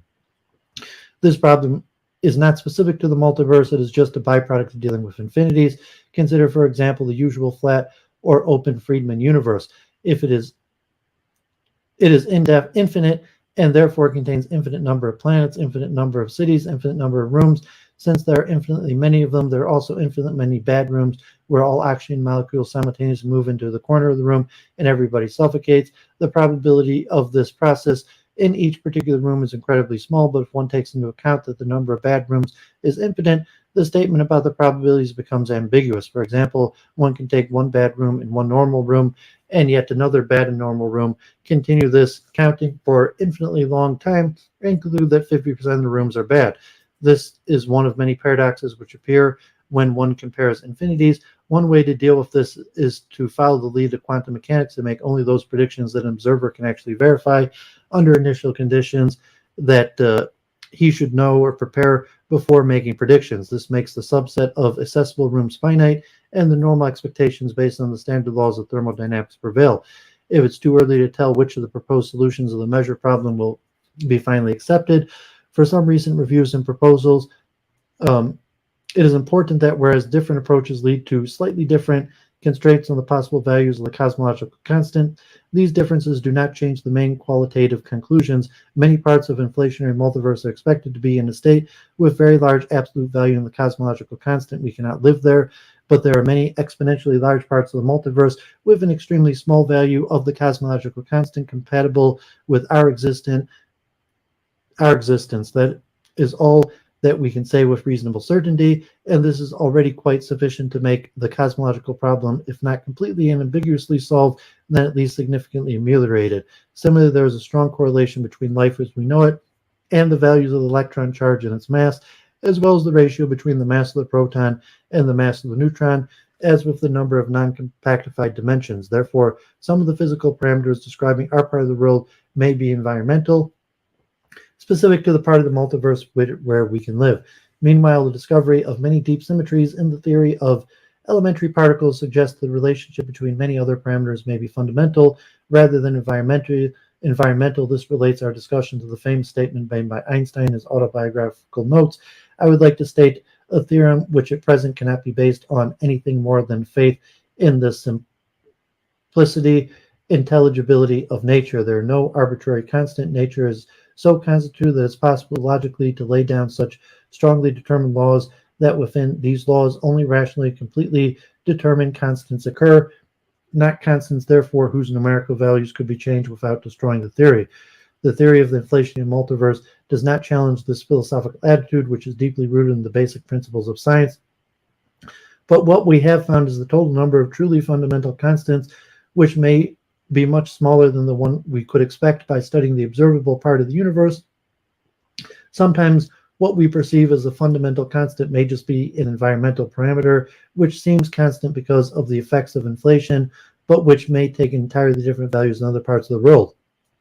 An often expressed concern about this theory is that we may not see different parts of the multiverse at any time soon. And until this happens, there will be no experimental evidence supporting this theory.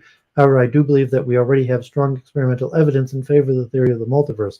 In order to explain it, let us take a step back to the time when the inflationary theory was invented. Its main goal was to address many problems which at the time could seem rather metaphysical. Why is the universe so big? Why is it so uniform? Why is it isotropic? Why does it not rotate like our galaxy? Why parallel lines do not intersect? It took some time before we got used to the idea of the large size, flatness, isotropy, and uniformity of the universe should not be dismissed as trivial facts of life. Instead of that, they should be considered as experimental data requiring an explanation, which was provided with the invention of inflation. Similarly, the anomalously small value of the cosmological constant, the extreme smallness of the electron mass, the near coincidence between the proton and the neutron mass, as well as the fact that we live in four-dimensional space, are experimental data. And the only presently available plausible explanation of these and many other surprising experimental results have been found within the general framework of the theory of the multiverse. And talking about the coincidences, even though the possible roles of inflation and string theory are constructions have been conjectured 30 years ago, the way how different parts of the puzzle started falling into proper places within the context of the string theory landscape was nothing short of miraculous. That was one of the main reasons why I decided to describe the history of the developments of the theory of the inflationary multiverse and discuss the different pieces of hard-to-find old papers containing some early and often rather naive formulations of the future theory. Hopefully, by looking at it, one may find a possibility to deviate from our original path or understand why many of us take the admittedly incomplete progress towards the theory of the inflationary multiverse so seriously. So people could look at the appendix and links to some of the famous papers in the history of the multiverse. So let's look at something related to the holographic universe.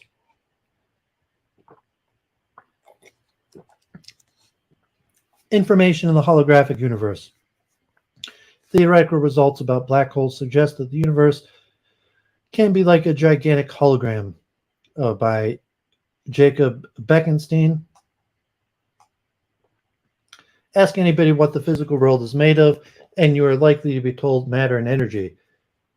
Yet if we learn anything from the engineering, biology, and physics, information is just as crucial an ingredient. The robot at the automobile factory is supplied with metal and plastic, but can make nothing as useful without copious instructions telling it which part to weld and what, and so on. A ribosome in your cell, in a cell in your body, is supplied with amino acid building blocks, is powered by energy released by the conversion of ATP to ADP, but it can synthesize no proteins without the information brought to it from the DNA in the cell's nuclei. Likewise, a century of developments in physics has taught us that information is a crucial player in the physical systems as processes. Indeed, a current trend initiated by John Wheeler at Princeton University is to regard the physical world as made up of information, with energy, matter, and matter as incidentals.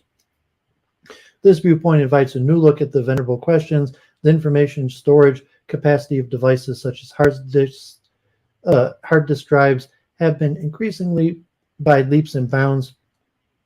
When such progress halt? When will such progress halt? What is the ultimate information capacity of the device that weighs, say, less than a gram that can fit inside a cubic computer? How much information does it take to describe a whole universe? Could the description fit on a computer's memory? Could we, as William Blake memory really penned, set the world in a grain of sand?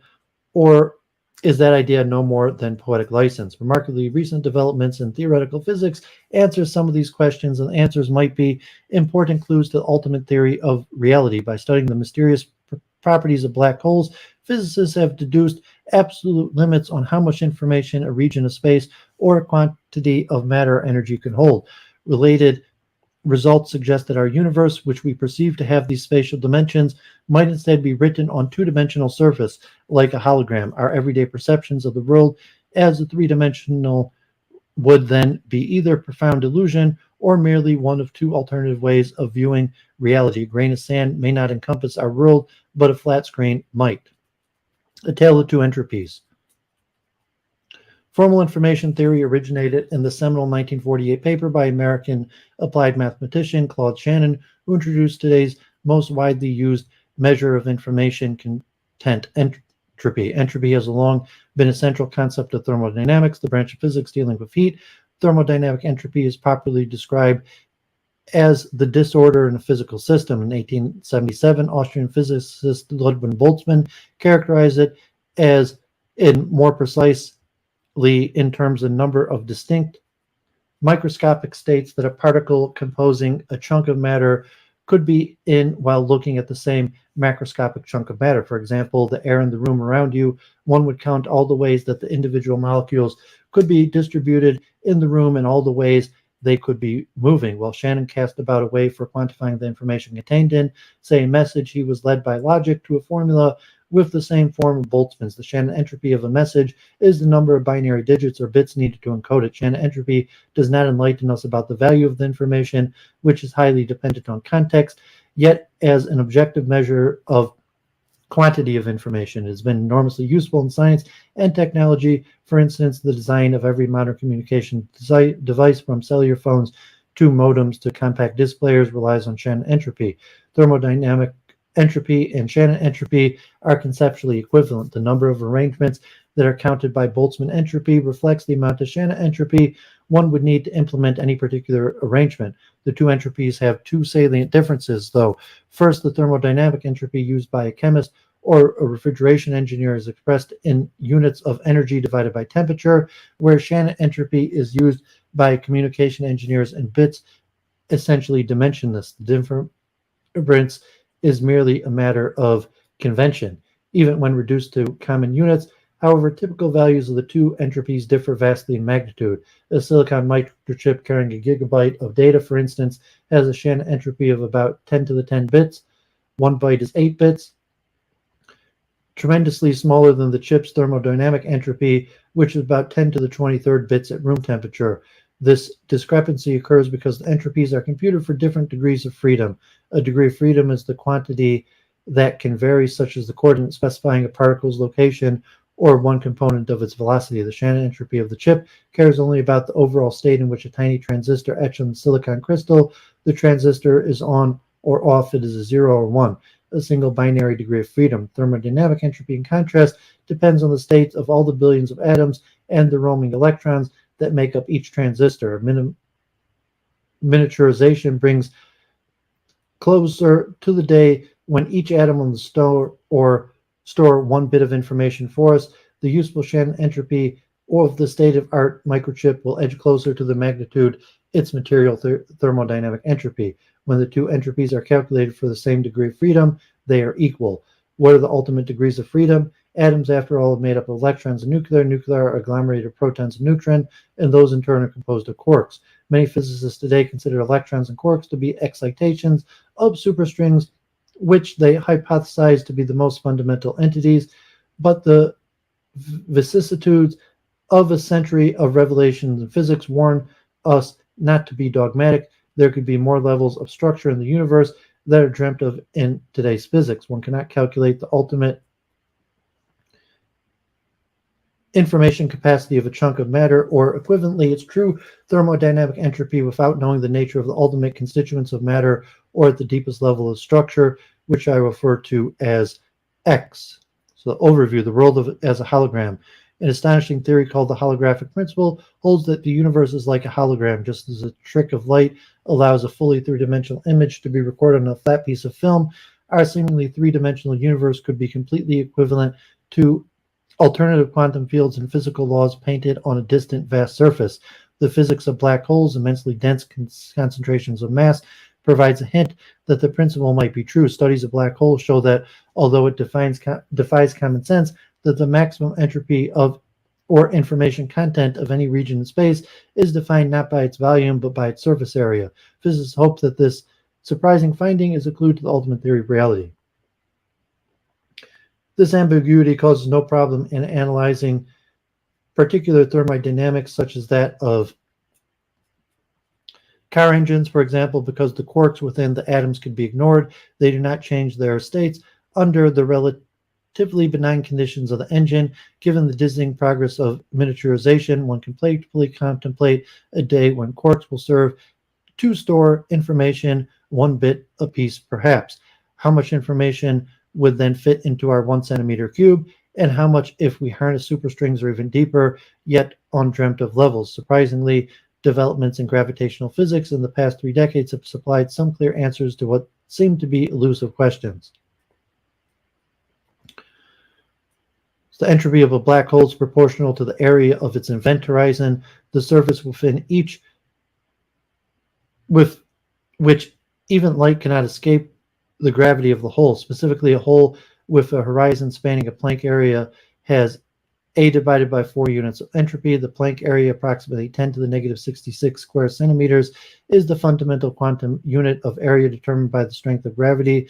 The speed of light and the size of the quantum, considered as information, is if the entropy were written on the event horizon, with each digit 1 or 0 corresponding to the 4 Planck areas. Black hole thermodynamics.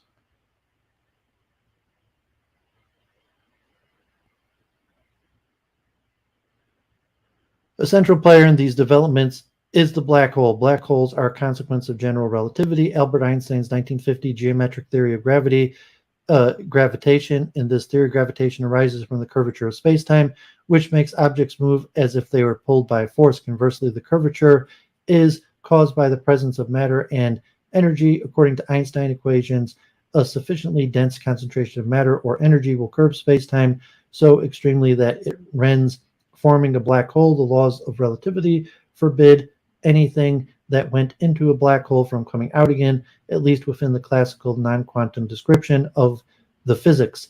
The point of no return, called the event horizon of the black hole, is of crucial importance. In the simplest case, the horizon of the sphere, whose surface area is larger for more massive black holes, it is impossible to determine what is inside a black hole. No detailed information can emerge across the horizon and escape into the outside world. In disappearing forever into a black hole, however, a piece of matter does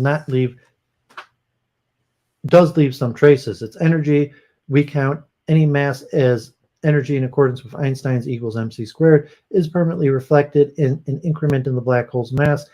If the matter is captured while circling the hole, its associated angular momentum is added to the black hole's angular momentum. Both the mass and angular momentum of a black hole are measurable from their effects on spacetime around the hole. In this way, the laws of conservation of energy and angular momentum are upheld by black holes. Another fundamental law, the second law of thermodynamics, appears to be violated. The second law of thermodynamics summarizes the familiar observation that most processes in nature are irreversible. A teacup falls from the table and shatters, but no one has ever seen shards jump up of their own accord and assemble into a teacup. The second law of thermodynamics forbids such inverse processes. It states that entropy of an isolated physical system can never decrease. At best, entropy remains constant, and usually it increases. The first law is central to physical chemistry and engineering. It is arguably the physical law of the greatest impact outside physics. As first emphasized by Wheeler, when matter disappears into a black hole, its entropy is gone for good, and the second law seems to be transcended, made irrelevant. A clue to resolving this puzzle came in 1970 when Demetrius Christodoulou, then a graduate student of Wheeler at Princeton, and Stephen Hawking of the University of Cambridge independently proved that in various processes such as black hole mergers, the total area of the event horizon never decreases. The analogy with the tendency of entropy to increase led me to propose in 1972 that a black hole has entropy proportional to the area of its horizon. I conjecture that when matter falls into a black hole, the increase in black hole entropy always compensates or overcompensates for the loss entropy of the matter. More gradually, the sum of black hole entropies and the ordinary entropy outside the black holes cannot decrease. This is generalized second law, GSL for short. The generalized second law has passed a large number of stringent, if purely theoretical, tests. When a star collapses to form black hole, the black hole entropy greatly exceeds the star's entropy. In 1974, Hawking demonstrated that a black hole spontaneously emits thermal radiation, now known as Hawking radiation, by a quantum process. The Christodoulou-Hawking theorem fails in the face of this phenomenon. The mass of the black hole and therefore its event horizon area decreases, but the GSL copes with it. The entropy of the emergent radiation more than compensates for the decrement in black hole entropy, so the GSL is preserved. In 1986, Raphael Sorkin of Syracuse University exploited the horizon's role in barring information inside the black hole from influencing affairs outside to show that the GSL, or something very similar to it, must be valid for any conceivable process that black holes undergo. His deep argument makes it clear that the entropy entering the GSL is that calculated down to the level X, whatever that level may be. Hawking radiation processes allowed him to determine the proportionally constant between black hole entropy and horizon area. Black hole entropy is precisely 1/4 of the event horizon's area measured in Planck's area. The Planck length, about 10 to the negative 33rd centimeters, is the fundamental length scale related to gravity and quantum mechanics. The Planck area is its square. Even in the thermodynamic terms, this is the very vast This is a vast quantity of entropy. The entropy of a black hole, 1 centimeter in diameter, would be about 10 to the 66 bits, roughly equal to the thermodynamic entropy of a cube of water 10 billion kilometers on each side. So limits of information density.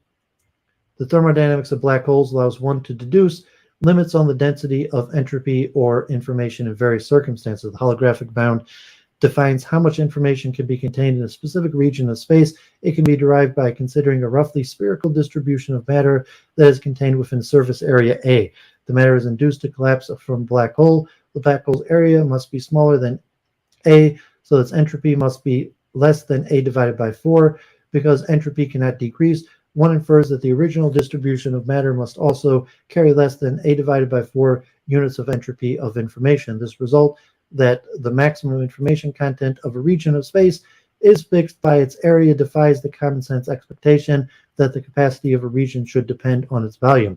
The universal entropy bound defines how much information can be carried by a mass m in diameter d. It is derived by imagining the capsule of matter is engulfed by a black hole not much wider than it. The increase in the black hole's size places a limit on how much entropy the capsule would have contained.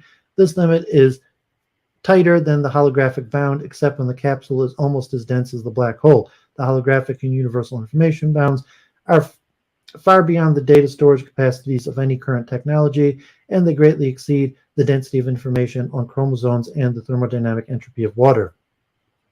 The information content of a pile of computer chips increases in proportion with the number of chips, or equivalently the volume they occupy. That simple rule must break down for a large enough pile of chips, because eventually the information would exceed the holographic bound, which depends on the surface area, not the volume. The breakdown occurs when the immense pile of chips collapses to form a black hole. The world is a hologram. The GSL allows us to set bounds on the information capacity of any isolated physical system, limits that refer to the information at all levels of structure down to level X. In 1980, I began studying the first such bound called the universal entropy bound, which limits how much entropy can be carried by a specific mass of specific size. A related idea, the holographic bound, was devised in 1995 by Leonard Susskind of Stanford University. It limits how much entropy can be contained in matter and energy occupying specific volume of space. In his work on the holographic bound, Susskind considered any approximately spherical isolated mass that is not itself a black hole and that fits inside a closed surface of area A. If the mass can collapse to a black hole, that hole will end up with a horizon area smaller than A. The black hole entropy is therefore smaller than A divided by 4. According to the GSL, the entropy of the system cannot decrease, so the mass's original entropy can not have been bigger than A divided by 4. It follows the entropy of an isolated system with a boundary area A is necessarily less than A divided by 4. What if the mass does not spontaneously collapse? In 2000, I showed that a tiny black hole can be used to convert the system to a black hole, not much different from the one in Suskind's argument. The bound is therefore independent of the constitution of the system of the nature of level X. It just depends on the GSL.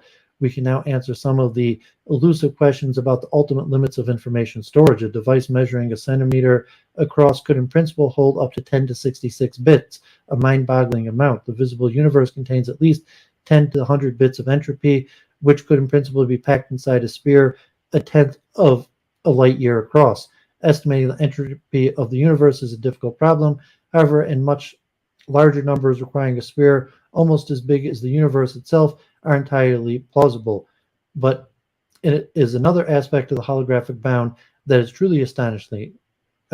Namely, the maximum possible entropy depends on the boundary area instead of the volume.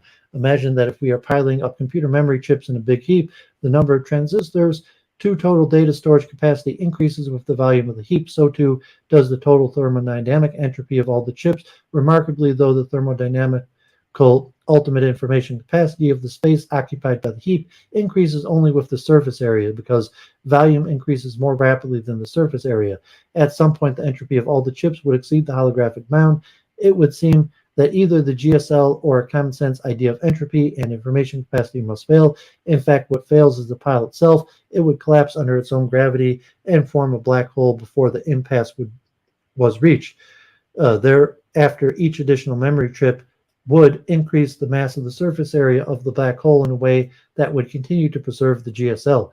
The surprising result, that information capacity depends on surface area, has a natural explanation in the holographic principle, proposed in 1993 by Nobelist Gerard Hooft at the University of Utrecht in the Netherlands and elaborated by Susskind, is true. In the everyday world, a hologram is a special kind of photograph that generates a full three-dimensional image when it is illuminated in the right manner. All the information describing the 3D scene is encoded in the pattern of light in dark areas, the two-dimensional piece of film ready to be regenerated. The holographic principle contends that an analog of the visual magic applies to the full physical description of any system occupying a 3D region. It proposes that another physical theory defined only on 2D boundary of the region completely describes the 3D physics. If a 3D system can be fully described by a physical theory operated slowly on a 2D boundary, one would expect the information content of the system not to exceed that of the description of the boundary. A universe painted on its boundary. Can we apply the holographic principle to the universe at large? The real universe is a 4D system. It has volume and extends in time.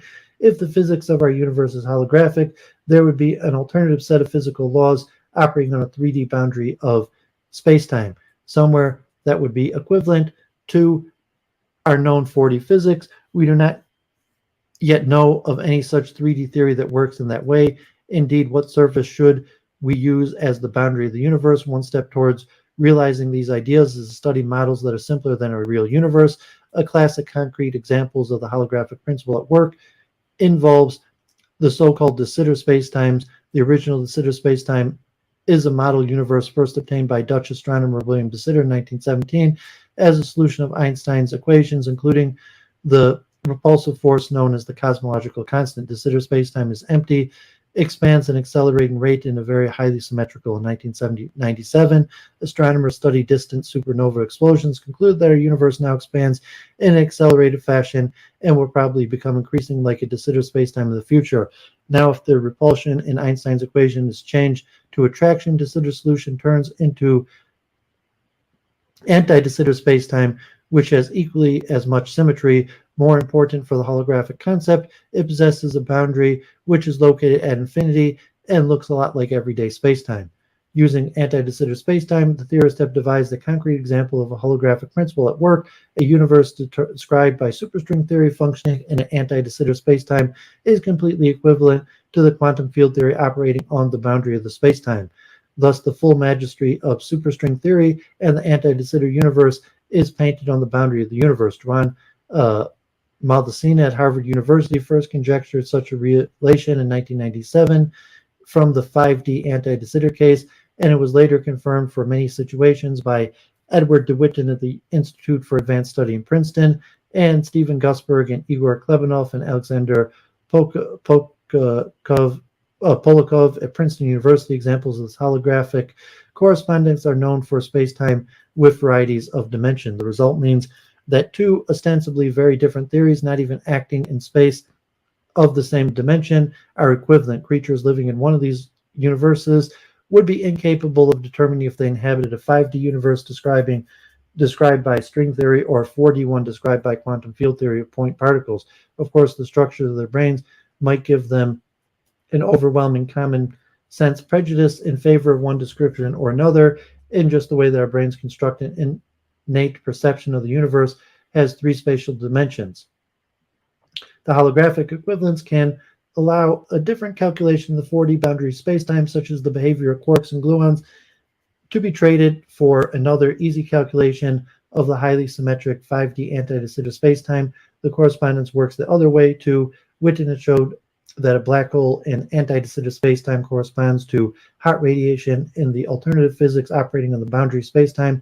The entropy of the hole, a deeply mysterious concept, equals the radiation entropy, which is quite mundane. So holographic spacetime. Two universes of different dimensions and obeying disparate physical laws are rendered completely equivalent by the holographic principle.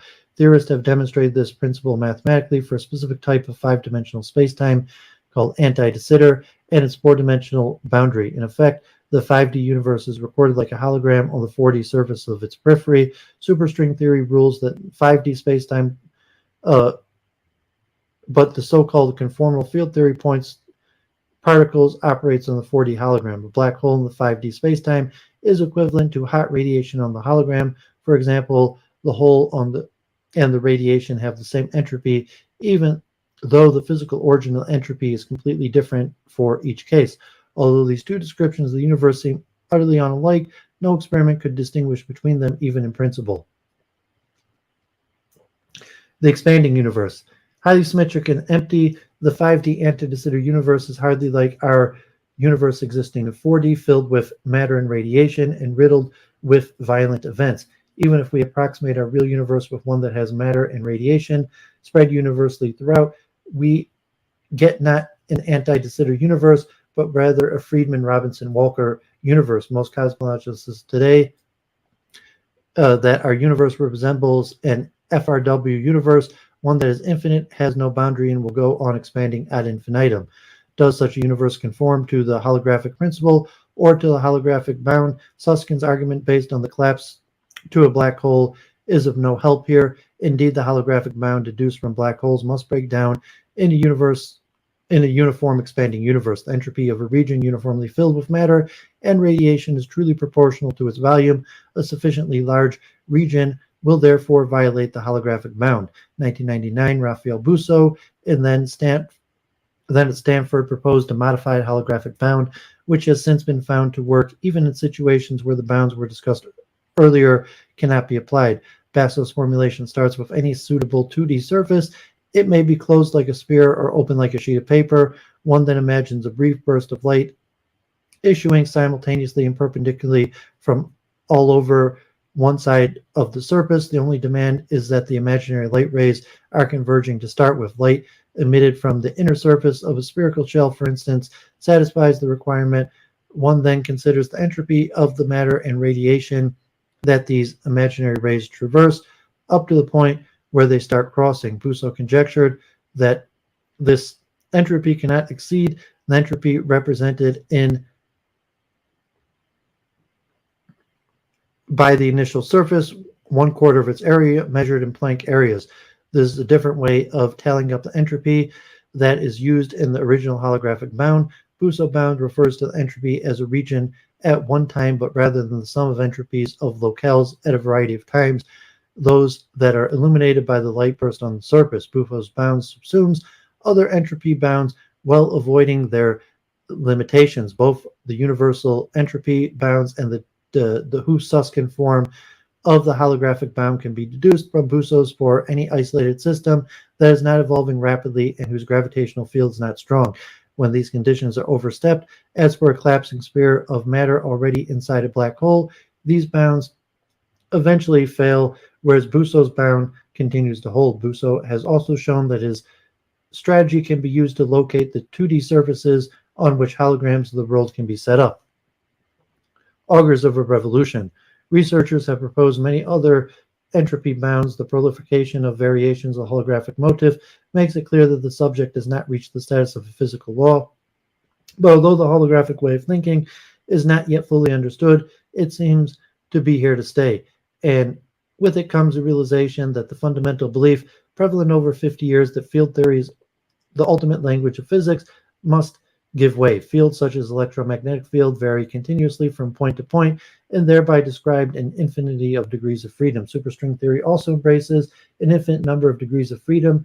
Holography restricts the number of degrees of freedom that can be present inside a bounding surface to a finite number. Field theory with its infinity cannot be the final story. Furthermore, if the infinity is tamed, the mysterious dependence of information on the surface area must somehow be accommodated. Holography may be a guide to a better theory. What is the fundamental theory like? The chain of reasoning involving holography suggests to some, notably Niels Smolin of the Perimeter Institute of Theoretical Physics of Waterloo, that such a final theory must be concerned not with fields not even with space-time, but rather with information exchange among physical processes? If so, the vision of information at the stuff of the world is made of will have found a worthy embodiment. Okay, so that was pretty intense. I'd shared this earlier. This is Stephen Robbins' webpage, who does these nice videos with the diagrams. He has a lot of papers here related to Henry Bergson. I kind of want to wrap up, although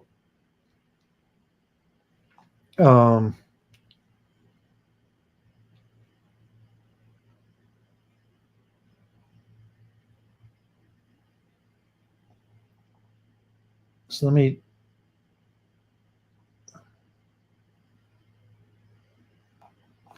just share this. It's a little interesting on Bergson. So I'm going to wrap up, and just for the direction of the next few weeks. So I had a whole bunch of stuff on chess, which I might on Week in Review go back to looking at some of these chess studies, and I did a lot of them. I have a lot of stuff on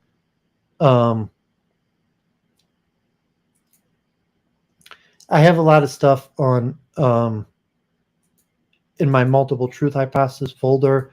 Some of them are metaphysical. So probably next week I'm going to read some of these papers related to like philosophical ideas about the nature of truth related to the multiple truth hypothesis. And then we'll see over the next few weeks. So like a lot of this has been pretty intensive of just me reading papers, and I'll probably continue like that for even the next few months. So I don't really have any guests lined up or speaking tomorrow. Hopefully Michael will be over at 3 and we'll do another episode of Introduction to Jewish Prayer, of the Grace After Meals and some of the other smaller prayers. And then we'll do one more of the Friday night Kabbalah Sabbath and Mariv in general. And hopefully I'm going to pivot back to the multiple truth hypothesis. So I've covered most of the main areas. And like today, this is like the multiverse and the holographic universe. These are very complicated. The reality is that there's a lot of mathematics and high-level physics involved that I hardly even touched on and is beyond my level of understanding. And I'm going to return to a little bit of the history of science and physics. At some point, I'm going to look at the origins of electricity and magnetism and the quantum revolution, Einstein and the quantum revolution, and tie that a little bit into the history of science and the philosophy of science. So you stay tuned for that over the next few weeks. And I also plan to continue my series on the philosophy of science. I have a whole bunch of more papers to read on more in-depth issues of the philosophy of science and questions of various aspects. So, I'm feeling good about my research. I shared at the very beginning the conference in California at the end of August on like the need for a new structure for consciousness studies. And maybe I'm even going to try to go to that. So, we'll see. And hopefully we'll talk about that again next week. But it's the end of August. Trip out to California for a weekend, Friday through Sunday, towards the end of August. So, Mike, thanks for tuning in. God bless. I'll see you tomorrow. And so it's possible I'm going to try to aim to go to California. Any listeners, in the Week in Review on the West Coast, I'm going to the conference, and it's Friday to Sunday. I'm not sure if I would be able to see Luke Ford because it's, it's like 100 miles away, but, we'll see over the next 2 months. So it's 2 months away, and just the research. So keep up with the research. Make any comments. Join my Discord, and I want to get back into writing and having guests and speaking to people. But I probably need another like 6 months of research, possibly up to 6 months more of research to really do my due diligence and get down to where I could start writing, publishing articles, and clearly have my own theories. So that I'm thinking, like, what is Duvid saying? What is Duvid saying that's unique? And adding to the current state of research, and to have done my due diligence to know, like the main names and the main theories and how it relates, and a clear, the historical progression of ideas and the important ideas, and start tying things together. Because I mentioned a lot of things like monism, the cognitive revolution, the philosophy of science, like the neo-Kantianism and the metaphysics, the history of science, the hard problem of consciousness, to quantum theories of mind. And obviously quantum theories of mind are related to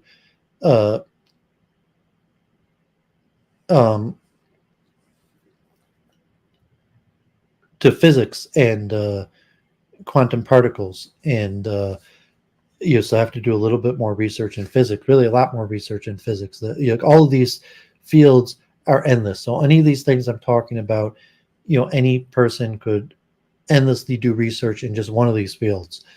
But minimally, I want to do a significant amount of research into reading quite a few books, you're going through some articles, doing the research in quite a few of these fields, and then to try to bring them together and cause some new insights. Because if people have been listening, I'm reading some of the most modern scientific papers, and I think I've already brought together various fields in ways that they haven't been thought of before, like chunking theory. Chunking theory is not well understood. So, anybody who's watching, you learned a little bit about chunking theory and Fernand Gobet, and you're relatively related to cognitive science. And then, the physics, the collapse of the wave function, the various ways of understanding, the Copenhagen interpretation. This stuff's more well understood. It's more mainstream physics. It's advanced physics. So really, you don't get to this stuff till you might cover parts of it in undergraduate physics, but you would really have to get to graduate level physics to understand this stuff. I mean, you read books, and like some of these names, like Lee Smolin, Brian Greene. The earlier slideshow I have, there's a lot of people who've written popular books. I shared at the beginning Talbot's Holographic Universe. Like I shared at the beginning some books, popular books that you don't really need a background in science, even like someone in high school. And I read some of these books when I was in high school because my dad had a big library. And even in high school, I had read some of these books, like Stephen Hawking's, and some of them have a basic explanation of these concepts to be understood at a basic level without the mathematics or deep philosophy of science. So I at least want to, get at that level, but connecting certain things like monism, and even the one article I read, like from the Ash, about the history of the multiverse and the philosophy of science. Like most physicists and scientists don't really study the philosophy of science. So to have a grasp on the philosophy of science and the relation, and it was interesting, like the multiverse, the go back and forth between science fiction and science, that even the terminology, that what we call now the multiverse was borrowed from science fiction. And even many of the concepts in the multiverse first made their appearance in science fiction. So hopefully people found that Ash article interesting in some of the philosophical aspects. And when I get back to the science of philosophy, I have a lot more material on what is a scientific theory. As we've seen, like there is no clear consensus on what the scientific method is, or what science is, or the metaphysics. But this question of like, what is a scientific theory? What is a model? And I talked about before I started all the readings for tonight, was the nature of universal laws described by mathematical equations. And like Jennifer, you could have a model that makes predictions, but it's not a mathematical model.